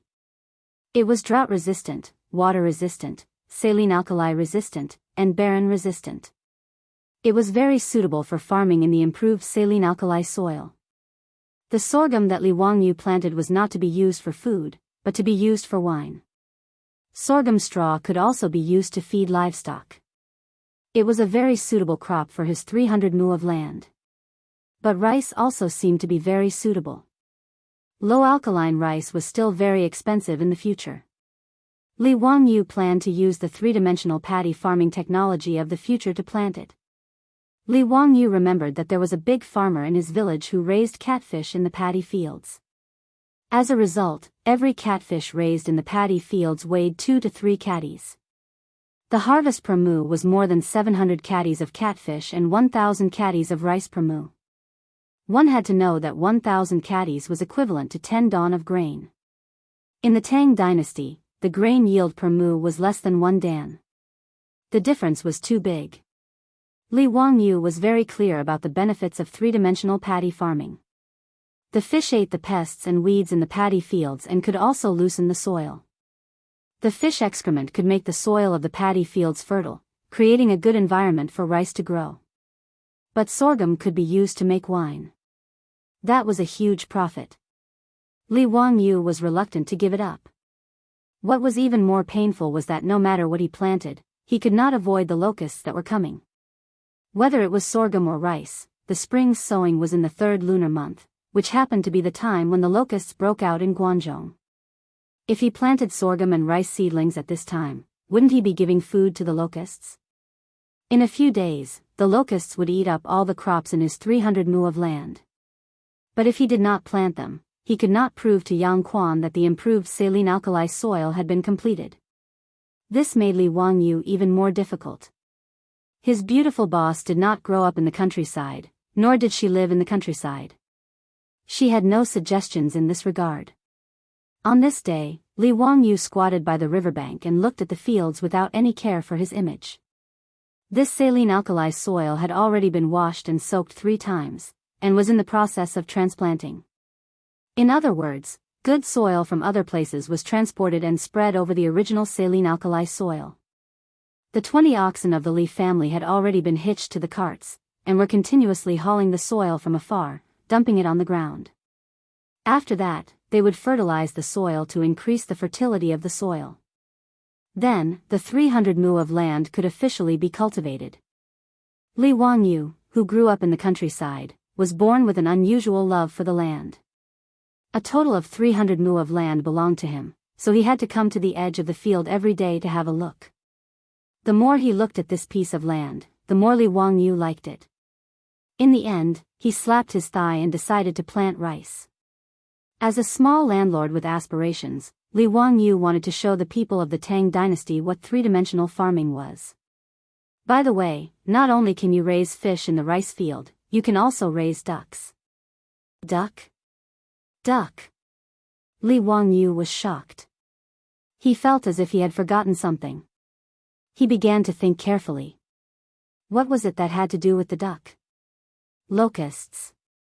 Ducks. A vague memory of his previous life came back to him. He remembered reading a report that an insect research institute in Guangdong had done an experiment, and a large number of ducks were introduced to the farmland to hunt locusts. As a result, 2,000 ducks devoured all the locusts on thousands of mu of land. Thinking of this, Li Wangyu couldn't help but slap his own head.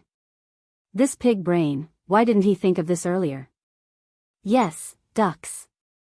With ducks, they could fight against locusts, and at least the crops in Dingzhou village could be saved. So what if it was a plague of locusts? Let's see if there are more locusts or more ducks. Thinking of this, Li Wangyu directly jumped on the back of the horse and rushed to the county. If he wanted to buy a large number of ducks, he had to find the chicken and duck vendors in the county. If there were not enough ducks in the county, Li Wangyu was ready to go to Chang'an to buy ducks. The county market in Tianhu County was quite lively. After the news of Li Wangyu buying a large number of ducks spread out, the chicken and duck vendors in the county market all gathered around. Li Wangyu calculated the copper coins and gold at home. There were about 150 strings of coins left. He left 50 strings of coins for the family's working capital, and the rest of the money was ready to buy ducks. Li Wangyu bargained with several chicken and duck vendors in the county and agreed on the price. An adult duck was 30 copper coins, and a duckling was 5 copper coins. After calculating, Li Wangyu could buy thousands of ducks. With so many ducks, it should be enough to protect the fields in Dingzhou village. Because of the large number, these chicken and duck vendors also needed time to collect ducks. So Li Wangyu made an appointment with them. 10 days later, the vendors would send the ducks to Dingzhou village. At that time, they would exchange money and goods. He came out in a hurry and forgot to bring copper coins. There was no way to pay the vendors. Li Wangyu felt a little embarrassed. When he was about to ask them to go back to Dingzhou village with him to get money, someone recognized him as Li Jia Xiaolang from Dingzhou village. What Li Wangyu didn't expect was that after someone recognized him, these vendors actually said that there was no need to pay the deposit. The ducks would be delivered in 10 days. Li Jia Xiaolang from Dingzhou village, how can we not trust him? That's right, Li Jia Xiaolang is a literary star who came down to earth. How can he deceive us? No need to pay the deposit, no need to pay the deposit. The ducks will be delivered in 10 days. Xiaolang, last time your village had a pig slaughtering feast. This time, you bought so many ducks. Are you going to eat a duck slaughtering feast? Bah, you foodie. Dingzhou village only has more than 100 households. How can they eat so many ducks? It must be Xiaolang who has other uses. Don't you know who Li Jia Xiaolang is? He is the person who made the water wheel. That's right, that's right. I specially went to Dingzhou village to see that water wheel. TSK, it's amazing. It doesn't need any manpower and it automatically carries water. I heard that Yang Mingfu has begun to recruit craftsmen to promote this water wheel in the county. Li Jia Xiaolang has done a good deed for us. Our village's chief also said that he wants to burn incense for you, Xiaolang. When these words were said, Li Wangyu's face turned black. Are they thanking me or cursing me? Is there anyone who would burn incense for a living person? In short, the conversation in the market was getting more and more crooked. Some people had already begun to discuss whether the Li family's ancestral grave was emitting smoke. Li Wangyu could only quickly ride his horse and run away. No matter which dynasty, no matter if it was 1,000 years ago or not, the Chinese people's ability to gossip was still so valiant. He couldn't help but admire it. However, Li Wangyu was still somewhat happy in his heart. Hearing so many people praise him, it showed that they had a good eye. The only regret was that no one praised him for being handsome. After settling the matter of purchasing the ducks, Li Wangyu rode back to the village. He still had to communicate with his beautiful boss and the village chief. Otherwise, when thousands of ducks were delivered to the village in 10 days, would he have to raise them himself? Chapter 96. Li Wangyu forgot to inform Su Chongqing that the ducks could kill the locusts. He hurried off to the county to purchase the ducks. After returning to Dingzhou village, Li Wangyu hurried to report this to his beautiful boss. The family's finances were now managed by his beautiful boss. If Li Wangyu wanted to spend money, he had to inform Su Chongqing first. Regarding this, the old butler kept shaking his head. He thought Li Wangyu was too useless as the head of the family.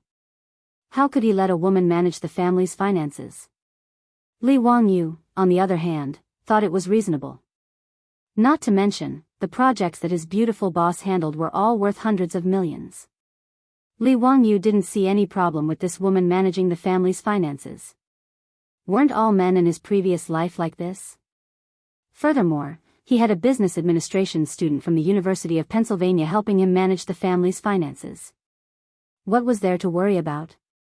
Su Chongqing was shocked when he heard that Li Wangyu planned to use more than 100 strings of copper coins to purchase the ducks. However, after listening to Li Wangyu's explanation, his beautiful boss nodded immediately. She agreed with him. As the saying goes, if you're poor, you should take care of yourself. If you're rich, you should help the world. Since Li family had the ability to take care of the village, naturally, they had to do it. Li Wangyu, on the other hand, was worried that the old villager wouldn't agree to rearing the thousands of ducks in the village's fields. Guanzhong Road was mainly used to grow wheat. It was considered a dry land. To rearing thousands of ducks in the fields, the farmers might not agree. Li Wangyu naturally couldn't tell the old villager that the ducks were reared to eat the locusts. Everyone in the Tang dynasty believed that the locusts were released by the locust god. Who would dare to kill them? Their worries were not unfounded. Li Wangyu invited the old villager into his home. As soon as he mentioned his idea, the old villager shook his head. No, Xiaolang, you can't do that. It's fine if you're rearing some ducks at home, but thousands of ducks in the fields, how can you do that? Old Muramasa, don't worry. The ducks won't eat the wheat seedlings. I can guarantee that. If the ducks eat the crops in the field, I will pay for all the costs. Li Wangyu continued to persuade the old Muramasa. Xiaolang, how are you going to feed these thousands of ducks? How can there be so much food to feed the ducks during the spring plowing season? I have my own plans. I will buy enough feed from the county. You don't have to worry about it, Li Wangyu said casually. In fact, he didn't intend to buy any food to feed the ducks. He just wanted the ducks to catch locusts to eat. When the plague of locusts came, the locusts would cover the sky and cover the earth. Even the ducks might not be able to eat all of them, so there was no need to worry about starving. That won't do either. There are thousands of ducks. Who are you going to let loose for you? During the spring plowing season, even half-grown boys had to work in the fields. Who would take care of the ducks for you? Without anyone watching over them, were they going to let thousands of ducks run amok in the fields of the village? That would be terrible. No. Xiaolang, what you are doing is ridiculous. Li Wangyu thought about it. The old Muramasa's words made sense. It was impossible for thousands of ducks to be taken care of without anyone watching over them. Besides, there must be a duck shed and someone to take care of the ducks. The spring plowing season was the most important thing. Even the emperor of the Tang dynasty had to pay attention to it. He really couldn't spare anyone to take care of the ducks for him. This wasn't transforming the saline alkali soil. He could just transfer some strong men to do it for a while. He did do it a little hastily. But if it weren't for the locusts, Li Wangyu wouldn't be so nervous. The most annoying thing was that he knew that ducks could kill locusts, but he couldn't persuade the old Muramasa with this reason. This made Li Wangyu very depressed. It wasn't easy to be a Lei Feng in the Tang dynasty. In fact, the problem of the duck shed was easy to solve. He could take an acre of land from the saline alkali soil and build a duck shed. It was enough to accommodate 3,000 to 4,000 ducks. In 10 days, the masons and carpenter Lu in the village should be enough to help him build the duck shed. The key was the problem of manpower to take care of the ducks. This was the most important thing. If he wanted to use these thousands of ducks to kill locusts, they must be free-range. They must be driven to the fields to eat during the day and driven back to the duck shed in the evening. This required a lot of manpower. During the spring plowing season, where could he find people to take care of the ducks for him? While he was worrying, Li Wangyu suddenly remembered Zhao Xiaonyang, the girl who sold the pigs to him. There were a lot of girls of her age in the village. In the village, it was the men and boys who worked during the spring plowing season. Girls like Zhao Xiaonyang didn't seem to be busy with the spring plowing. The women of the Tang dynasty didn't have the habit of going out to work. Li Wangyu felt that if he could organize the girls in the village to take care of the ducks for him, the problem would be solved. Old Muramasa, what do you think? There are a lot of unmarried girls like Zhao Xiaonyang in the village. Why don't you let them take care of the ducks for me? I'll pay them. 3 copper coins a day. How about that? What? Xiaolang, do you have a lot of money? You'll pay a girl 3 copper coins a day? Just help you look after the ducks? The old villager was shocked by Li Wangyu's words and suddenly stood up. Li Wangyu was shocked by the old man's action. What was he going to do? Old Muramasa, can you find someone to help? If it's not enough, we can negotiate. He didn't think that the villagers of the Tang dynasty worked hard all year round, but their per capita income was actually less than the usual, about 800 copper coins. Zhou village couldn't even catch up with the per capita income of the Tang dynasty. Otherwise, Yang Quan wouldn't have agreed to reduce part of the rent so easily. He proposed to ask the girls in the village to take care of the ducks for him. 3 copper coins a day, more than 1,000 copper coins a year, which was a lot of copper coins. How could the old Muramasa not be surprised? Li Wangyu didn't feel that the price was too high. Instead, he felt that it was too low. After all, breakfast in Chang and city cost more than 10 copper coins a person. 3 copper coins a day to ask someone to take care of the ducks for him was really a little apologetic. The old Muramasa was panting and staring at Li Wangyu. After a long while, he asked, Xiaolang, how many girls are you going to find to take care of the ducks for you? Li Wangyu estimated that in 10 days, he would be able to buy at least 4,000 ducks. It shouldn't be a problem for one person to take care of 200 ducks. 20 people. It doesn't matter if it's more or less. That's 60 copper coins a day. Xiaolang, you have to think carefully. The old Muramasa still wanted to persuade him. In his opinion, it was too wasteful. No problem. Old Muramasa, help me contact them. Let them come to me in 10 days. The old Muramasa's lips trembled, but he didn't continue to object. The matter of raising ducks in the village field was settled. He couldn't object. Who wouldn't pay a girl 3 copper coins a day to take care of the ducks?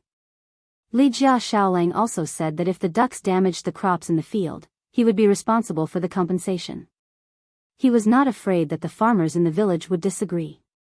Seeing that Li Wangyu insisted, the old Muramasa left and went to help him find suitable candidates to take care of the ducks.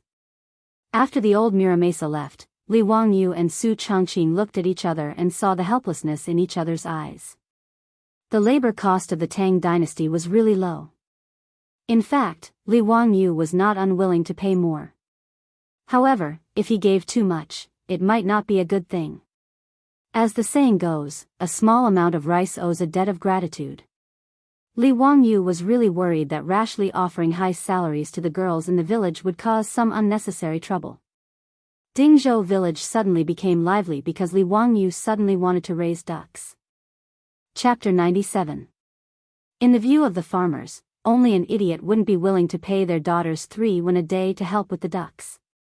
Although Zhao Nyang had earned about 8 strings of copper from selling the 2 pigs to Li Wangyu, she had raised those 2 pigs for almost 2 years.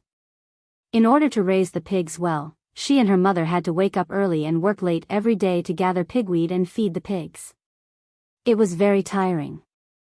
If it wasn't to sell to Li Wangyu, but to other pork merchants, the 2 pigs would at most be sold for 5 strings of copper. Now, just by helping the Li family with the ducks, she could earn 3 won a day. Her annual income was always more than enough to support the family.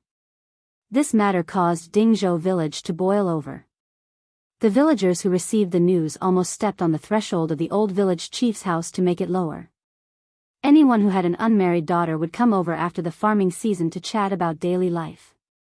In a roundabout way, they brought up the idea of having their daughters help the Li family with the ducks. Even when the old village chief's wife and daughter-in-law went to the river to wash clothes, they would be harassed by many of the village's wives. The meaning behind their words was that their daughters were honest and diligent. Fortunately, the men of Guangzhou were very open-minded and did not cause any unpleasantness over this matter. Even so, it was a headache for the old village chief. In the end, the old village chief prioritized taking care of the disabled families of the old soldiers in the village. In addition, he picked out a few honest and diligent servant girls to make a total of 20 people. While the old village chief was busy helping Li Wangyu choose where to herd the ducks, Li Wangyu was not idle. Because it was confirmed that the 300 mu of wasteland was going to be used for rice farming, then the first thing to do was to plan the fields. The biggest difference in rice farming was that they had to dig fish ditches and ponds in the rice fields.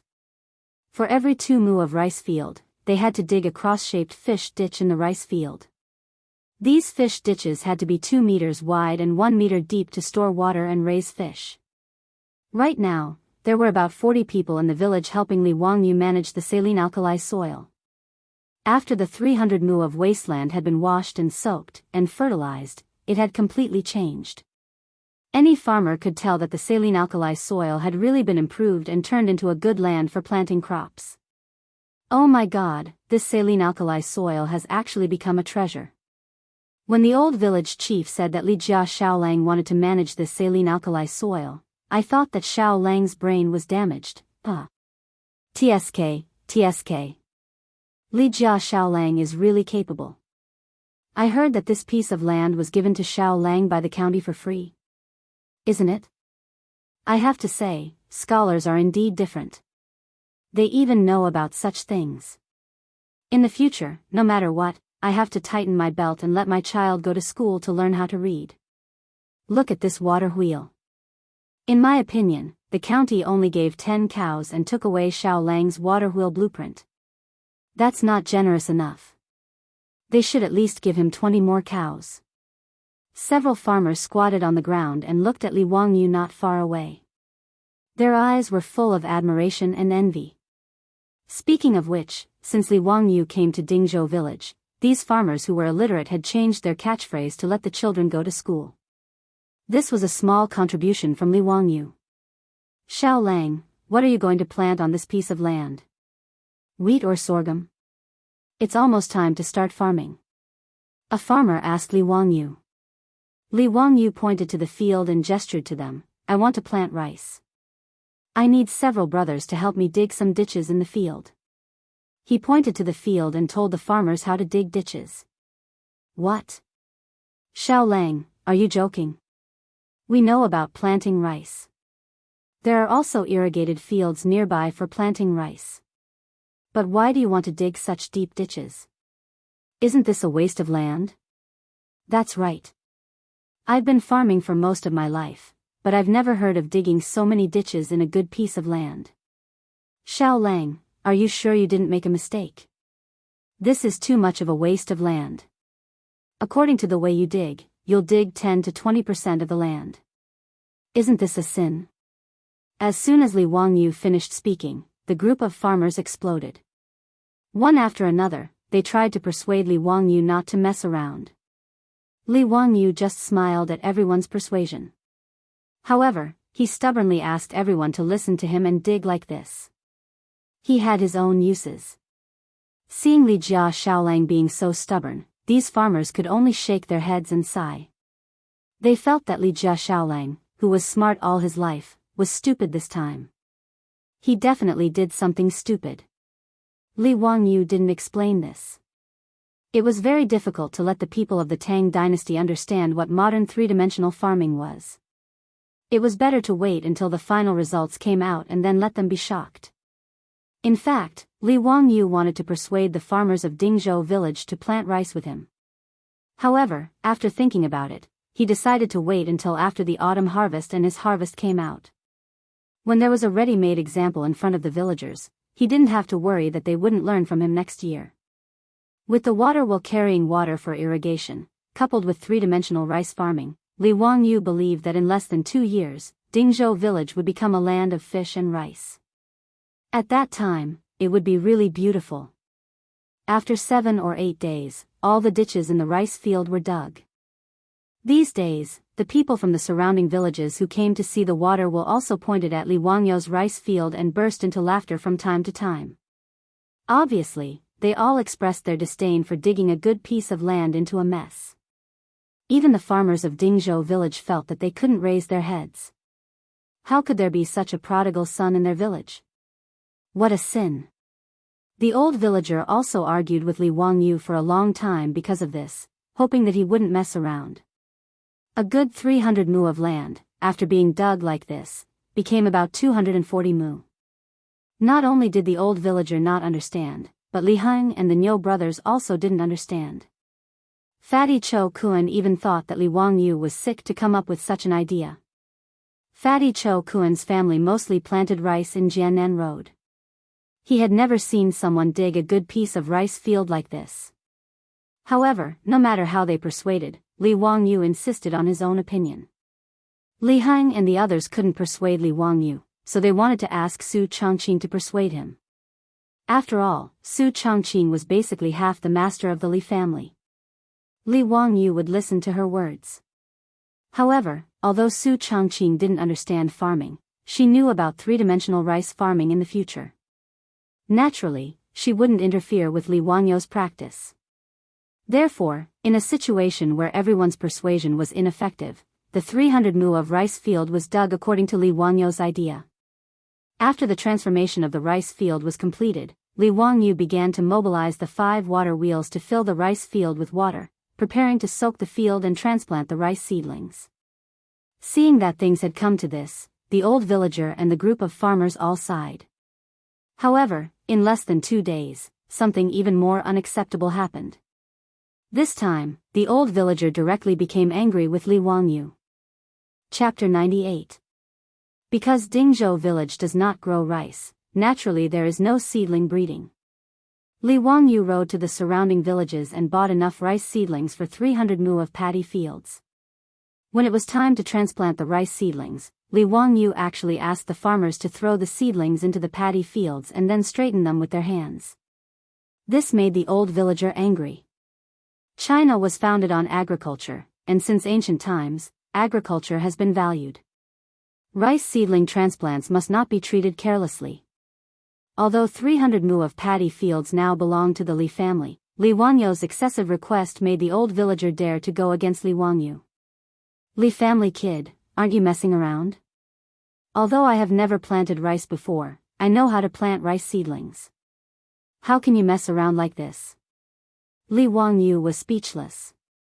The reason why he asked the farmers to throw the seedlings was of course because he had his reasons. Throwing seedlings to plant rice seedlings did not need to manually transplant seedlings one by one. Instead, it needed to go through the process of throwing seedlings to the ground. The seedlings were thrown with soil, and the seedlings were buried shallowly into the soil. Throwing seedlings was an advanced rice planting method in the future. It saved time and effort, and the seedling survival rate was high. After throwing seedlings, the seedlings would basically take root in 1 or 2 days, and new leaves would begin to grow in 3 days. The most important thing was that the yield per mu of paddy fields using throwing seedlings was about 10% higher than the yield per mu of paddy fields using hand transplants. But in the Tang dynasty, in the eyes of the old villager, Li Wangyou asking the farmers to throw seedlings to plant rice seedlings was simply messing around. Old villager, I am not messing around. This way, the yield of rice will be higher. Li Wangyou still wanted to persuade this stubborn old man. Xiao Lang, it's fine if you do other things, but you absolutely can't do farm work like this. This old man has been farming for his entire life. If I may be so bold as to say this, you will be punished by the heavens if you act so recklessly. Li Hang and the others also tried to persuade Li Wangyou, but Su Changqing just covered her mouth and snickered. She did not say anything to help Li Wangyou. The beautiful boss was not stupid. She knew that although Li Wangyou was right, traditional views were not so easy to change. Especially in an agricultural society like the Tang dynasty, people would be criticized for randomly changing their farming methods. Previously, Li Wangyou had forced people to dig a ditch in the field, which had already caused a lot of discussion among the villagers. At this time, if they followed his method, the old village head would probably run to the county government to complain in anger. In this regard, Li Wangyou could only look up at the sky and sigh.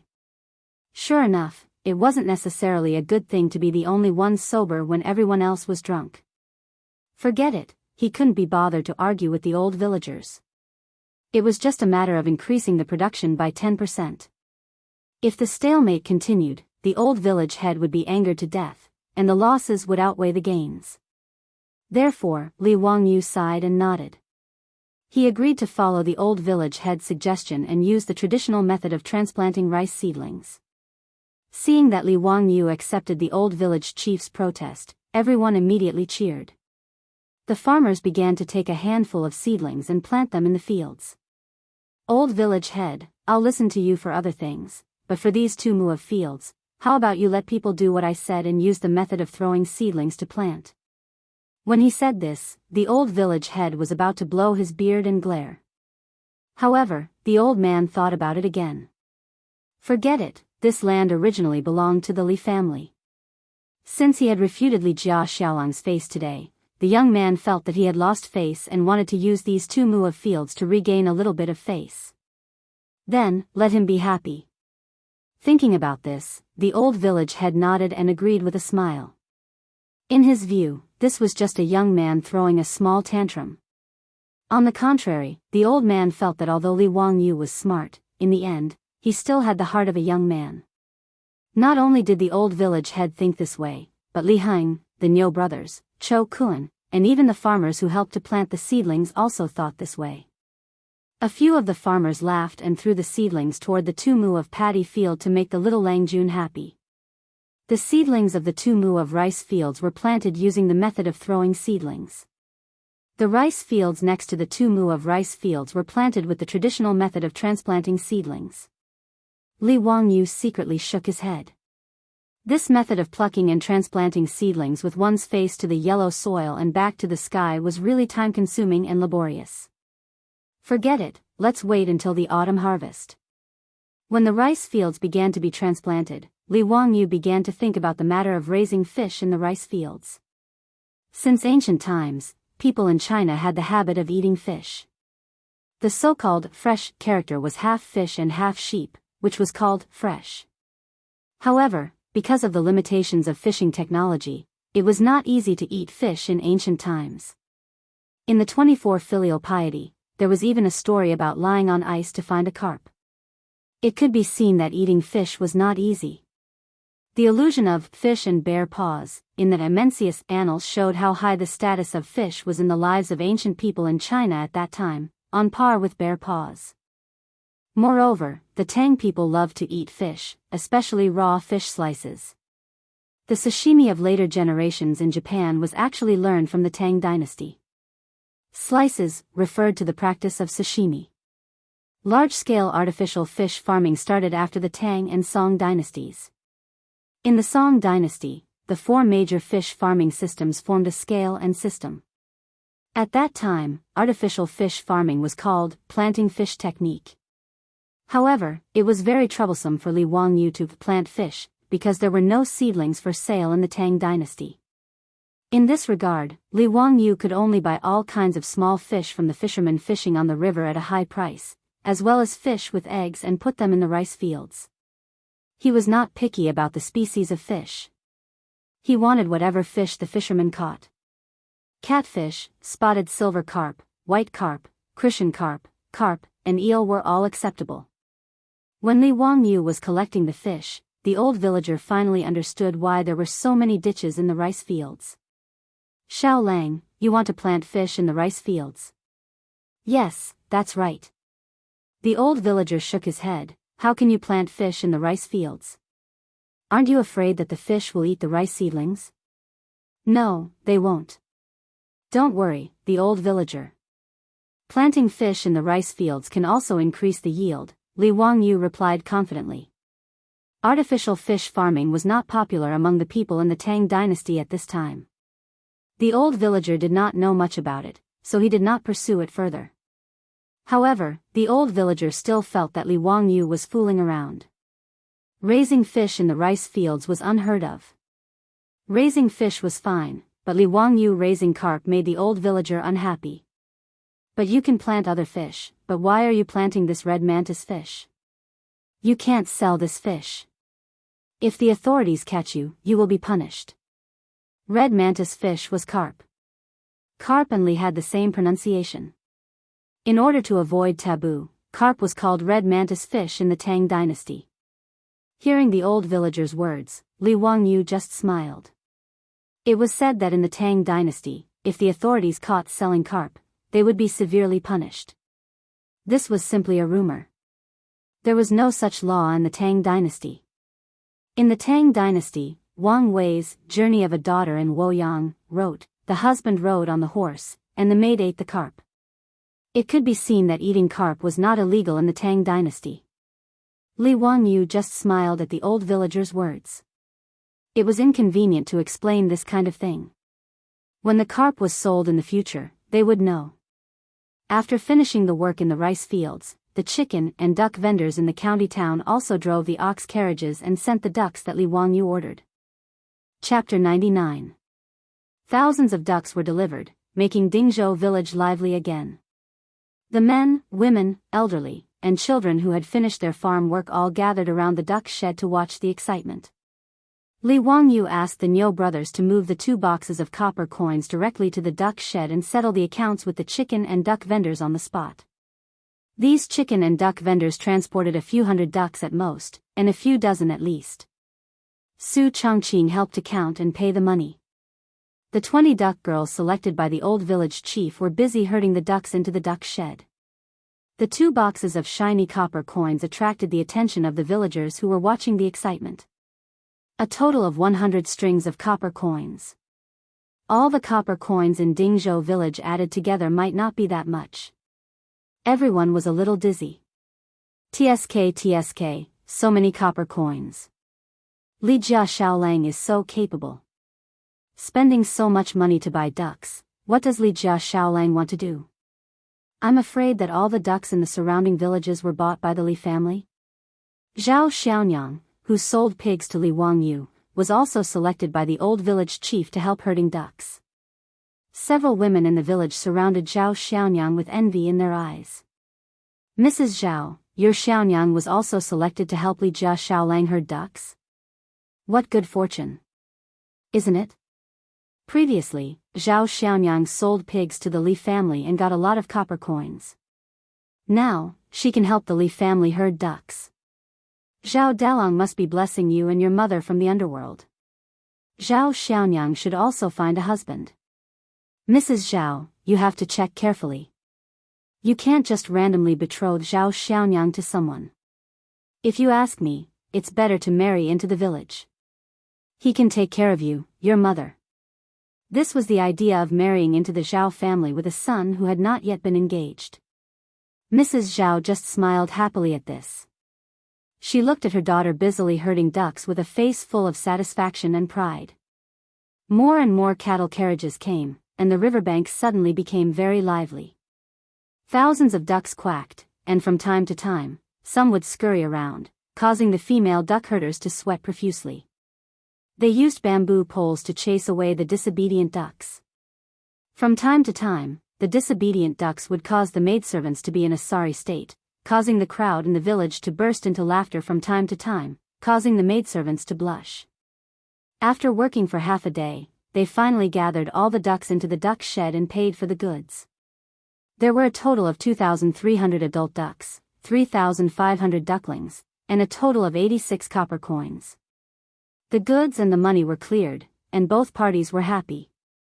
After sending off the peddlers, Li Wangyu began to instruct the duckling girls on how to tend the ducks. There were a total of 40 duck sheds, and each girl was responsible for 2 of them. These ducks were first raised in the 300 mu rice paddy field. Once they were familiar with the duck shed, the 20 female ducks would drive them to the field to eat their own food. The village had more than 2,000 mu of land, which was enough for the ducks to eat their fill. Not to mention, although the locust plague had not yet reached a large scale, the fields were full of jumping locusts, so there was no need to worry about the ducks not having enough food to eat. Li Wangyu's plan was good, but a few days later, when the duckling girls drove the ducks out to hunt in the fields of the village, it immediately attracted trouble. The Li family's duck army was released into the fields of the village. Before noon, Li Wangyu's house was surrounded by a group of villagers led by the old village chief. Outside the Li family's old house, there were hundreds of villagers gathered. Many of them were cursing and swearing, and their emotions were agitated. When the old housekeeper Li Heng saw this situation, he was shocked and hurriedly invited the old village chief and several leading villagers into the central room.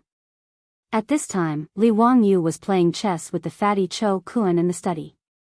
The fatty was having so much fun that he forgot about home. He had been with the Li family for more than 10 days, but he did not seem to have any plans to return to Chang'an.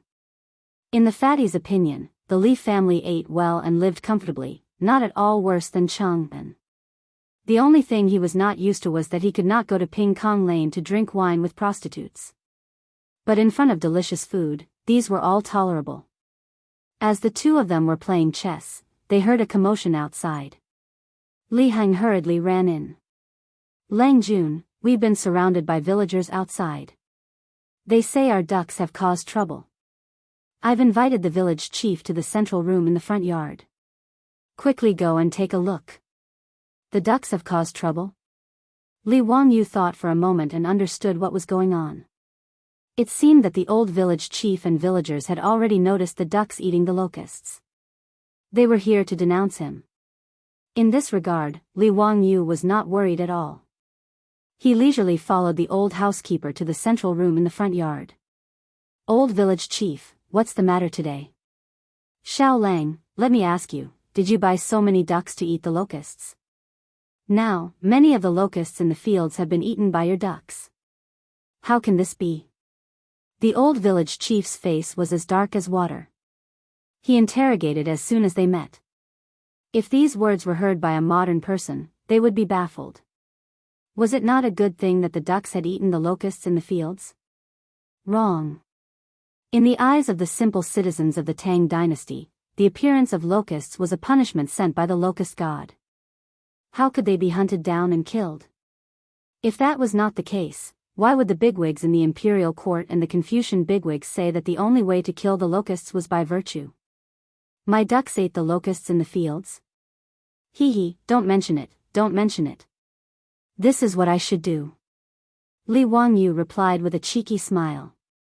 His words stunned the old village chief and the villagers. We're here to thank you. Did you not understand? Xiao Lang, you can't do this. Those locusts are sent by the locust god, how can they be hunted? That's right, your ducks ate the locusts. If the heavens send down a greater punishment, who will be responsible? Xiao Lang, hurry up and chase your ducks away. Don't let them feed on the locusts anymore. I think you're just messing around. I was wondering why the Li family suddenly bought so many ducks. You're using the locusts to feed your ducks. Such audacity, Xiao Lang, aren't you afraid of being punished by the heavens? Xiao Lang, don't mess around. Don't bring trouble to our Dingzhou village. The old village chief and the villagers were all scolding the Li family's ducks and Li Wangyu's misdeeds. If not for the fact that Li Wangyu had gained some reputation in Dingzhou village, they would not have been so polite.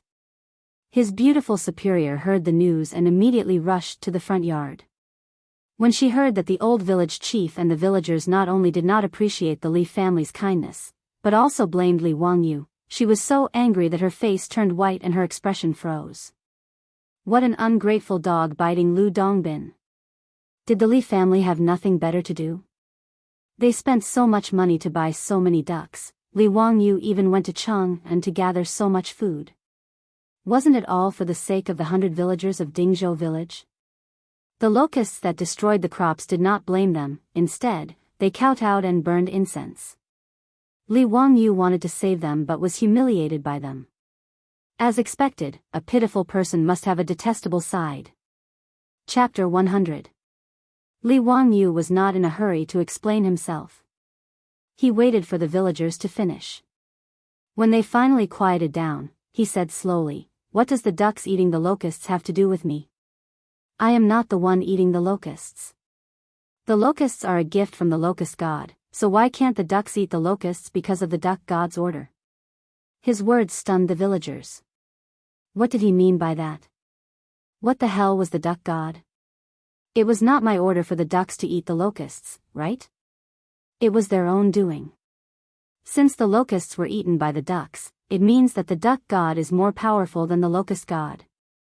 What are you afraid of? What duck god? How can there be such a god? The old villager mumbled. Hee, old villager, how do you know there is no duck god? As the saying goes, there are gods everywhere. Since there is a locust god, there is naturally a duck god. Li Wangyu was trying to change the topic. Since they said the locusts were released by the locust god, then why did they say there was no duck god above the ducks? However, his words left the villagers speechless. Indeed, who dared to say there was no duck god? But, old villager, there are no buts. Since the ducks are the ones who eat the locusts, then it is a matter between the locust god and the duck god. We are mere mortals, we should not interfere. Li Wangyu's words left the agitated villagers speechless. They started to think about what Li Wangyu had just said. Seeing that no one spoke, Li Wangyu continued, "Actually, I'm sure all of you are aware of the locusts coming this year. Since my family's ducks can eat the locusts in the fields, then they can reduce the damage to the crops in the village, right? As for this locust god, let the duck god reason with him." Of course, the villagers understood what he meant. If the locusts were to spread, then their whole family would have nothing to eat. However, due to their deep-rooted beliefs, ignorance, and fear, they did not dare to attack the locusts. They could only pray and pray that the locusts would show mercy. Li Wangyu's words seemed to be quibbling, but in reality, it hit the bottom of everyone's heart. The old villager and the leaders of the village looked at each other and didn't say anything. It seemed that they had tacitly agreed with Li Wangyu's duck god. If any family in the village is unwilling to do so because they are afraid of being blamed by the locust god, feel free to tell me. Tomorrow, I will instruct them not to drive the ducks to his family's fields. Is that okay? Li Wangyu added another stab. Li Wangyu wouldn't insist on being a good person if he didn't want to and used this opportunity to criticize the Li family. The old village head and the other farmers were not stupid. If they really didn't allow the Li family's ducks to enter their fields to hunt for locusts, then other people's fields would be preserved while their own family would be left without a single harvest, and they could only go out to beg for food. No one would say anything about this, right? After the villagers tacitly agreed with Li Wangyu about the duck god, they said their goodbyes and left. At the same time, there were still several hundred farmers gathered outside the Li family's home. Many of them were agitated, and they were loudly criticizing Li Wangyu. The Niu brothers stood guard at the door with awkward expressions. On one hand, they agreed that Li Wangyu's decision was ill-considered, but on the other hand, they didn't want to hear the complaints of these farmers. No matter what, they were now part of the Li family. No matter what decision Li Wangyu made, the brothers would support him unconditionally. When the old village head and the other farmers came out, the farmers gathered around them. "Villager, how was it? What did Li Jia Xiaolang say? This is big news. The Li family's ducks have consumed the locusts. What if the locust god blames them for this? Villager, we can't allow the Li family to do as they please. The Li family has to give us an explanation for this or we will complain to the county government. They will suffer retribution for offending the locust god." Seeing the clamor, the old village head raised his hand to signal for silence. When the crowd finally quieted down, he coughed lightly and repeated what Li Wangyu had said. That is what Li Jia Xiaolang meant. Since he didn't order the ducks to eat the locusts, then naturally, the duck god will be responsible. If any family is unwilling, please explain to the Li family that tomorrow, the Li family's ducks will not go to their fields. When the old village head mentioned the duck god, he couldn't help but cough. It was a little awkward to say, duck god, out loud, but he couldn't care less about that now. After all, as Li Jia Xiaolang said, since everyone believed in the locust god, then the duck god was not unreasonable. As soon as the old villager finished speaking, all the villagers were stunned. Duck god? Locust god? This duck eating locusts had something to do with the gods. Soon, some of the smarter farmers understood the crux of the matter. Since they didn't dare to kill the locusts, then the ducks catching the locusts and eating them didn't seem to have anything to do with them. If that was the case, then it should be a good thing that they could protect their crops from the locusts, right? Since this is a matter between the duck god and the locust god, then we shall not interfere. Village head, how about this? The Li family's ducks are free to come and go as they please. Many of the people who understood these principles silently stood out and bowed towards the Li clan's gate. Then, they silently turned around and left. Soon, most of the farmers who gathered in front of the Li family's gate had left. However, there was still a stubborn woman who yelled, "Where did this duck god come from? This is Li Jia Xiaolang's nonsense. No, we can't let the ducks enter our fields." Before she could finish her words, the man beside her slapped her in the face. "You wastrel. What are you yelling about? Do you think you can make the whole family beg for food? Shut up and go home to cook."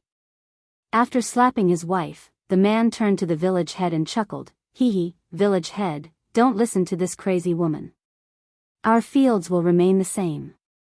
The Li family's ducks are free to go. These Guanzhong farmers were not idiots. They were afraid of the locust god's wrath and came to the Li family to cause trouble. However, after Li Wangyu fabricated this duck god for them, it gave them a way out. The Chinese farmers had their own cleverness and survival philosophy since ancient times. Faced with the choice of self-deception or protecting the crops in the fields, everyone chose to self-deception. This was the result that Li Wangyu had predicted. When the crowd at the door dispersed, Li Wangyu and Su Chongqing both let out a long sigh and silently shook their heads. On the other hand, Chou Kuan, who was standing at the side, was stunned by Li Wangyu's words. After a long time, he muttered to himself, "So this works too?" He whipped his head around to look at Li Wangyu. "Xiao Lang, if I start a fire in the field and the locusts die from the fire, wouldn't that be considered a battle between the fire god and the locust god?" The fatty's words stunned Li Wangyu. He turned to look at the fatty with a strange expression. What a genius! This ability to draw inferences from one case was amazing. Chapter 101. That day, Chou Kuan returned to Chang'an. Many of his family's properties were also threatened by the locusts. Originally, he did not dare to destroy the locusts because of the locust god. Once the locusts were formed, his Chou clan would suffer heavy losses.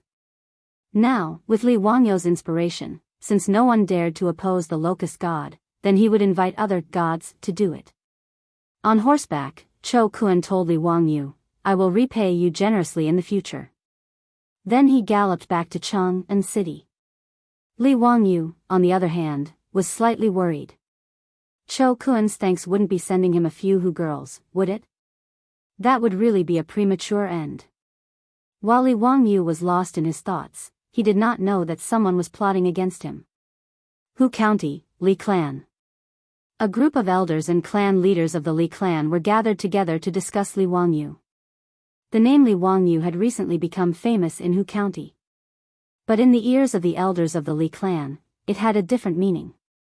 Whether it was Li Wangyu's pig slaughtering feast, his miraculous water wheel, or his method of treating saline alkali soil, every time the Li clan heard Li Wangyu's name, they would feel suffocated. Especially when they went to the county government to sue Li Wangyu, and Yang Quan's doggerel judgment slowly spread through Hu County through the mouths of the bailiffs. It made the Li clan even angrier. And the young man they had chased out of the clan had used such a method to make a name for himself. Now, in Hu County, many of the noble families were privately laughing at the Li clan for being blind. They had chased such a Qilin out of the clan. They must have been blinded by lard. Every time Li Wangyu's fame grew, the elders of the Li clan felt as if their faces had been slapped, making them hate Li Wangyu even more. This group of elders from the Li clan of Hu County hated Li Wangyu to the bone. They wanted nothing more than to break Li Wangyu's bones, suck out his marrow, pull out his tendons, and peel off his skin to relieve the hatred in their hearts. Clan leader, that little child from the Li family has already grown up.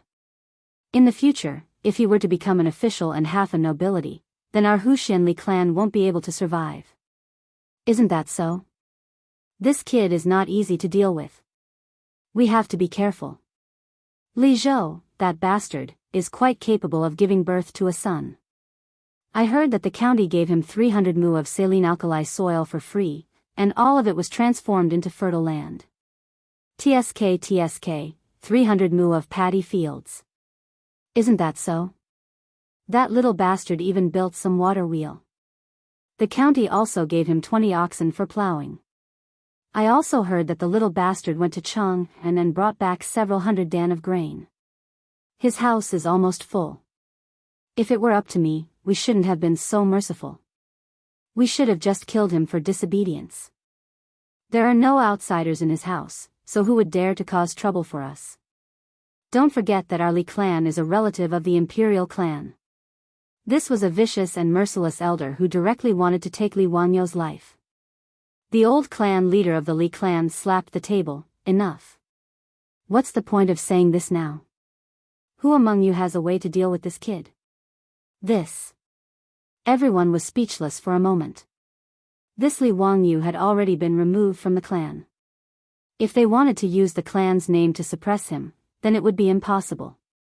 While the group was frowning, one of the elders suddenly rolled his eyes and revealed a cunning smile. This old man has an idea. I wonder if it will work. Let's hear it. The elder lowered his voice and whispered the idea he had just come up with to the others. Hiss, is this plan going to go against the heavens? Some of the elders hesitated. The other elders were also somewhat hesitant. They felt that this method was not appropriate. If word of it got out, they would lose face. The old clan leader's expression was also uncertain. In the end, he slammed the crutch in his hand. A man is harmless to the heart of a tiger, but a tiger is harmful to the heart of a man. If we don't act decisively, we will be met with disaster. We can't wait for that little bastard to grow up. Otherwise, he will become a disaster for our Li family in the future. Li Wangyu naturally didn't know that he had become the target of a group of gluttons. He didn't have any feelings for the Li clan of Hu County and had long since put it to the back of his mind. Today, he had just brewed himself a pot of king medicine tea and was chatting with his beautiful superior when he saw the old steward Li Heng walk in with an angry expression. Li Heng, what happened? Lang Jun, the Li clan of Hu County sent people here. They want Lang Jun to move the old master's grave. Li Heng's face was full of anger. What? Move the grave?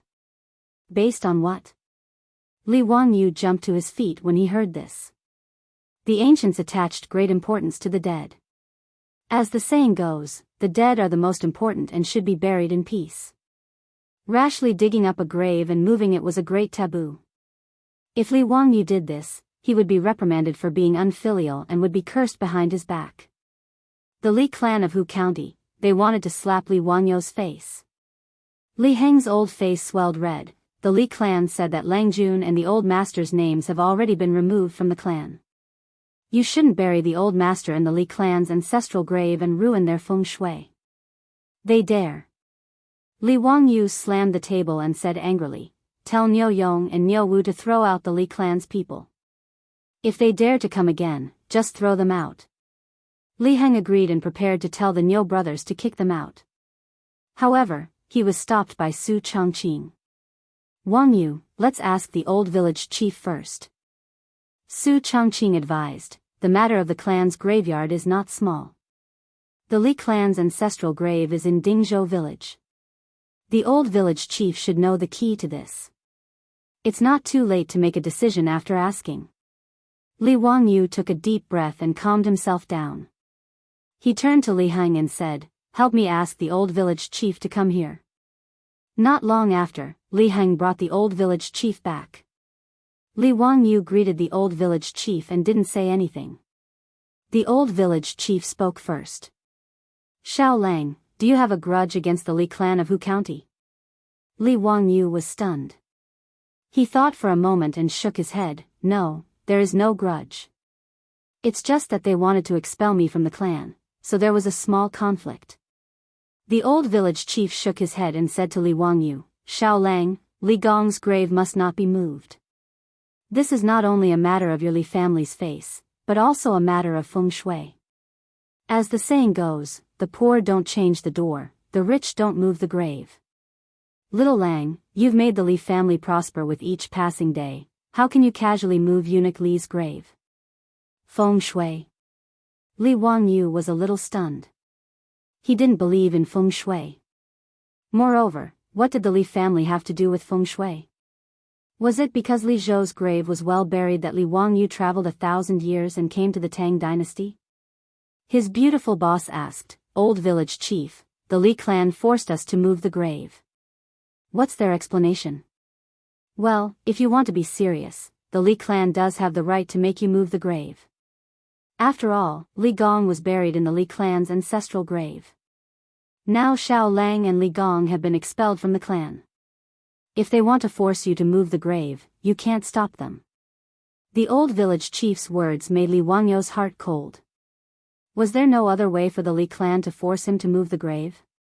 The old housekeeper, Li Heng, had a look of despair on his face as he knelt down before Li Wangyu. Lang Jun, why don't why don't you go and beg Madam Li? The old master's grave cannot be moved. Chapter 102.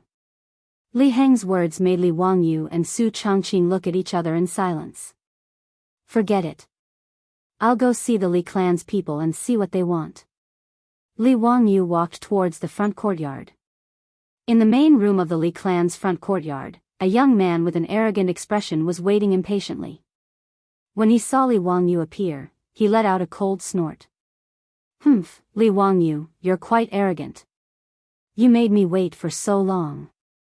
Li Wangyu thought for a moment and remembered that this person was the eldest grandson of the Li clan's head, Li Gui. This Li Gui relied on his status as the eldest grandson of the Li clan to be arrogant and despotic. He was considered a tyrant in Hu County. What made Li Wangyu's teeth itch when he saw this guy was that his previous owner was too weak. Even when Li Zhou was still alive, his previous owner didn't dare to provoke this Li Gui. The two of them had studied together in the clan's school. This bastard relied on the fact that he was older than Li Wangyu and was the eldest grandson of the clan to bully Li Wangyu's previous owner. What was even worse was that this Li Gui relied on his status as the eldest grandson of the Li clan to do many disgusting things in Hu County. It couldn't be said that he kicked out widows' doors or dug up graves, but it wasn't far off. After all, the Li clan was a relative of the imperial family. Although they didn't have any official positions, even Yang Quan, the boss of Hu County, didn't want to offend them. Last time, if it weren't for Yu Shernan's support in the lawsuit against Li Wangyu, Yang Quan might not have stood on Li Wangyu's side so easily. Li Gui, what exactly is your Li clan trying to do? Just say it. Li Wangyu couldn't be bothered with this hedonistic son of a rich family. It was only the beginning of March, but Li Gui pretentiously opened his folding fan with a swish and waved the fan in his hand in a self-confident manner. Of course, I want you to move your dead father's grave away. Your Li family is no longer a member of our Li clan. There is no reason to bury him in our Li clan's ancestral grave. Li Gui, shut up. Even if my family's Darren isn't a member of the Li clan, he's still a Guanglu Darren who was conferred the title of Guanglu Darren by His Majesty. How could someone like you humiliate him? Do you believe that I will send you to the authorities immediately? Li Wangyu angrily rebuked. Li Gui knew that he had said something wrong and immediately shut his mouth. Li Zhou had offended Pai Lupi and was removed from his position. However, after Li Zhou's death, Pai Lupi was very kind and conferred him a posthumous title. Originally, Li Zhou was a secondary class, rank 3, supervisor of Huxian. After his death, Pai Lupi directly conferred him a secondary class, rank 2, Guanglu Darren. Of course, this was only a posthumous title. Li Wangyu was still a nobody and wouldn't receive any benefits. Perhaps the only benefit of a posthumous title was that the standard of Li Zhou's grave would be raised a little. A rank 3 tomb had a height of 12 feet for 50 steps. A rank 2 tomb had a height of 12 feet for 60 steps. In front of the grave, one could erect a stone tablet, a glass head, a tortoise, a stone beast, and so on. That was all. These were all written laws in the Tang dynasty. No one could casually violate these laws. Otherwise, they would be beaten 100 times. Li Zhou's standard as a rank 2 official's grave had tormented the already empty Li family greatly. Most of the family's remaining property had been used to build a rank 2 official's grave. This was also one of the reasons why Li Wangyu's family was so poor after transmigrating. However, no matter what, Li Zhou was a rank 2 official of the Tang dynasty. Even if it was a posthumous title, it wasn't something that Li clan's eldest grandson could humiliate. If Li Wangyu went to the county government to sue Li Gui, it would be quite troublesome. Seeing that Li Wangyu wasn't speaking, Li Wangyu coldly snorted and sat down. It's impossible for my family to move the grave. Your Li clan should give up on this idea. Speak, what conditions does your Li clan have? You don't want to move the grave? That's fine too. Hand over your Li family's 300 mu paddy field, 20 cattle, the blueprint for the water wheel, and the few hundred dan of grain in your family. In addition, promise to give the Li family 500 strings of copper coins every year. Then, you don't have to move Li Zhou's grave. Li Gui wasn't polite at all and directly demanded an exorbitant price. His words almost made Li Wangyu laugh out of anger. Li Gui was treating him as a soft persimmon that he could do whatever he wanted. Scram!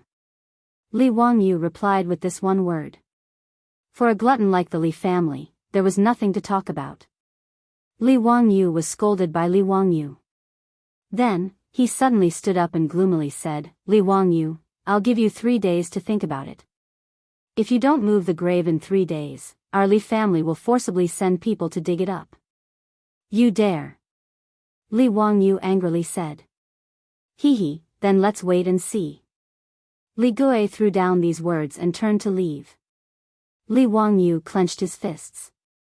He wanted nothing more than to order the Niu brothers to beat him up. Niu Wu was so angry that he wanted to roll up his sleeves and beat him up. Fortunately, Niu Yong still had some calmness. He held on to his younger brother tightly and didn't let him do anything rash. Forcing the Li family to move the grave was the vicious plan that the Li clan's elders came up with. In the eyes of the Li clan's elders, the reason why Li Wangyu could suddenly make a name for himself as a Noda was completely because Li Zhou's grave was well buried. It might even have robbed the Li clan's feng shui. In the old saying, it was because Li Zhou's grave was smoking green smoke that a young man like Li Wangyu could come up with so many things in just half a month. In the eyes of these elders, if Li Zhou's grave hadn't robbed the Li clan's feng shui, then the water wheel and the saline alkali soil should have all belonged to the Li clan. Even that bastard Li Gui felt that this should be the case. If he moved Li Zhou's grave and moved the remains of his family's elders, then it would be his turn to become famous in Hu County. He didn't even need to think about it. With his ignorant and incompetent brain, he was older than Li Wangyu by several years and was still studying in the clan's school. Even if his ancestors' graves were smoking green smoke, he still wouldn't be able to invent a water wheel. The Li clan didn't expect Li Wangyu to agree to this condition. They were determined to force Li Wangyu to move the grave. This way, not only would they vent their anger, but they would also be able to steal a piece of good feng shui land. Why not? As for whether or not forcing someone to move the grave would violate the laws of heaven, the Li clan leader and elders didn't even consider it. This group of people had already been provoked by Li Wangyu to the point that their eyes were red. They couldn't control their jealousy. As long as Li Wangyu didn't agree to their conditions, they would immediately send people to dig up the grave and move the coffin in 3 days. Even if Li Wangyu gritted his teeth and agreed to all of their conditions, the Li clan would put forth new and more demanding conditions. In the end, they would still force Li Wangyu into a corner. After Li Gui left, Su Chongqing and the old village chief, who had been listening to the two's conversation from the back of the central room, walked out. They all had worried expressions. After the Li family's name was removed from the clan, asking the Li family to move the grave away from the Li clan's ancestral grave was indeed a difficult matter to deal with. Even if they went to the county government to file a lawsuit, even if Yang Quan wanted to side with Li Wangyu, he wouldn't be able to say no to this matter. The Li clan had made an extremely sinister move. Chapter 103. Su Chongqing looked worried. Wangyu, what should we do now? Although to her and Li Wangyu, feng shui was nonsense. However, the Li family from Hu County had come out to provoke them. If they obediently moved the graveyard away, then the Li family would really lose all of their face. Moreover, the prestige that Li Wangyu had painstakingly built up in Dingzhou village would go down the drain because of this. More importantly, Li Wangyu would bear the name of being unfilial. Li Wangyu dared to bet that if he didn't agree to the Li clan's conditions, the Li clan would immediately spread rumors to everyone that he was an unfilial son for abandoning his father's corpse for a bit of family property, causing his deceased father to not be able to rest in peace. Although Li Wangyu had no intention of pursuing an official career, in the current Tang dynasty, filial piety ruled the world. If he bore the name of being unfilial, then it would really be difficult for him to move forward. It had to be said that the Li clan's plan was really vicious. If he agreed, then the Li family would never have a day of peace. Li Wangyu would even work for the Li clan and desperately earn money to give to the Li clan in order to keep Li Zhou's graveyard safe. If he didn't agree, then not only would Li Zhou's graveyard be moved away, but he would also be splashed with a basin of dirty water. I don't know. Let me think about it. There must be a way. Li Wangyu scratched his head. The Li clan's move was really too disgusting. The Li clan's ancestral graves were all buried outside Dingzhou village, on a hillside facing south at the foot of Shouyang Mountain. On the hillside of Noda, only the Li clan's ancestral graves were buried here. This belonged to the Li clan's family graveyard. Li Wangyu didn't know when the hillside facing the sun became the Li clan's ancestral grave, but the Li clan of Huxian was also a branch of the Longxi Li clan. They migrated from Longxi to Dingzhou village 100 years ago. But when he thought about the location of the Li clan's ancestral grave, Li Wangyu felt a little strange. Although he didn't understand feng shui, he knew that the feng shui of the hillside facing the sun should be good. It wasn't far from Dingzhou village, so why didn't other people's ancestral graves there? Old village chief, when did the Li clan's ancestral graves belong to the Li clan? The Li clan was originally a small clan in Dingzhou village. Because of the good feng shui of the hillside facing the sun, many people in the village had ancestral graves there. Later, when the retired emperor seized the country and established the Tang dynasty, the Li clan suddenly became a relative of the imperial family. The Li clan came forward and forced other people to move their ancestral graves away. They forcibly occupied the hillside, and then it became the ancestral grave of the Li clan. Speaking of this, the old village chief shook his head. His ancestral graves were originally buried on the hillside, but they were forcibly moved away by the Li clan. The villagers of Dingzhou village had no power or influence. How could they dare to say no to the Li clan, a relative of the imperial family? Li Wangyu keenly caught the two words in the old village chief's words, forcibly occupied. Forcibly occupied? Don't tell me that hillside doesn't belong to the Li clan? Li Wangyu immediately asked. It belongs to the Li clan? Of course not. That hillside belongs to the county. But that hillside is where the Li clan's ancestral graves are. This is known by everyone. The county also tacitly agrees. The old village chief was puzzled why Li Wangyu asked this question. The Li clan didn't buy that hillside? Of course not. The old village chief had never heard that a graveyard needed to be bought. Which family didn't carry it to the hillside and find a good place to bury it? There was no need to buy any land. But the Li clan was powerful, and the villagers of Dingzhou village couldn't compete with them. They even went to the county to file a lawsuit for the relocation of the graveyard. But the previous county magistrate of Hu County stood on the Li clan's side, so the villagers of Dingzhou village could only grit their teeth and bear with it. Li Wangyu immediately stood up. I have an idea. Wangyu, what idea do you have? The beautiful boss asked curiously. Can't we just buy that hillside? Buy it? Su Chongqing was speechless. Not to mention whether or not the hillside was for sale, buying land would cost money, right? Ever since they bought the duck, they only had a few dozen strings of copper coins at home. She didn't think that land in the Tang dynasty could be so cheap. Li Wangyu didn't explain much and ran out after saying, I'll go to the county yamen and find Yang Mingfu to buy land. He ran to the backyard to get the horse, and Niu Wu quickly followed. Usually, when Li Wangyu went out, Niu Wu would follow behind him as a bodyguard, and Niu Yong would stay at home to guard. The two rode straight to the county yamen. The yamen runner at the entrance naturally recognized Li Wangyu and quickly helped him to report. Zio, how come you have time to come to my place today? Ming House. I'm here to ask for help. Li Wangyu didn't care about being courteous, and he repeated what Li Gui had said in detail, causing Yang's brows to knit together tightly. The Li clan is so vicious. Yang Quan sighed, but it's hard for me to help you. After all, Zio and Eunuch Li have been removed from the Li clan. They insist on moving your family's grave. I can't do anything about it. Li Wangyu shook his head. No, Ming House has a way. Oh. Let's hear it. What's the way? If it's possible, I'll definitely help you. Li Wangyu said, the Li clan didn't buy the hillside where the Li clan's ancestral grave is. It still belongs to the county. Yang Quan was confused. That's true. So what? That's the Li clan's ancestral grave. There's no need to buy it. Then what if I buy that hillside? Li Wangyu looked into Yang Quan's eyes and asked word by word. Hiss, Yang Quan sucked in a cold breath. Zio, you mean? Li Wangyu nodded. That's what I mean. If that hillside belongs to the Li family, I'm afraid it won't be the Li clan forcing me to move my family's grave. I'll be the one forcing them to move their family's grave. This. Yang Quan pondered for a moment and then nodded slightly. Logically speaking, this was true.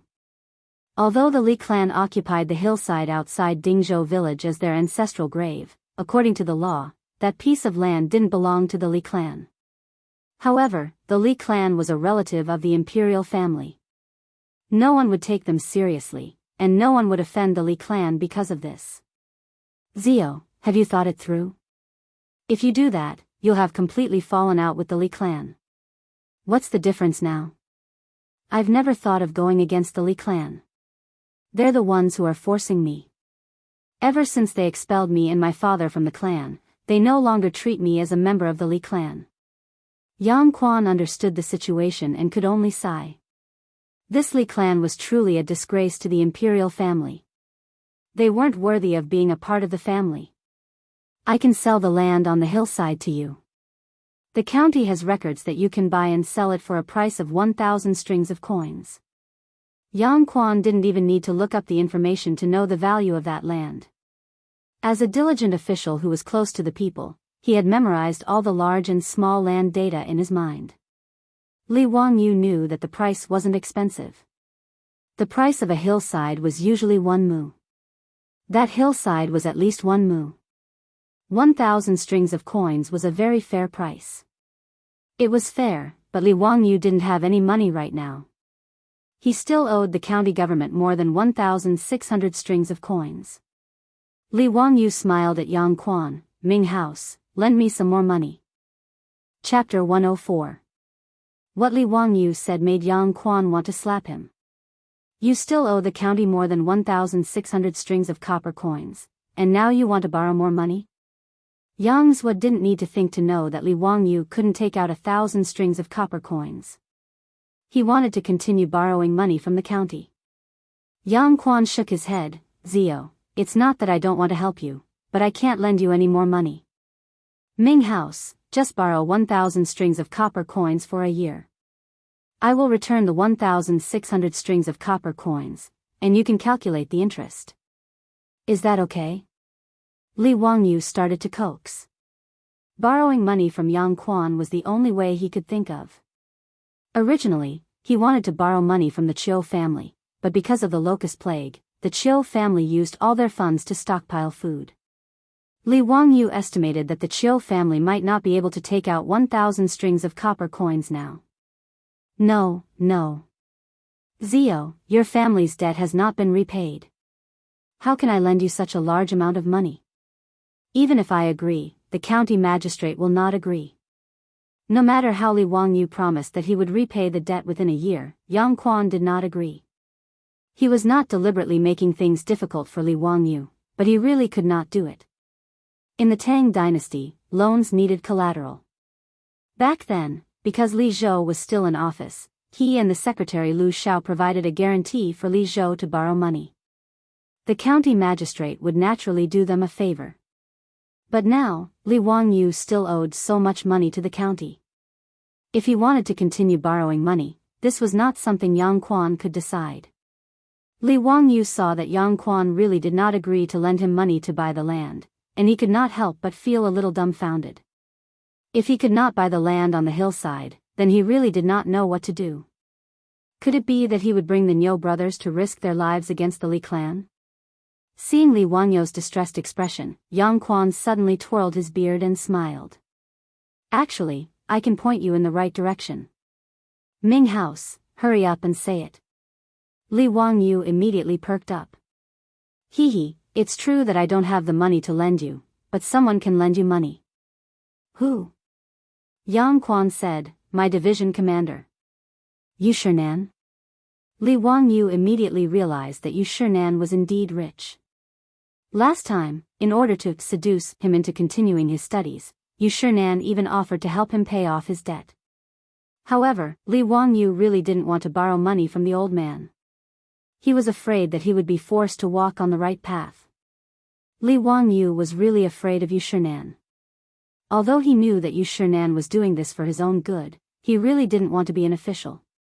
As an unambitious white-collar worker, he just wanted to eat his fill and wait for death to come. He just wanted to be a rich landlord. Yang Quan didn't say anything. He just looked at Li Wangyu with a smile and let him make his own choice. After a long time, Li Wangyu finally resigned himself to his fate and stood up. Well, there was no other way.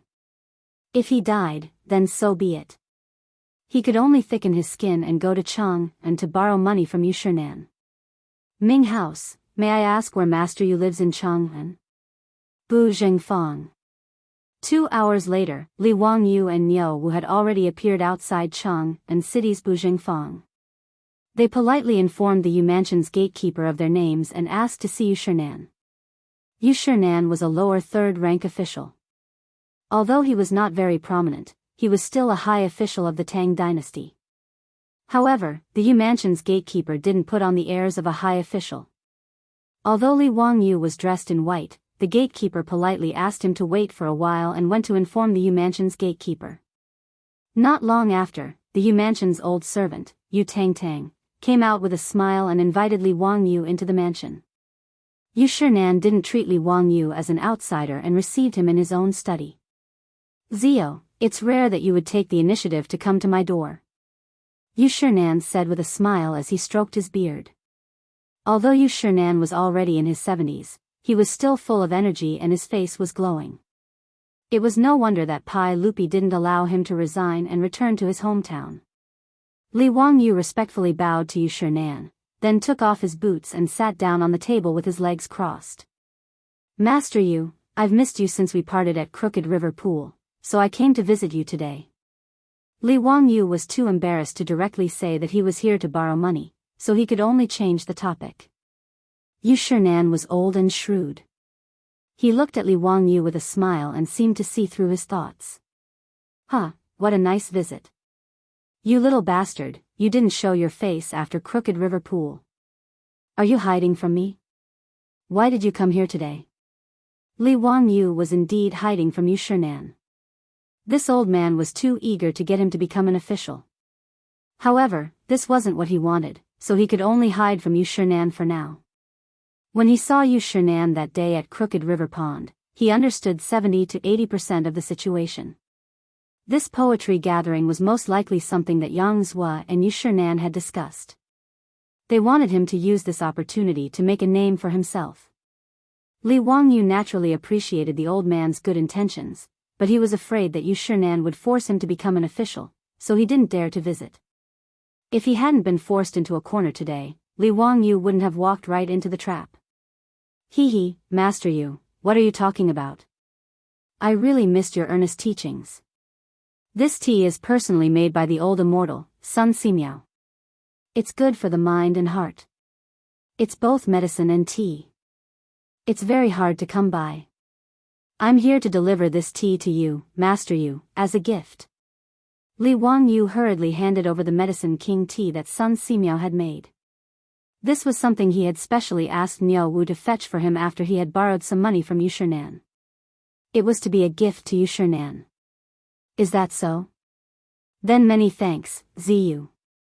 I'll accept this tea. Ziyu, is there anything else? If there's nothing else, you can go back. I still have work to do. Seeing that Li Wangyu wasn't telling the truth, Yu Shinan smiled and chased him away after receiving the tea. Li Wangyu was dumbfounded. This old man didn't play by the rules. After receiving his Medicine King tea, he wanted to chase him away. Where was the old man who had encouraged him to study? Shouldn't he have encouraged him, then offered to help him pay off his debt, then persuaded him to study? After that, he would explain his predicament to Yu Shinan. Only then would he be able to borrow money? Now he was chasing him away after just a few words. Master Yu, you're not being kind. Li Wangyu stammered for a long time, then awkwardly said, Master Yu, I came here today to ask for a favor. I knew you wouldn't come here for no reason. Speak, what is it? Hee, I want to borrow money. How much? 1,000 strings of cash. Li Wangyou's words made Yu Shinan freeze. 1,000 strings of cash wasn't a small amount. What's the matter? To buy land. Since he had already spoken, Li Wangyu didn't hide anything from the old man. He honestly told him about the Li clan's visit today. He also explained that the only way he could get his hands on the land was to buy the mountain slope. When Yu Shinan heard this, he was so angry that he slammed his hand on the table. Despicable and shameless. Utterly shameless. I'll definitely report this to His Majesty and have him discipline these scum of the imperial clan. Li Wangyu was afraid that the old man would be angered to death, so he hurriedly tried to comfort him. After Yu Shinan finally calmed down, he suddenly looked at Li Wangyu with a smile. Ziyu, I can lend you money, but you have to agree to one condition. Chapter 105. When Li Wangyu heard this, he became alert. This old man wouldn't be digging a hole for him again, would he? He carefully asked, Master Yu, what's the condition? It's simple. This year's spring imperial examinations, you can participate in the imperial examinations. You just need to pass the imperial examinations. Yu Shinan mischievously winked at Li Wangyu. What the hell? Participate in the spring imperial examinations? Pass the imperial examinations? Old man, are you crazy? Li Wangyu was shocked by Yu Shinan's ridiculous condition. What did Yu Shinan mean by this? Not to mention whether or not he was willing to participate in the spring imperial examinations, he didn't even have the qualifications. Since he wasn't a student from the capital or the county academies, nor was he a high scholar who passed the county examinations, what kind of imperial examination would he be participating in? Master Yu, are you sure you're not mistaken? I'm neither a high scholar nor a high scholar. It's fine. As long as Zio is willing to participate, I can still help you get a spot as a high scholar. Yu Shinan smiled. Li Wangyu said, but I didn't submit. Yu Shinan said, with my recommendation, why would you need to submit? Those few poems of yours will be considered as submitted. Li Wangyu struggled, Master Yu, I'm still in the cutting off of decline. The Tang dynasty believed in filial piety. Children were not allowed to participate in the imperial examinations within 3 years of their parents' death. I will plead for you. Yu Shinan was unmoved. Li Wangyu was completely dumbfounded. What did this old man mean? Did he really want to force him to participate in the imperial examinations? He began to weigh whether or not he should borrow the money. Before Li Wangyu could understand the meaning behind Yu Shinan's words, Yu Shinan suddenly stopped smiling and looked at Li Wangyu sternly. Zio, I know you don't want to be an official. Originally, I didn't want you to waste your time like this. However, when Su Qing told this old man about your actions in the past half a month, this old man had a whole new level of respect for you. Yu Shinan stood up and took a scroll from the bookshelf. He opened it and saw the blueprint of the water wheel. Zio, it's not easy for you to create such an item that benefits both the country and the people. Since you have no intention of pursuing an official career, this old man will not force you. This old man will lend you the money, and I don't need you to return it. In the future, you can use this 1,000 strings of coins to study the study of practical application. If you can create more of these items that are beneficial to the people, it will be a great merit. Yu Shinan's words moved Li Wangyu. It turned out that he was just joking when he said that he wanted him to participate in the imperial examination. He stood up and bowed respectfully to Yu Shinan, Master Yu, I will definitely return the money within a year. As for Master Yu's instructions, I will do my best to fulfill them. Master Yu, please rest assured. Yu Shinan laughed and waved his hand. This old man is already 70 years old this year. How many years do I have left to live? Why would he need so much money? Ziyu, don't say anything more. Yuda, go get some gold for Ziyu. More than 30 gold ingots weighing 5 taels were placed on the table. Li Wangyu was once again moved by Yu Shernan's generosity. When he first met Yu Shernan, this old man was still riding in a shabby carriage. The clothes he wore were also very thrifty. They weren't silk or satin, nor were they inlaid with gold or jade. Now, just because he created a water wheel, he was giving him 1,000 strings of coins without blinking an eye. Li Wangyu bowed deeply again. I will definitely remember Master Yu's teachings. After bidding farewell to Yu Shernan, Li Wangyu led Niu Wu back to the Hu County Yamen. On the spot, Yang Quan and Registrar Lu Xiao helped Li Wangyu with the transfer of the land. The land deed was issued, and from now on, the land belonged to the Li family. Many thanks to Ming House, many thanks to Registrar Lu. However, the matter of me buying this land, please keep it a secret for me for the time being. After Li Wangyu received the land deed, he smiled and cupped his hands towards the two of them. How could Yang Quan and Lu Xiao not understand Li Wangyu's intentions? This kid was holding back his evil intentions to teach the Li clan a lesson. Ziyu, the Li clan is still a relative of the imperial family. Where it's possible to make mistakes, one should be lenient. It's best not to go too far. Yang Quan advised. Li Wangyu rolled his eyes. Of course I won't provoke the Ming house. However, if the Li clan is arrogant and despotic, then don't blame me for being impulsive. Yang Quan and Lu Xiao looked at each other, but didn't say anything. This Hu County Li clan truly disgusted the two of them. 3 days passed in the blink of an eye. Early in the morning, the Li clan once again appeared in Dingzhou village. Not only did the Li clan's clan leader and elders appear, Li Gui and the other members of the Li clan also came. They even brought nearly 100 Li clan servants with them. They were prepared to forcefully excavate Li Zhou's grave today. Li Wangyu led the Niu brothers to block the entrance of the village. Li Jie Xiaolang, have you thought it through? Do you agree to our conditions? The Li clan leader asked with a mocking expression. In their opinion, Li Wangyu wouldn't be able to escape this calamity no matter what. Regardless of whether he agreed to their harsh conditions or refused, they would be able to play this disobedient brat to death in the palm of their hands. Li Wangyu, what do you think? Are you unwilling to part with the money? That's fine. Dig out your dead father's coffin and bury him somewhere else. Haha. Li Gui laughed loudly in the crowd. TSK, this Li Zhou is really pitiful. He gave birth to an unfilial son, and even in death, he can't rest in peace. Do you think it's so easy to take advantage of the Li clan? You actually want to bury Li Zhou in our Li clan's ancestral grave. The old clan leader is kind and benevolent. He only asked for a small amount of money from your family. It's really too cheap for your family. Why aren't you thanking him? It's fine if you don't want to part with the money. Then let your dead father's corpse be exposed in the wilderness. Haha.